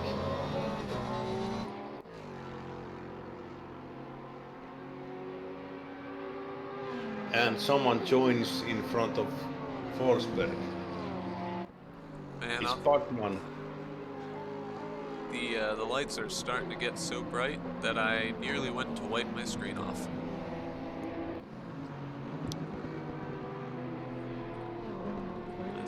lot of dirt on the camera.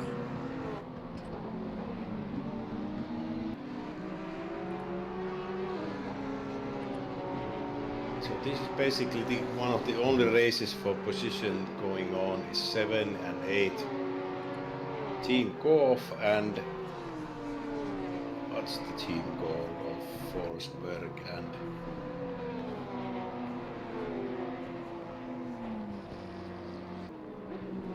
Chemo trying to get around this traffic. yeah, he's hitting traffic and it's not helping him at all. But at the same time, he's only 6 seconds to Tommy. Yeah, it's team racing team Abersheen. Abersheen is a fruit, I think.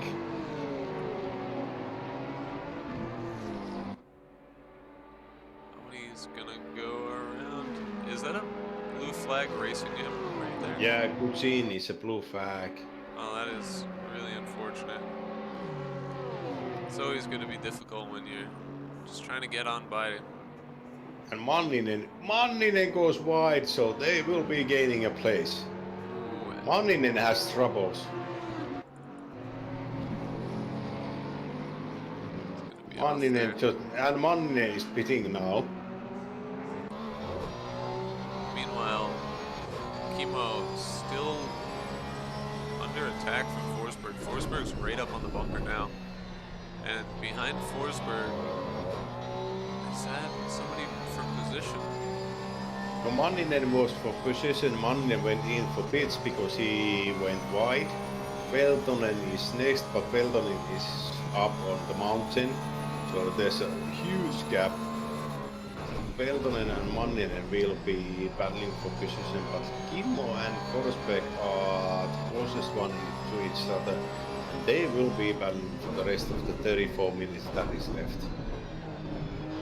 Oh, I know certainly Kimmo. hope. Yeah, Kimmo won't let up. And they are both in a Porsche, so it's pretty similar to behavior and setups, hopefully. And it is a race.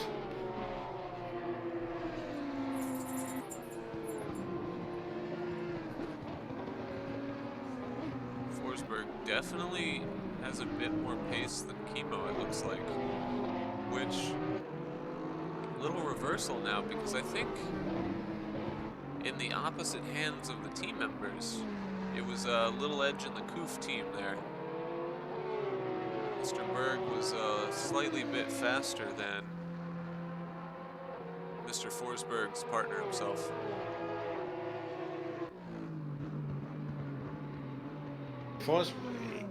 The two of these are in pace near the same. The teams are very, very similarly paced, but I feel like Yeah. their roles are reversed as to when they put their faster person.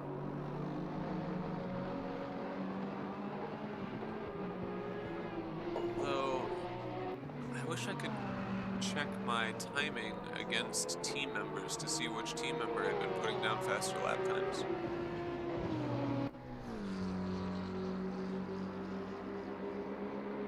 We're seeing another best personal lap come through from the number 96 of Robert Brunner. So in pre-qualifying, the lap times on Forsberg and Simonik were faster than Golf Racing Team. So on paper they look the fastest comparing the two. But it's Bathurst. You really can't. If the other guy doesn't give you room on the mountain path, you really can't make a move on the mountain path. And there's no significant difference in speed. So they need to work for the pass. Chemo is currently 4/10 faster as personal delta. So The mountain part is faster, but the downhill part, I think Henry is faster. Forsberg is faster.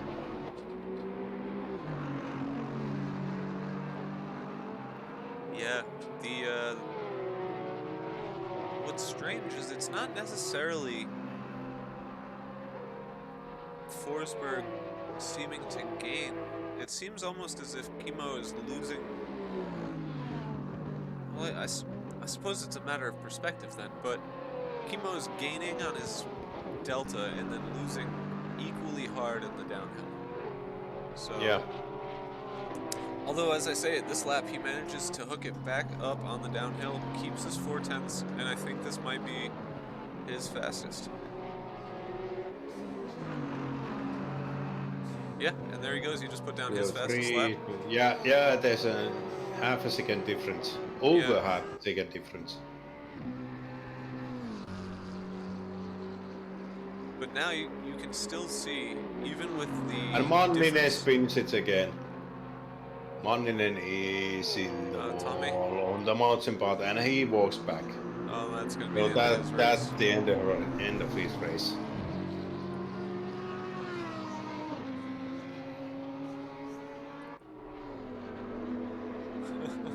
So Finn team is done. And they were basically the fourth fastest of them all as a team. And he just...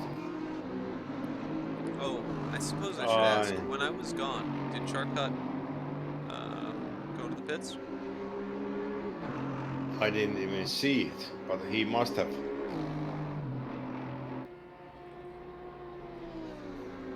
We'll assume it. But it's 18 seconds apart, he must have done it. So Charcot is in top position, 18 seconds behind is Phil Witt.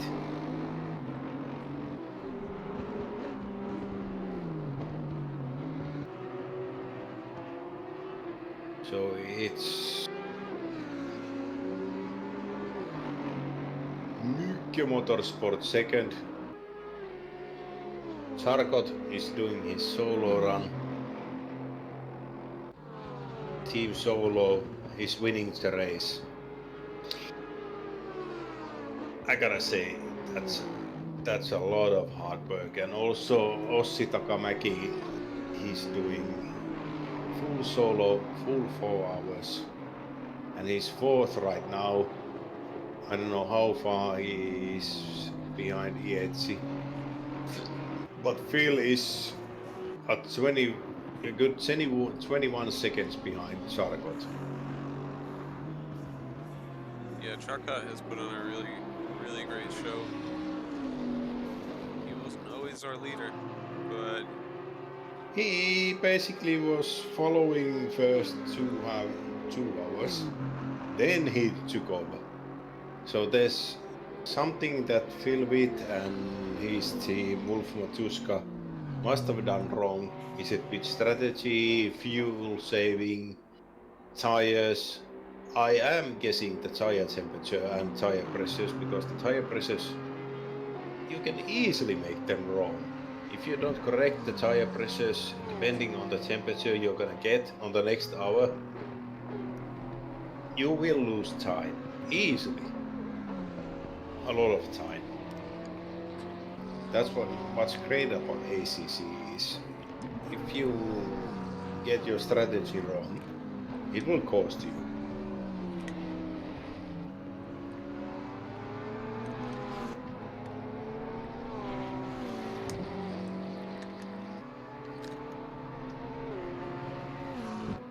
now Michael, it looks like he's gonna have to, unless something drastic happens, he's gonna have to settle for only 19 gained positions today. Yeah, but he's close behind Takamäki. Not close, 19 seconds behind. He's only got 27 minutes to make up that time, and he would really have to start gaining. I'm talking over 0.6 of a second lap. per lap. Yeah.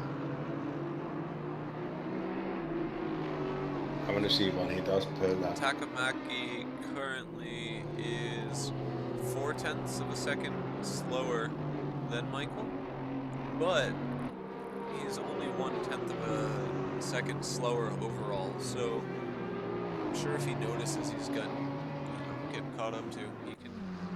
Well, suppose it's a matter of his tires, but he could put it back on.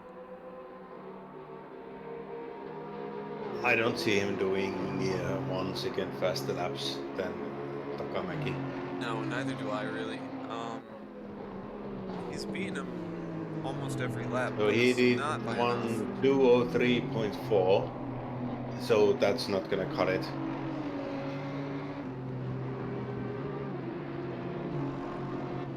Yeah, he's just not in the right position to be challenging at this time. I'd say the only battle going on is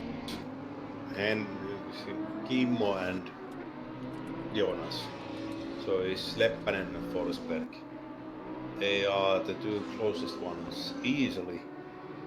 And they are battling for 7th place. They will be battling for the next half an hour.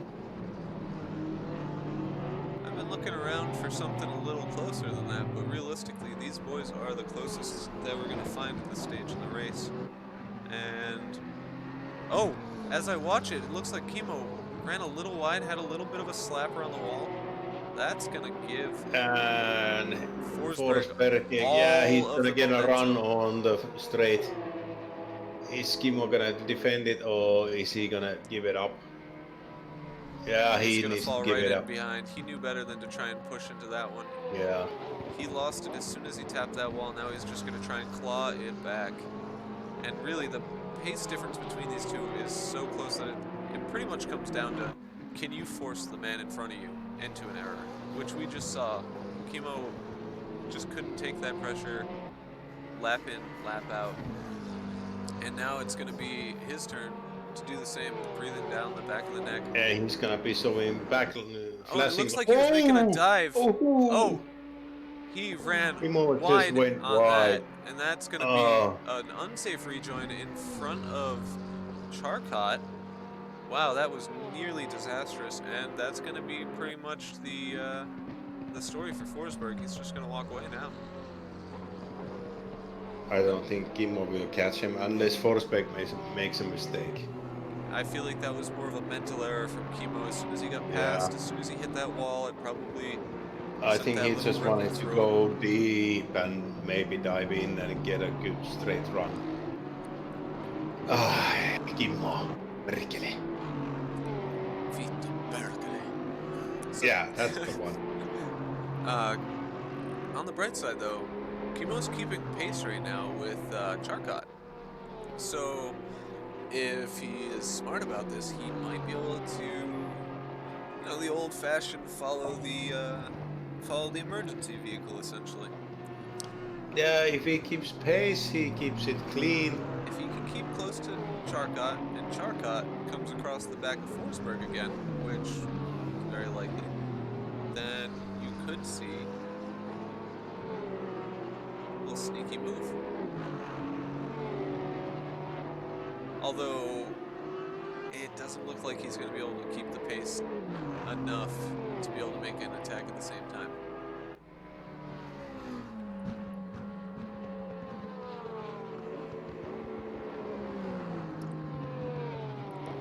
And we keep seeing personal best laps, by the way. We are now seeing another personal best lap from Santeri Peltonen. Peloton family there. He is down to 2:03 and a half. Don't think it'll be enough for him to pick up a position chasing down Kimmo. No, and Kimmo is gaining. He's 3.9 now behind Forsberg, so maybe he has some pace to catch Forsberg.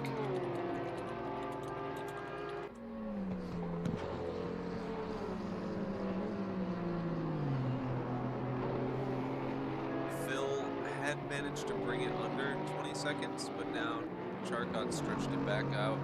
Really just not giving a damn, seeing that 20 minutes left is just a sprint for him at this point.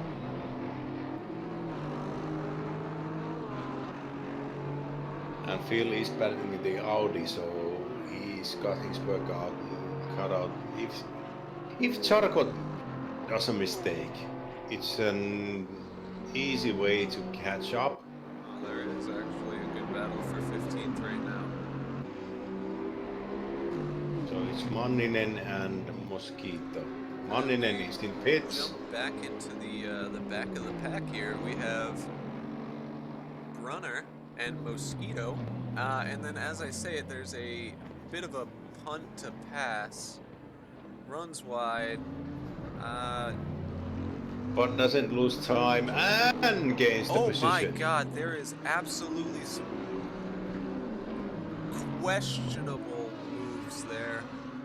It was probably best I hadn't moved over to watch that because it was just evidence. I would say good move from Brunner, Yeah. but frankly I don't want to But say that. I think Bruno just... Yeah, there's... He put his elbows out and he did not care who he ran into just now. Unfortunately for Mosquito, that was him.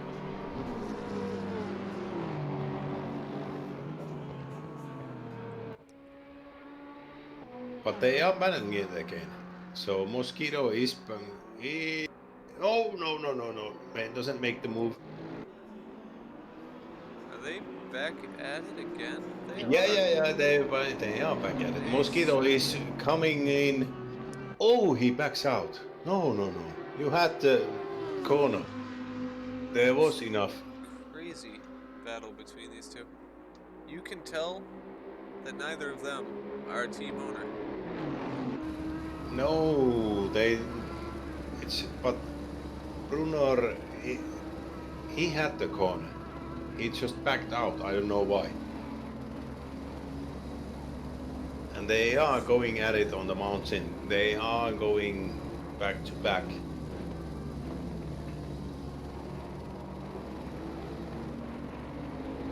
But I think Brunner in the Bentley has the straight speed, so he will be waiting for the straight. And the exit, he'll just hang back on the mountain part. Seems to And be a fair bit quicker through the uphill section. Yeah, and he's moving in closer. You can see it. He's moving in. And now he'll be making a move. He's gonna brake late. And exit. He's got the tighter exit. And he will get the better exit. Yep. He's just behind, so he'll move on the inside. On the right hander, he's got the inside line. But will he be able to make the left hander? Ooh! He made a little bit. No. He runs so wide. That is unfortunate. And the rejoin questionable, especially that close to Phil, but it went okay, so I'm gonna imagine he used his best judgment. But unfortunately for him, that's gonna be the end of that battle because I don't think that he's gonna be able to make up the time. Kimmo has fallen a second or more behind Forsberg. Yeah, he can't keep up. Forsberg not very close to Michael. Michael not very close to Takamaki. And it's pretty much the story as we go up here. Our battles have mostly petered out as we come to the final 18 minutes of this 4-hour bloodthirst. I'm actually surprised that we actually made it 4 hours without me passing out or... I know it's a little soon, but I'm just glad I made it 4 hours without my broadcast client crashing my computer this time.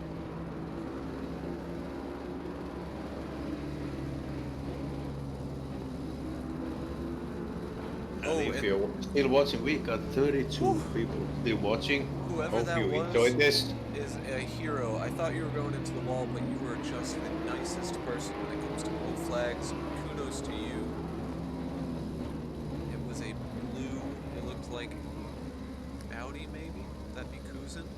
I believe it was Kuzin. Kuzin, good on you. you didn't need to be so aggressive to get out of the way, but you did. And you know what? I bet Phil really appreciated it. Nothing like seeing somebody dive out of your way.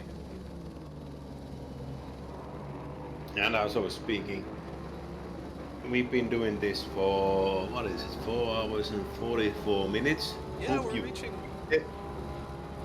critical mass here. I almost Yeah. want somebody to come in and do a driver swap. Yeah. Oh, bit of fun fact for you. Mr. Charcot has done a 201 now. So he has Ooh. joined the very, very illustrious club of 2 people in this race who have managed to break that 202 barrier. Mind you, Simone Ezzi is very close, only 13 thousandths of a second away from breaking the 201 barrier, but only our race leader and second place, Phil Vitt, are currently capable of reaching those speeds. And he must have done that recently, because 20 minutes ago, Mr. Charcot was not in this club.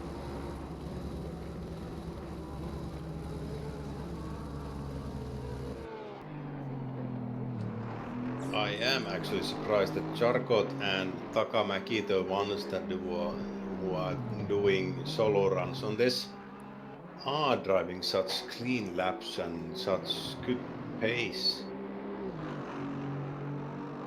Now, I don't want to say that they're just a robot AI built to conquer the world through sim racing, but have you ever seen them and an AI built for sim racing world conquering in the same room? Nope. Yeah, me either. It is. So I'm watching Takamäki go through traffic. Who is it? He's Hugendorn. Looks like my cameraman wasn't quite able to find Takamaki just now. A solid 4 seconds of darkness there as I told him that I needed Takamaki. Takamäki does 202.1, 202.9.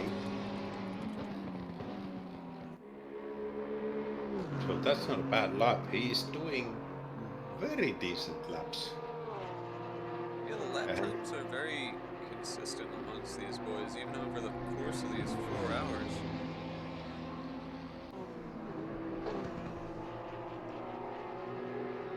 And he's passing traffic. And I am in some way. Lepinin, though, on a tear.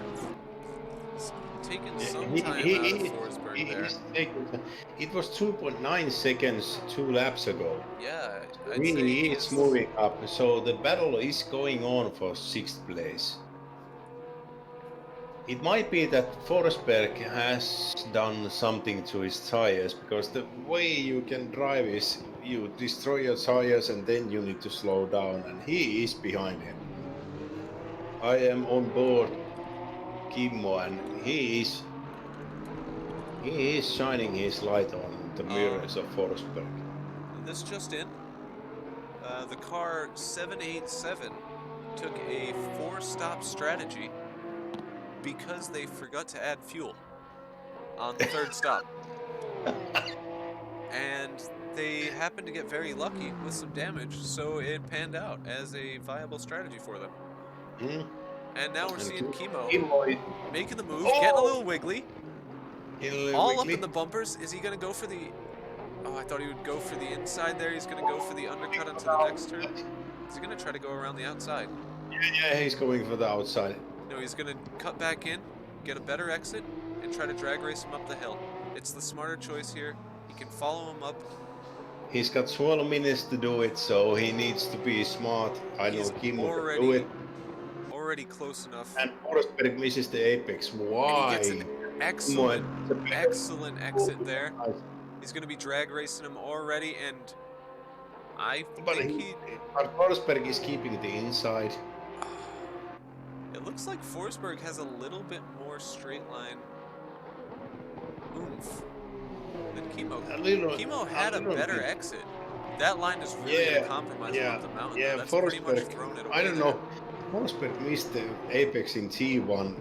But He missed Kimmo by a threw mile. away just literally threw away that apex and then ran wide. He didn't even try for an undercut. So now he's just given up a few tenths of a second there. I think he was a little overeager trying to make the move. He's got 10 minutes, and frankly, he's in the best opportunity he could have in those 10 minutes. He just has to keep it together, look for the opportunity, and take him probably into... I think the mountain part, they are pretty... Kimmo can do it, Kimmo but got if... a little loose there. Yeah, he went wide, missing the apex. Mid-corner looseness. You gotta wonder, is he feeling the limits of his tires, or is he feeling the limits of his mental exhaustion?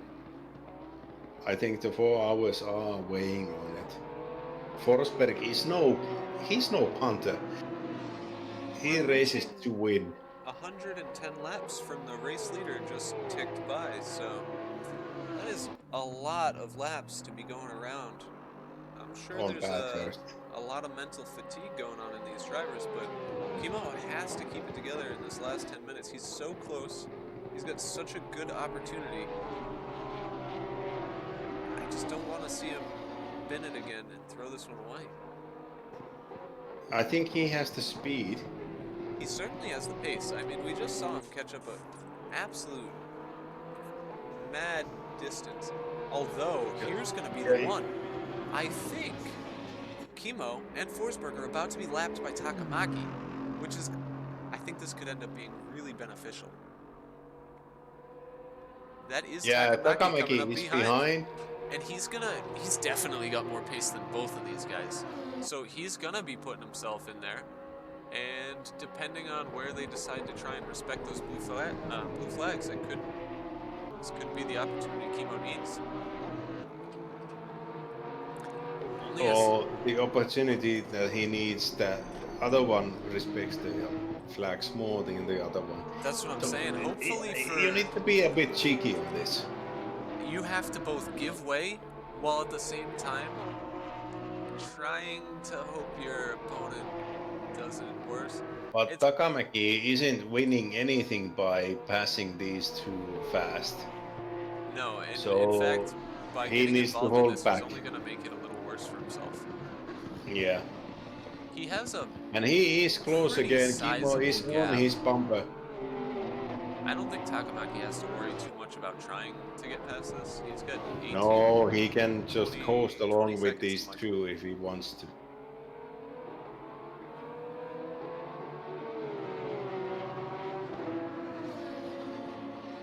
But now is the worst point of making mistakes by trying to pass these through too. So if he makes a mistake by trying to push Vamos type of move, he will spin. Do you think he has an engineer or teammate in his ear telling him to calm? Oh no, it's Takamaki. He's on his own. The poor lad doesn't even have a voice of reason to argue with. Let's hope he is a voice of reason himself, because I'll tell you, without somebody tempering me, I always want to push for it. If there's somebody in front of me, I want to get past him. Sometimes you need that person saying, that one's not worth it. It looks like he is still catching up time, he's making distance to the back of Kimmo. Takamaki is keeping his distance actually. So it's Kimmo and Forsberg, these are the only two that are actually fighting for position.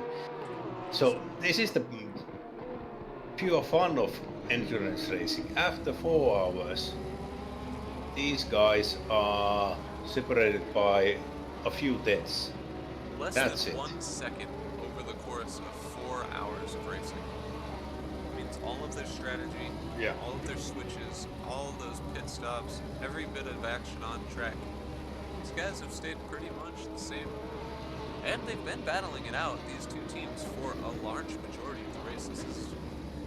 And he makes a mistake. Oh, and Forsberg Kimmo makes a gets to mistake. the inside. Kimmo gets. But now into the dipper. Forsberg. Kimmo couldn't push it through much because he would have punted him.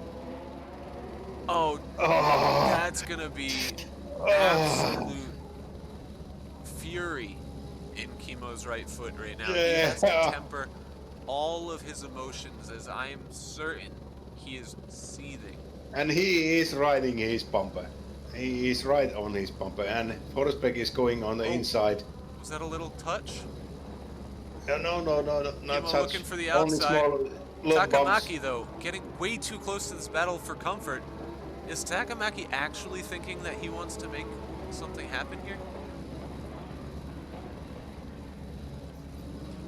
Oh, he needs to work on it. Takamaki is behind them, right behind them, and Kimo is. Ah,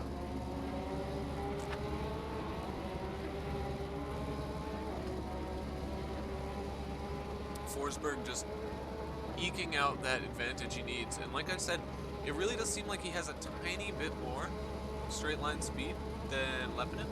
Maybe a he's difference in getting the weight. better exit somehow, No, but because Kimo is I'm telling overbreaking him on every corner. this So is Kimo, definitely Kimo can easily it's a setup thing for outbreak these him. two.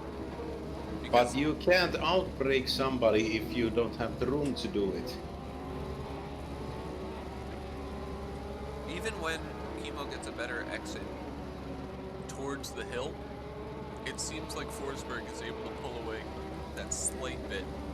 I think that their setups are running just differently enough, which is why we constantly see Kimo right on the back of him and then lose him at any time we get to those straights. Kimo can do late braking and he can do a lot of things in his brakes. He's got a beautiful setup of housing welds and direct drive wheels from Fanatec, so but Jump on board with the rear spoiler, sit here like a bench, you know. Take a look at Kimo as he tries to catch up to the rear. and he is coming up, but he's got a gap again of nearly a second. I think he needs to just gather himself, not to. He's doing mistakes. He's doing small mistakes, and he's letting Takamaki pass. So Takamaki is impeding enough, so Kimmo needs to let him pass, so he won't get a foul for that. But will actually Forsberg be the one to let him pass also? I wonder if there'll even be an opportunity. We've only got 3 minutes left. It's going to be 2 laps left in this race. And it looks like Kimo actually lost enough distance in that whole exchange that Forsberg's walking away now. Yeah, Forsberg walking away, but oh, it's 2.5 seconds now, just because he let Takamaki pass. Yeah, so unless Takamaki's going to literally blitz through this field and give... Oh, is that right? This is Kimo tagged the wall before the last straight. Yeah. You know, I have watched Kimo a couple of times today just get a little loose and hit a wall. I want to say four times today. I think I just saw Takamaki slap a wall a little bit on the side there. Mind you, this is not a battle on screen, but you are seeing Kimo try as hard as he can to make sure he does not lose even an inch to Takamaki. This Takamaki is going to be trying to get past Joel Forsberg. Kimo wants to take that same opportunity. He's hoping that these blue flags coming up behind Forsberg will be enough for him to sneak by and steal back the position that he feels is rightfully his.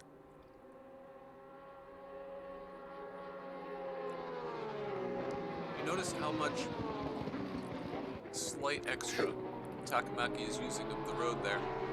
It really is making a huge difference though. I don't know how much the setup allows for Takamaki to use the road other than the pause. Really, I think it doesn't like the curbs. I would imagine, because from what I've seen, a lot of the Porsche drivers seem to be avoiding some of the taller curbs, whereas a few of our drivers are able to just drive right over them with no care. It's not a fan of the curbs, and the curbs in Bathurst are pretty high. They are dangerous. This is not panning out for Chemo. It's No, I was really hoping for Kimmo to make a pass on Forsberg and making a move and getting the win on, because my in this goodness. last 10 minutes the whole race was culminating in one single move, and goddamn Kimmo. Let's jump on board with our race leader right now as all of our battles have petered out. And we see Charcot. Charcot is going away, it's 40 seconds, so he will be doing one lap more. If I'm not mistaken, yeah, he's about to lap Simone Biesi, so quite Yep. a performance from our race leader today. Phil Vitz, who still is on that same lap, mind you, has also, the four of them have done a fantastic job today keeping their pace well above their peers. He will be doing one more lap because there's 4, 2, 1 leaders on the final lap. Alright, and here we are. We're going to ride along with him on his final lap. Let's see if he even decides to make a move here. He does not need to in any way, shape, or form try to do anything to Biesi here. He just has to bring it home, and he has more than 20 seconds of safety between him and Phil. But yeah, 26 seconds between P1 and P2, so it's looking like as long as Charcot just drives to the finish line, he should win.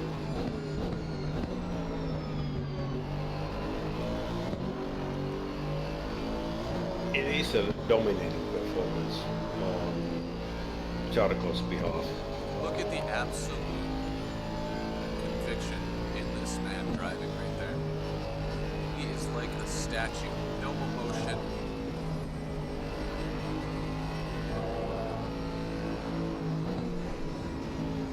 Like I said, there's absolutely no reason for him to even try to come up to the bumper of Biesi. It's just asking for a scary time. I almost don't even want to trigger the blue flags at this point in the race. No. He's got 2 blue flag cars in front of him, but there's no point in actually pushing it too much. Phil Witt is 26 seconds behind, so he just needs to just coast it. Ietzi is in front of him, so there's no point in pushing it. V3 is 1 lap behind.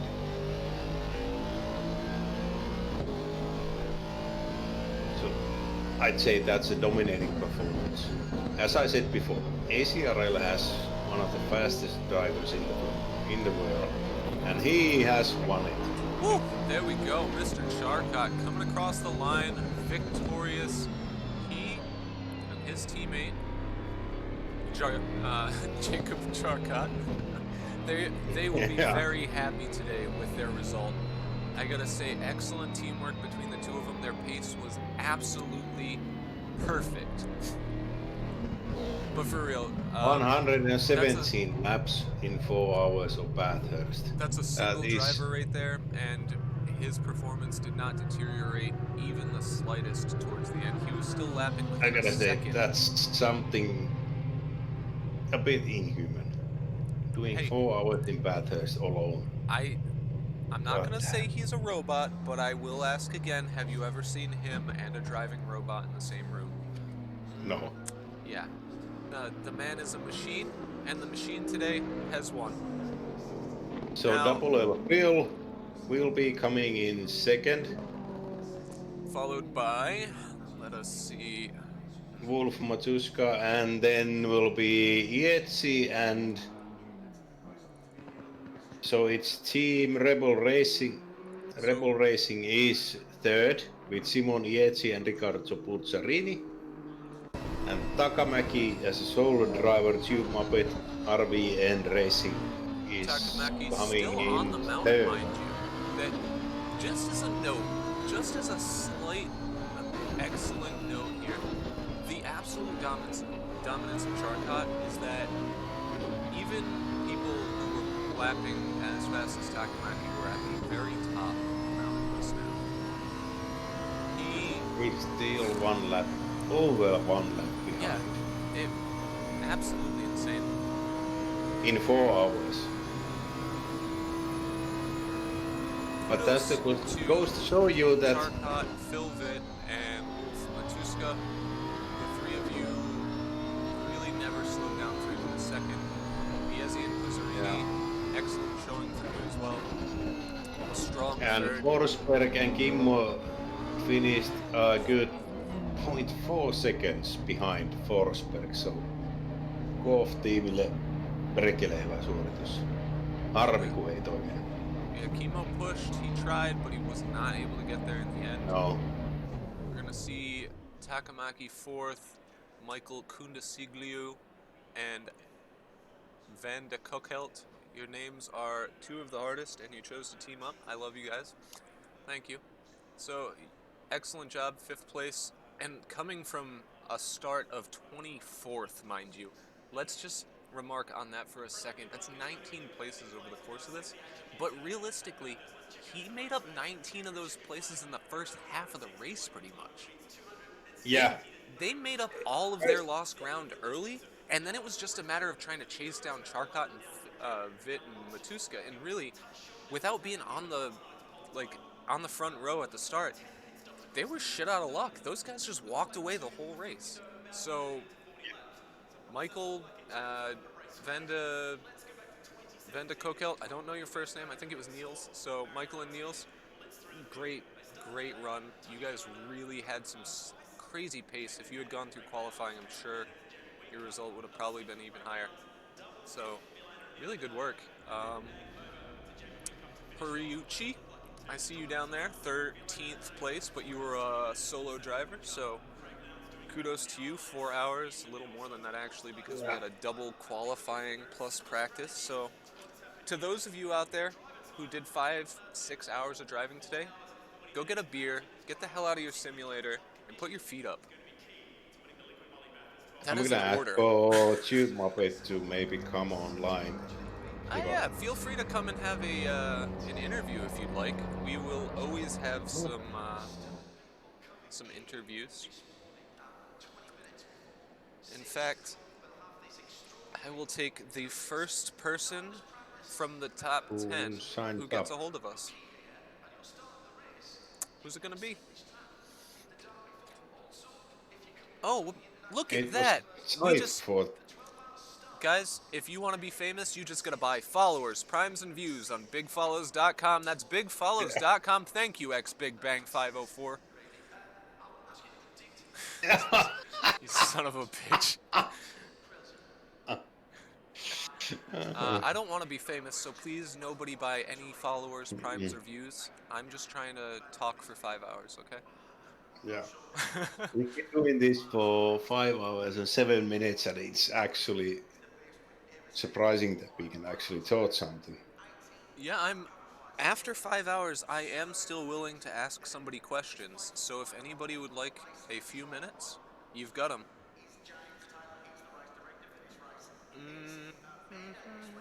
It seems destitute, though. I feel like mentally they're probably as exhausted as we are from talking. I'd say racing for 4 hours.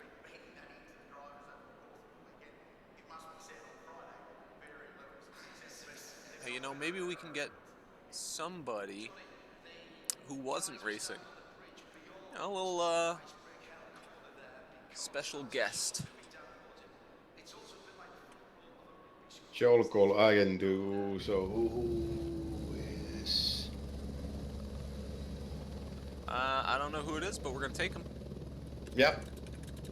I'm not discriminating in any form.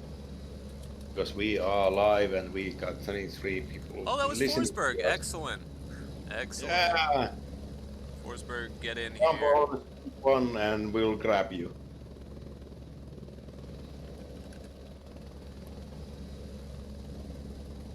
Well, I will tell you that this has been an an excellent race. It definitely had some hiccups at the start with the extra qualifying and the several dropped people. Hopefully, we can sort that one out. I think, from the looks of it, it sounded like we might be able to do something to fix some of the issues with disconnects moving forward. If so, that's fantastic. So, yeah. If you can hear me, Joel Cole, join any split and we can pull you in. You just can't join the broadcasting. There we go. Hey, welcome, Mr. Forsberg. Yeah, hello. How are Oh, you this is doing? intense. Yeah. So, racing against golf. So Sweden against Finland for the last 2 minutes. The last 20 minutes. How you're feeling? It's kind of like 2 or 3 hours there that you guys pretty much Yeah. raced together. Yeah, it was like really intense. Like, I When don't know, you like. were on track, were you were racing against? My brain just gave up. It wasn't Henry, right? You were racing Chemo. I think I were racing both. I accidentally like did 2 stints. I forgot to let Matthias in the car. So like it was a huge surprise, and I was like so tired. So it was super intense, and then like, I don't know. I feel like so lucky with some of the things that happened. Like, I don't think I could have done any more laps. We were noticing a little mental exhaustion near the end in a lot of the drivers, but to be honest, you weren't showing it too much, so really good job You there. were keeping it tight, but you got the better exits on basically every corner. So, But Kimo was gaining you on every entry. Yeah, I think they ran more downforce, so I that's think what I that was gonna saved say. us. I kept saying that you weren't actually getting better exits every time, but that every time Chemo would come to drag race you, you would just get that tiny edge. And I really think it came down to downforce for those straights. They seem to have a better control through a lot of the uphill, some of the downhill, but then on every section of the lower portion of the track, you guys just kept eking out just enough of an edge that they couldn't quite make the pass. Like, yeah, we tried running different amounts of like wing angle earlier, and we noticed that like running higher downforce and lower downforce was kind of like the same times. It was just different places you lost the time. So we decided long straights was better for the race. Now, Yeah, you were losing time on the mountain part, but you were gaining time on every exit on long straights. Yeah. We saw that it was somehow the rear wing must have been playing a role, and you played it in a way sad to me because I'm rooting for Koof as always. But you kind of won it this time. But Yeah. good for you. It was really tight racing, and Kimo came to you really a bunch of times really close, but every time you won the race for the straight. Yeah, I think it was like really tough. It was really fair racing from them, so it was super fun. And like when I was behind them, it was super hard to get past. And when they were behind me, I noticed they had the same problems, but we were a bit faster on the straight, so I think we had it a bit easier. So yeah, it was so intense and like so fun and so amazing racing from like everyone. Like, It was good watching it. It's nice to watch a close race, and there's the gentleman rule that you give way if there's overlap enough. yeah. And you obeyed it, and Kimmo obeyed it, and Henry obeyed it, and it's always fun to watch. Actually, I wish I'd been racing, but good for you. You won it fair and square. Good for you. I'm going to congratulate you on your performance, and thank you for joining us. I'm going to now switch over. We're going to take Wolf, hear what he has to say about his time with the race. So thank you for joining us. Good luck. Yeah, thanks. Thanks. Shit. I can't drag him from that channel. Oh, he's somewhere there. There we go. welcome. Welcome. Hello. Hello. Congratulations. You did a Thank you. fantastic job today. How do you feel about the outcome of the race? Well, I don't want to say a bit sad because we did a pretty good job, not crashing the car, having a good pace. But yeah, we wanted to obviously get the first place, and it was looking good throughout the entire race. But yeah, the strategy of So of the you had time. 3-stop strategy, but did Well, you yeah, time in the end of the stint or in the pit stops? No, we didn't lose any time anyway. Honestly, it's just that saving that doing 3 stops and 3 driver changes is obviously a full stop of 30 seconds every time. And if you don't do that and only always fill up the car, you can save maybe a bit of fuel. You can only splash and dash in the end and not change tires, and therefore maybe even gain 20 seconds in the pit stop. So yeah, that's what the guy in P1 did for sure. So yeah, we didn't really lose any time. He was good on pace. He had the fastest strategy, and that's how he won. Yeah, so But did he actually just splash and dash on the last one or in some of the pit stops? Because we'd like to hear from him actually. Did he do it just splash and dash, not tires? Because the tires won't last 2 hours in Bathurst. Or can you last? no, well, I obviously don't know, but the 2 strategies that I had in mind was yeah, the 3-stop every time driver change and tire change, which makes sense in our case because we're 2 drivers and we wanted to split the driving time. But in terms of overall pace, you can do what I said earlier. Only change tires twice, and then on the last stint, splash and dash. And I think that's what he did. Looking at the times in the pit lane. He did get a decent advantage on something because he got 18 seconds on advantage on you on the last pit stop. Well, he had good pace as well. He was lapping super quick, even on the old tires. So, yeah. How plus was the traffic. Audi driving on the end of the stint? Honestly, very good. I didn't really do any long runs in terms of practice and testing before this race. So, yeah, driving the Audi for an hour was new and for me here. But it was great throughout the stint. We had a perfect setup, so I could really push the car in the end. And on my first stint as well, I had my fastest lap, I think 2 laps before I pitted. So the car was very stable and very consistent. But the strategy was not ideal for overall pace. Yeah, but the pace wasn't too much of a difference. It was tenths there, tenths here. You were doing good pace, but he was doing tenths. He was doing a similar pace, but I think he was gaining on the mountain part most of the time. I don't know exactly where he was quicker or not. I couldn't really compare the sector times. But yeah, you're right. At parts of the race, we were very similar in lap times. And I think that with low temperatures, I was even able to be a bit quicker. But looking at the average overall in the stint plus the traffic, he was just a lot quicker there. Yeah. How was the traffic? Did everyone give way?